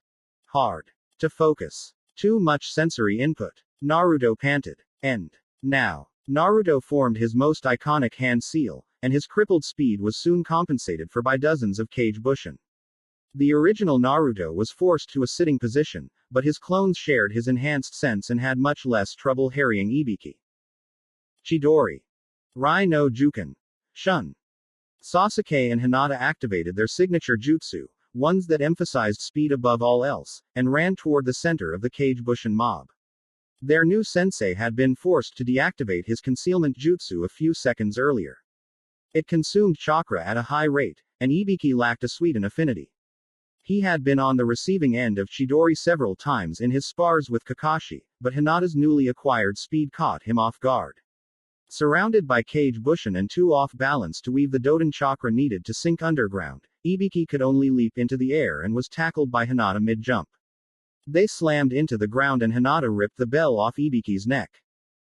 Time's up. Ibiki smiled before he and the bell vanished in a plume of smoke.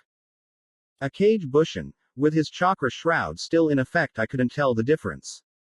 Hinata moaned. Neither could I, even though Fujin no Iki lets me sense chakra in the affected area. Ibiki-sensei outfoxed us completely. With his jutsu cancelled, Naruto's mental faculties were quick to return. Wouldn't be much of an intelligence division commander if I couldn't lead 3 fresh chunin around by the nose, now would I? The real Ibiki rose out of the ground. I'm not a Chu. You have more than enough skill and power to justify the rank. Ibiki cut Hinata off. Neji was a terrible opponent for you, and you still managed to give him hell before he won. You've only gotten stronger since then, and that strength was enough to kill one of Orochimaru's elite soldiers. No sense in putting this off for a second longer. Hinata Hyuga, by the authority granted to me as commander of Konoha's intelligence division, you were field promoted to Chunin, effective immediately. Thank you. Hinata was absolutely glowing with pride. You're field promoted too, Sasuke-kun. Ibiki continued. You humiliated Kabuto, who from what we can gather is Orochimaru's second in command, while escorting Tsunade home. More than that, Jiraiya told me about the calculated risk you took while you were still learning the Rasengan. You couldn't have known about Tsunade Heime's hemophobia, so the judgment call you made at the time was spot on given the information you did have. Shinobi have to make flash decisions like that all the time. Your lack of judgment regarding Gaara-san was the only reason you weren't promoted after the invasion. Now that you've demonstrated the capacity for sound judgment, I see no reason to keep you at Genin. You won't regret this, sir. Sasuke vowed. I know I won't. Ibiki grinned. Before anything more could be said, a round of applause rang through the training ground. That was an excellent display. Hiruzen had one of the most serene smiles any member of Team 7 had ever seen on his face. Ibiki-san, Tsunade has returned from the Cage Summit and has a great many plans in place for Team 7, among others. She wishes to debrief you in person. Your students are to return home immediately and await further instructions. Ibiki shunshined away immediately, as did Naruto, Sasuke, and Hinata. Tsunade's office. The next morning. Hiruzen-sensei did an admirable job balancing the strengths and weaknesses of all your teams, but none of you, or any of your teammates, has an ounce of medical ninjutsu training. Tsunade glared at the 4 kunoichi standing in front of her. Ino, Sakura, Hinata, and Tenten all gulped. Tsunade-sama, I can't speak for the others, but I got myself tested for medical ninjutsu affinity shortly after graduating from the academy last year and was told I had no affinity for it. Tenten's ashamed look surprised her friends. To someone who idolized Tsunade as much as Tenten, being told she'd never be a medical ninja was very painful. I don't doubt that for a second. Tsunade grunted. Medical jutsu is derived from yang release, and having an affinity for that is much less common than any elemental affinity. It's even more common for people to have a yin release affinity. Tenten nodded sadly, but the response she was about to give was silenced a second later when Tsunade slammed her fist into her desk and cracked it in two. So, Tenten, granddaughter of Hephaestus-sama, what are you going to do about it? Huh. Tenten looked like a deer in headlights.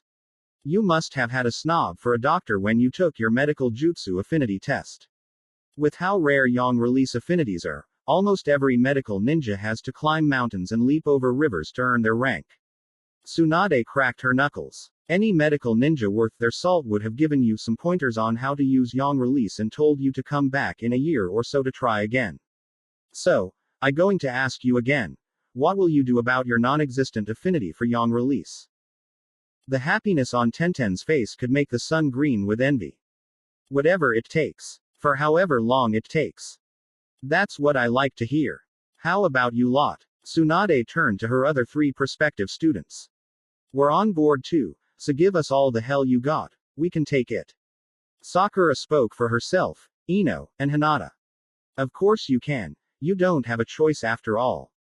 Tsunade began weaving a series of hand seals. Normally, the education needed to become a medical ninja takes at least 3 years and involves several written and practical exams. But we're at war with Iowa now, so I don't have time for that. Brace yourselves. Ladies, I'm going to use yin release to transfer all the knowledge you need directly into your minds. It will take several sessions over the next few days, but within the next 2 weeks you'll all be ready for a speed run of the exams needed to become medical ninja. Tsunade-sama, I must protest. Ino shrieked. The jutsu you're weaving right now is known to my clan, and it's forbidden for good reason. Most minds can't handle direct memory transfer and are destroyed or crippled for life. Most minds don't belong to 3 demigods and a descendant of the Senju. Tsunade countered. One thing I'll thank Danzo for is the meticulous records he kept, at least in triplicate, of all the Konoha genealogies.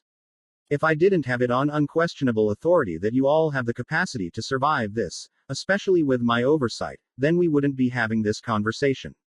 Tsunade finished her hand seal sequence, and 4 golf ball-sized chakra spheres manifested. Each one entered the forehead of one of Tsunade's new students. Cries of agony were soon silenced. The slug Sanin made sure that her 4 charges were as close to good health as possible given the circumstances, then ordered a squad of Anbu to bring them to the nearest hospital. Uchiha Clan Compound. Sparring Hall. While Tsunade was conscripting 4 new medical ninja, Sasuke was getting knocked around like a ragdoll. Again. Guy ordered. Sasuke winced as he stood up. Guy pitied the last Uchiha but he couldn't afford to go easy on him. Hiruzen ordered him to get Sasuke up to Lee's level with the 8 gates as soon as possible.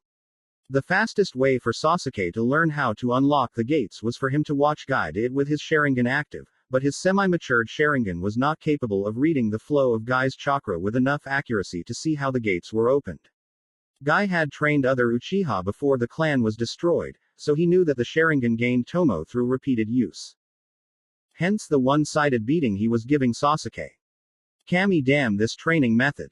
Sasuke swore. The Uchiha clan vault has more than a few manuals detailing this exact method of accelerating the Sharingan's growth.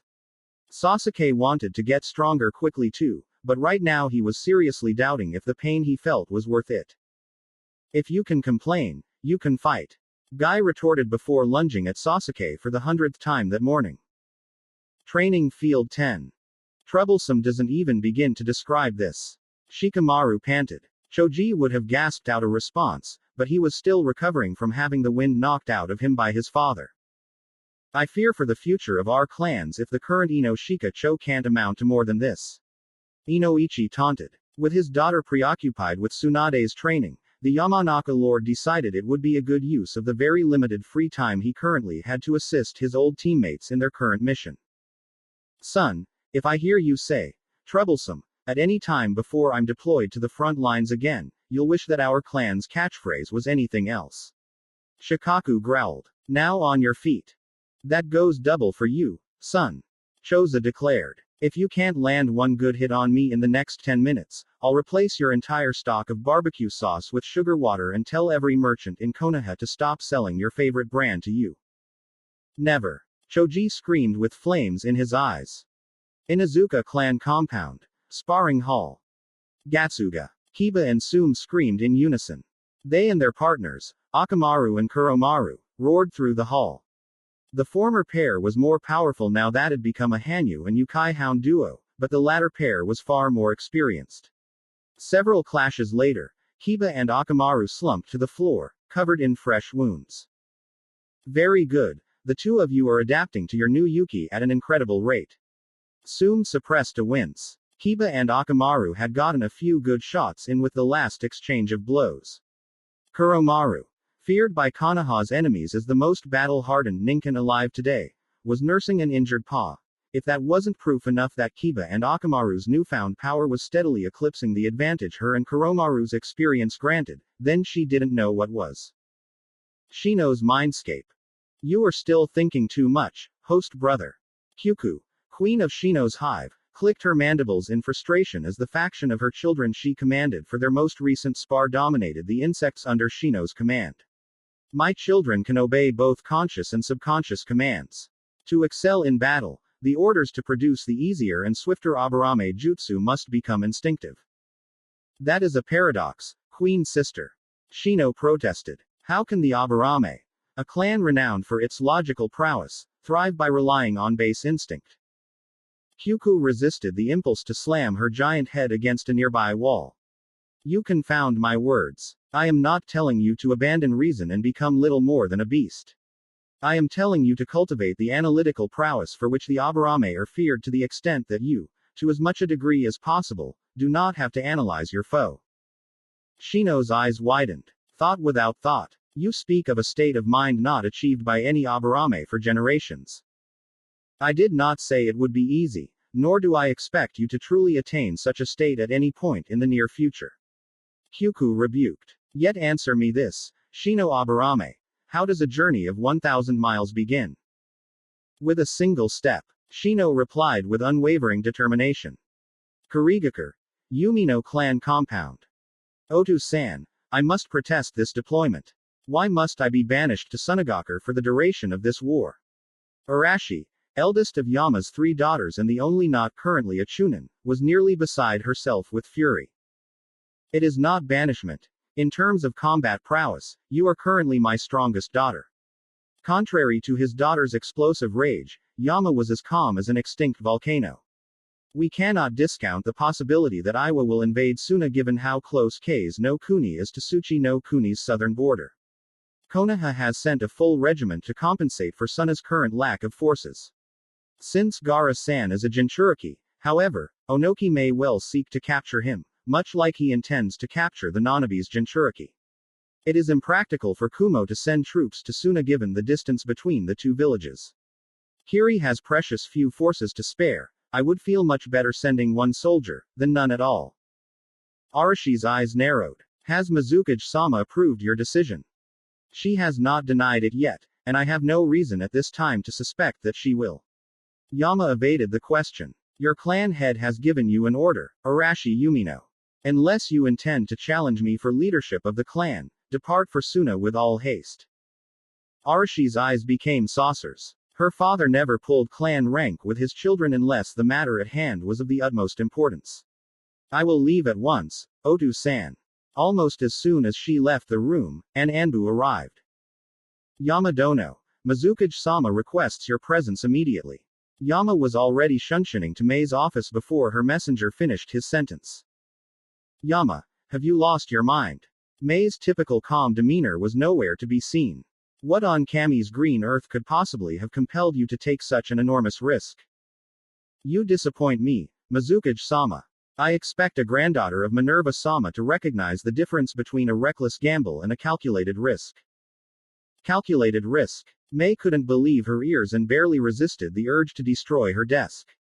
You know as well as I that the chance that your endeavor will resolve in our favor, and Suna's favor for that matter, is 50% at best.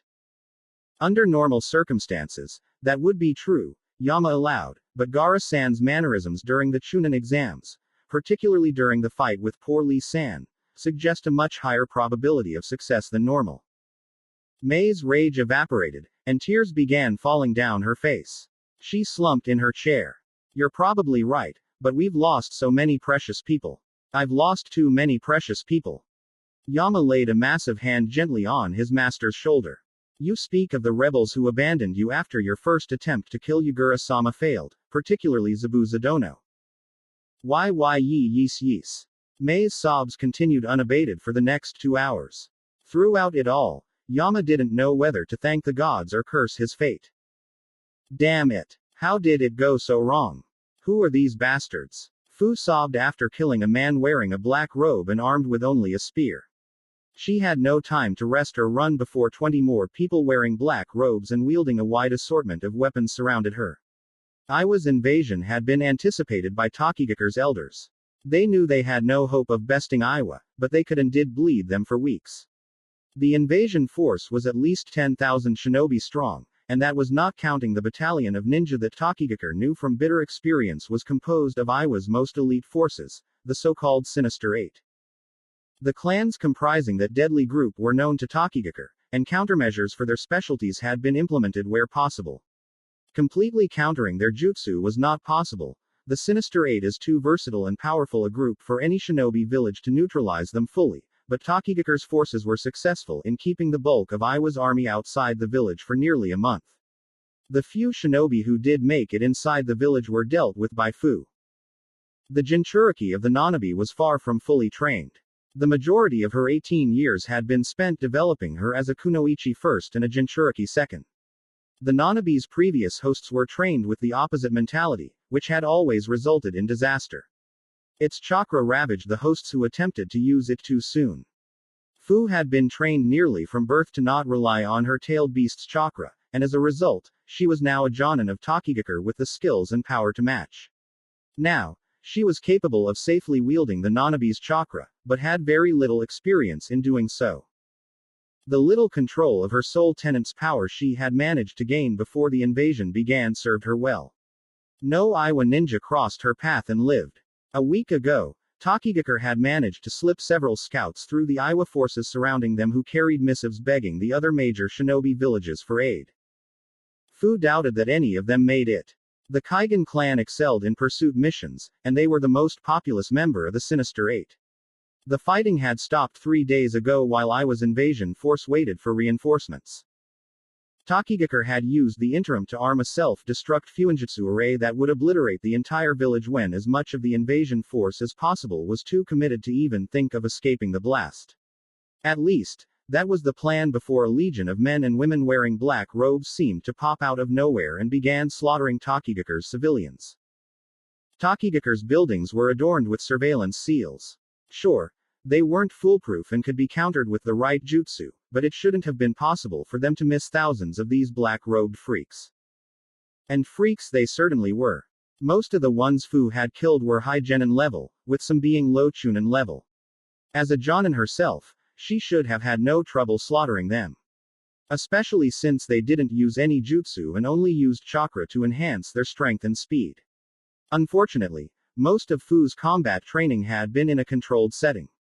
Sure, she'd been on missions, but the village elders weren't very keen on letting their only Jinchuriki leave the village. So yes, she'd killed people before, more than a few. But she'd never encountered berserkers, let alone fanatical berserkers. They didn't care how many of their own died, as long they brought their target down with them in the end.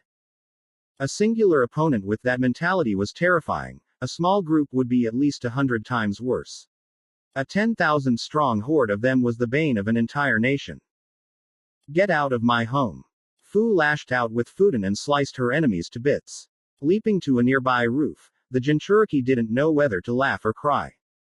Iwa's forces were bursting through a breach in Takigaku's defenses like water from a broken dam. The Black Robe's attack had diverted nearly a third of Takigaku's defenders away from the village walls, and Iwa had pounced. Once they saw them, the Black Robes stopped killing denizens of Takigaku and engaged Iwa's soldiers. To Fu, it looked like a black river and a brown river were trying to blot each other out. As the two colossal armies clashed, the Black Robes all began radiating red chakra auras, and their physical prowess skyrocketed. Very quickly, Iwa's forces were overwhelmed, and the Black River split in two. One mass of Black Robes surged out of the village to engage the Iwa. The other mass renewed its assault on Takigaku, this time targeting both civilians and soldiers. Beautiful, isn't it? A woman mused calmly just behind Fu. The Jinchuriki snapped her head around, and her jaw hit the floor. Terra-sensei. Fu couldn't believe one of her teachers was just enjoying the view. And was she stripping out of her armor? Kindly refer to me only as priest of Jashin-sama, Fu-chan. All who enter his service abandon their names upon swearing themselves to our Lord and Master, the first sacrifice to the future ruler of this world. For the sake of infiltrating your village, I was permitted to use what I'd thrown away. Now, I am once more only Jashin-sama's tool, and tools do not need names. Only Hidan-sama, the greatest instrument of Jashin-sama, may keep his name regardless of his current duty. While she spoke, the woman once named Terra summoned a robe from a storage scroll and quickly donned it. The garment was not black, but the deep red color of blood. Fine, priest, go to hell. Fu formed wind blades and charged at her foe. The cultist drew two swords of her own and unleashed a barrage of strikes that forced Fu onto the defensive. The chakra pulsing through her blades kept them from being cut to pieces by Fu's jutsu. Oh, dear Fu-chan, Were you expecting me to be as easy to kill as my acolytes? The priest of Jashin cackled. If so, I'm overjoyed to disappoint you. You have my thanks. I thought sabotaging the surveillance jutsu array would be the most ecstatic deed I'd accomplish this day. We priests aren't supposed to participate in the slaughter tonight until the acolytes have killed their fill. With both Iowa and your own soldiers at far less than their best, I feared my blades would be unbloodied for the entire evening.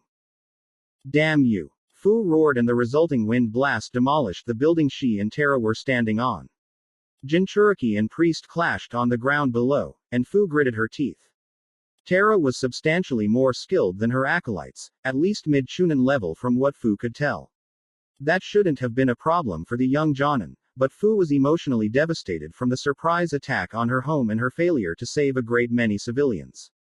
Since the cultists had launched their attack, she'd watched them kill at least 10 families that had been randomly selected to escape Tokigakure before the self-destruct seals were triggered. The faces of the cultists she'd killed that day flashed through her mind. Terra was not the only familiar one. Fucking hell. Terra-sensei moved here when I was still in the academy. How long have these bastards been planning this?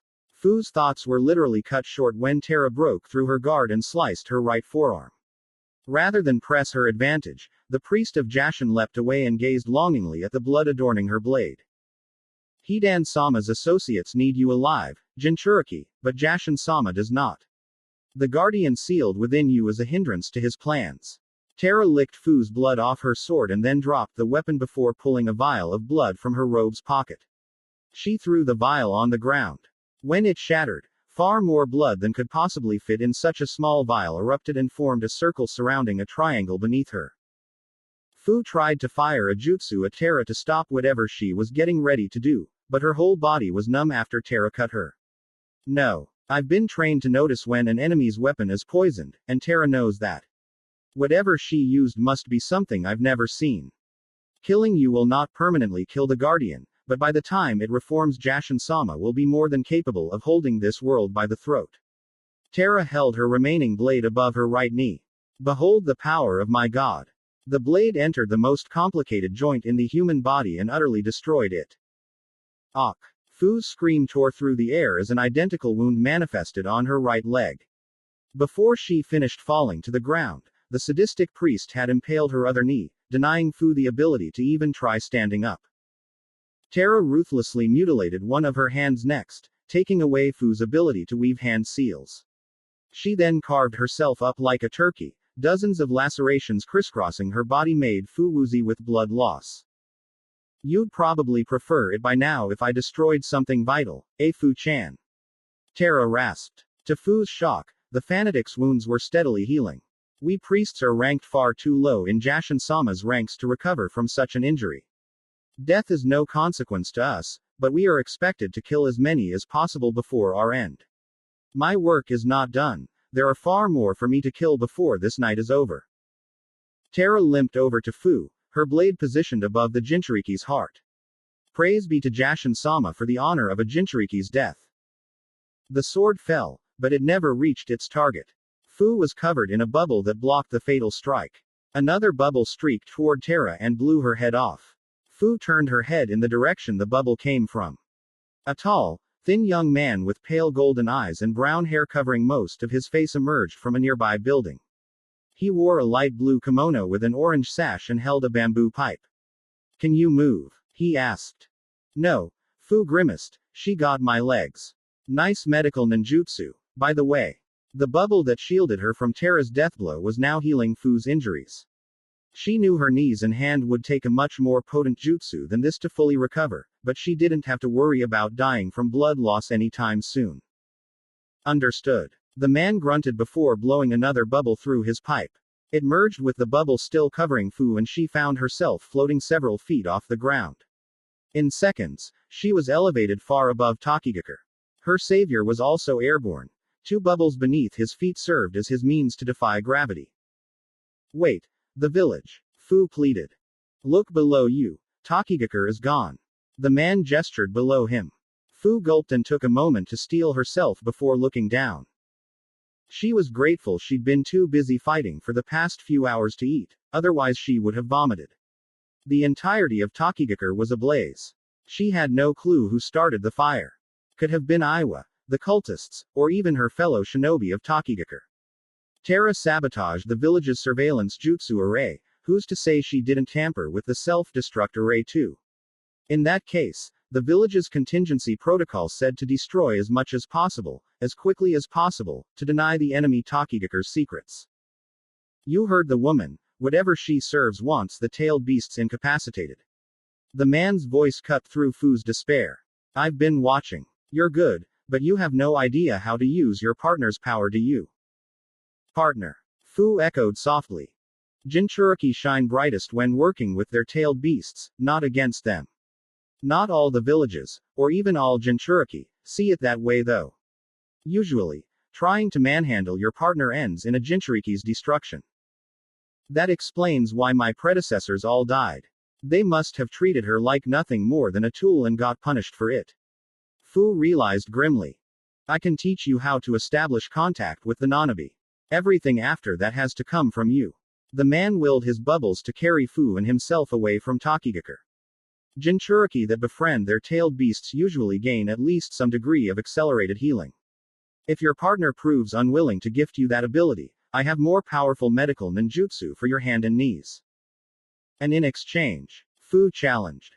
Nothing. That woman called your partner a guardian for a reason. The tailed beasts serve a vital function, and if this cult seeks your death, then they'll be after me to incapacitate my tailed beast as well. The man replied. Fair enough, but where will we go? Also, since I'll be traveling with you, I need a name. With this stranger's help, Fu had a sense of purpose. Purpose was good, very good. It let her forget that everything she'd come to love was now burning to the ground. I have a few safe houses in the region. For now, Aiwa hasn't spotted them. We go to ground, and, hopefully, you and your partner become good friends very quickly. After that, we'll see. The man willed his bubbles to move faster, almost at the speed of sound. Your name? Fu insisted. Utakata, Jinchuriki of the Rokubi. A burst of chakra saw the bubbles break the sound barrier several times over. By the time Fu turned her head to see Takigakure one last time, it was concealed by the curvature of the earth. Ka-10, commander of the Takigakure invasion force and Jonin of the Kaigan clan, surveyed the burnt remnants of the village he'd been ordered to capture with as few casualties as possible. The enemy shinobi, with the exception of the Nanabi's Jinchuriki, were to be killed to the last man, but Onoki-sama wanted the civilians alive. Adult civilians could be brainwashed and turned into disposable soldiers. Children could be cultivated and raised into shinobi once they were relieved of any loyalty or affections outside of Aiwa. Ka-10 Dono, Do-20 Dono has completed her initial scan of the village and reports no further Fuinjutsu arrays. An Aiwa scout, one of the very few who had survived the disastrous arrival of the Black Robes, reported in. The Sinister Eight clans never used their names while at war or on missions. The letters in their call signs indicated their clan, while the numbers referenced their approximate skill and power levels. With the exception of numbers 1 through 5, the numbers could be held by multiple people. Good. I have new orders for the Doranuma. They are to stand down and await further instructions. Ka-10 knew the Doranuma had worked themselves ragged trying to counter the surveillance Fuinjutsu array. He had no doubt their skills would be needed again soon, but they'd earned a break. All of my surviving soldiers need rest, even if it's just a few hours. Ka-10 grimaced. The Black Robes had destroyed nearly the entire force. The only divisions left were the ones composed of Sinister Eight clan members. Even those took some casualties before the Black Robes were killed. Where did they come from? Which village, if any, did they serve? And how were they conditioned to fight with such utter disregard for their own lives? Ka-10 had fought berserkers before. Some of Aiwa's forces even encouraged such tactics. But most of them needed a trigger of some sort, and their rage only lasted so long before leaving them helpless. But the Black Robes were cut from a different cloth. Typically, berserkers utilized techniques that made them immune or highly resistant to pain. Such jutsu remove the limiter the human brain imposes on the muscles to prevent self-harm, allowing a berserker to fight with the entirety of their physical might.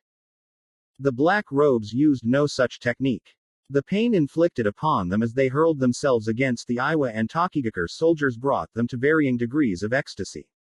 It wasn't arousal, not quite, but it was very close. Ka-ten couldn't fault his men for faltering against such a foe. Especially not when all of them fought with the might and skill of a low chunin. The invasion force was primarily composed of low chunin and high genin. The black robes not only equaled or exceeded Iwa's army in skill, but their kinjutsu granted them physical prowess beyond what any genin could hope to match. The only saving grace was that the jutsu that turned their chakra red was fatal if maintained for too long. Hundreds of the black robes had died from overusing it before they could be killed by Iwa. It took 2 more hours for what was left of the invasion force to set up camp inside the charred corpse of Takigakure. The fires that destroyed the village left few structurally sound buildings in their wake, but that was what Doden Jutsu were for. A few reinforcement techniques here, some collaborative house creation jutsu there, and Iwa's invasion force no longer had to worry about the elements while they slept. Fully investigating the village's remnants could wait until morning.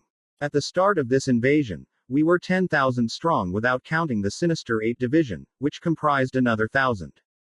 Takigakure bled us to 5,000 conventional soldiers and even killed 50 of the Sinister 8. It took them nearly a month to do that.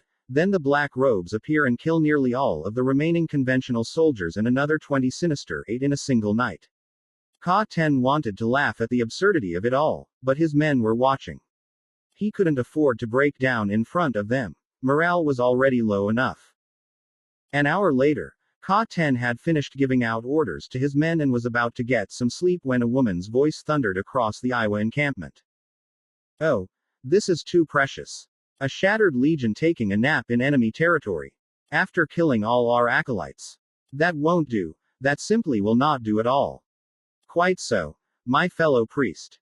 A male voice boomed. "We must finish our acolytes' holy task. They disposed of Iwa's trash, leaving the jewels for us to pluck. Such a thoughtful flock we lost today."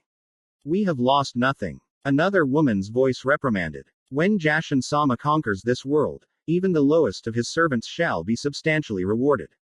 Those who opposed him, however, will beg for death everlasting." Ka-ten was on the move from the instant the first priest's taunt reached his ears. "How many?" His snow leopard was shivering, but managed to whimper out a response. 99. "All forces, search and destroy. The commander wants to play hide and seek. Does he think we're children or is he a child at heart himself? Great question. We'll have to tear his still beating heart out to get the answer." The threats and taunts of the priests reverberated in the Iwa's ears long after they were spoken. They tried dispelling what they thought was a genjutsu of some sort, but what was afflicting them was no jutsu but something much more primal. Pure, unadulterated terror. Still, they were the Sinister 8. If they couldn't fight through fear, they'd never have reached that status in the eyes of the other villages. They were also all at least mid-chunin level, with some of them being high chunin. Over the next 4 hours, one by one, Ka-ten's units stopped reporting in. The ruins of Takigakure had become a tomb for his men. He refused to let it become his tomb. He and his snow leopard awaited their prey in what used to be Takigakure's largest market square. 3 priests soon walked into view. Not a single scratch was on them. Nearly 1,000 Sinister 8 members killed by less than 100 of you. How? Ka-ten demanded. Like this. All 3 priests said in unison as a blood-red mist curled around them. It vanished almost as soon as it appeared, leaving their skin nearly the same shade of red. Ka-ten barely managed to dodge the taijutsu assault launched by his foes. That jutsu had enhanced their strength and speed tremendously and reminded him of the green beast of Konoha's signature technique. Are you comparing Jashin-sama's blessing to that primitive 8 gates technique? One of the priests noticed the contemplative look on Ka-ten's face. You're not entirely wrong. The principles are similar, but our God's grace is given after sacrificing a great deal of lives to him. Our acolytes were bound to us in life. Every life they took became ours to trade for this boon. We've gained a tremendous amount of life force on this lovely evening. Jashin-sama will be pleased. HMPH. Ka-ten grunted as he fended off his 3 assailants. His snow leopard killed one and he killed another before the third impaled his snow leopard on a spear and stabbed him in the shoulder with a dagger. You'll die for that. Ka-10 leapt away before flashing through several hand seals. The water vapor in the air flash froze into ice spikes that rushed toward the priest. The man smiled and licked his dagger clean. With a single hand seal, the blood of his fellow priests rushed toward him and formed a triangle with a circle in the instant before Ka-10's jutsu hit him. The spikes were aimed at every vital organ, and all of them were annihilated by the jutsu. The priest died with a smile on his face, while Ka-10 just died. A man wearing a crimson robe with long black hair and piercing blue eyes strolled leisurely through the streets of Kusagaker. His halberd was slick with the blood of thousands of Kusagaker ninja and at least 3 times that number of civilians. The few shinobi left in the village, including their leader, had rallied a few hundred feet ahead of him to make a final stand. There were no civilians to evacuate. The crimson-robed man had killed them all before switching his attention to the ninja in the village. The shinobi of Kusagaker had thrown everything they had at the intruder. Genjutsu, ninjutsu, taijutsu, and even a few kinjutsu. Nothing worked for more than a few seconds. The man seemed immune to genjutsu and had strength, speed, and durability far beyond anything they had ever seen. 3 times, it seemed they had managed to overwhelm and kill him, but on each occasion he came back to life and all his injuries were healed. It was as if he had multiple lives. According to Kusagaker's sensor types, the man's chakra was restored with each resurrection. Saito, village chief of Kusagaker, glared at the man. What are you? Finally, the right question. The man laughed. The 5 great shinobi villages have their kage, and Hidan-sama has his 5 cardinals. You can call me Tsuchisukiku. Earth Cardinal. Tsuchisukiku rushed at the 50 shinobi that now represented the entire population of Kusagaker. In less than a minute, all of them were dead. Glory to Jashin-sama. A black pulse radiated from Tsuchisukiku and washed over every corpse in the village. A contented sigh resonated in Tsuchisukiku's mind as Jashin claimed every soul in the fallen village. As Tsuchisukiku left Kusagaker, he felt the death of the last of the 100 priests who had laid siege to Takigaker. None of them survived. Excellent. Their bishop will ensure that the souls they reaped are claimed by Jashin-sama. The servant of Jashin took a moment to sense Hidan's current location before walking in his direction. He knew that Hidan was already aware of what transpired this evening, but the high priest of Jashin preferred to be informed directly of his cult's major victories.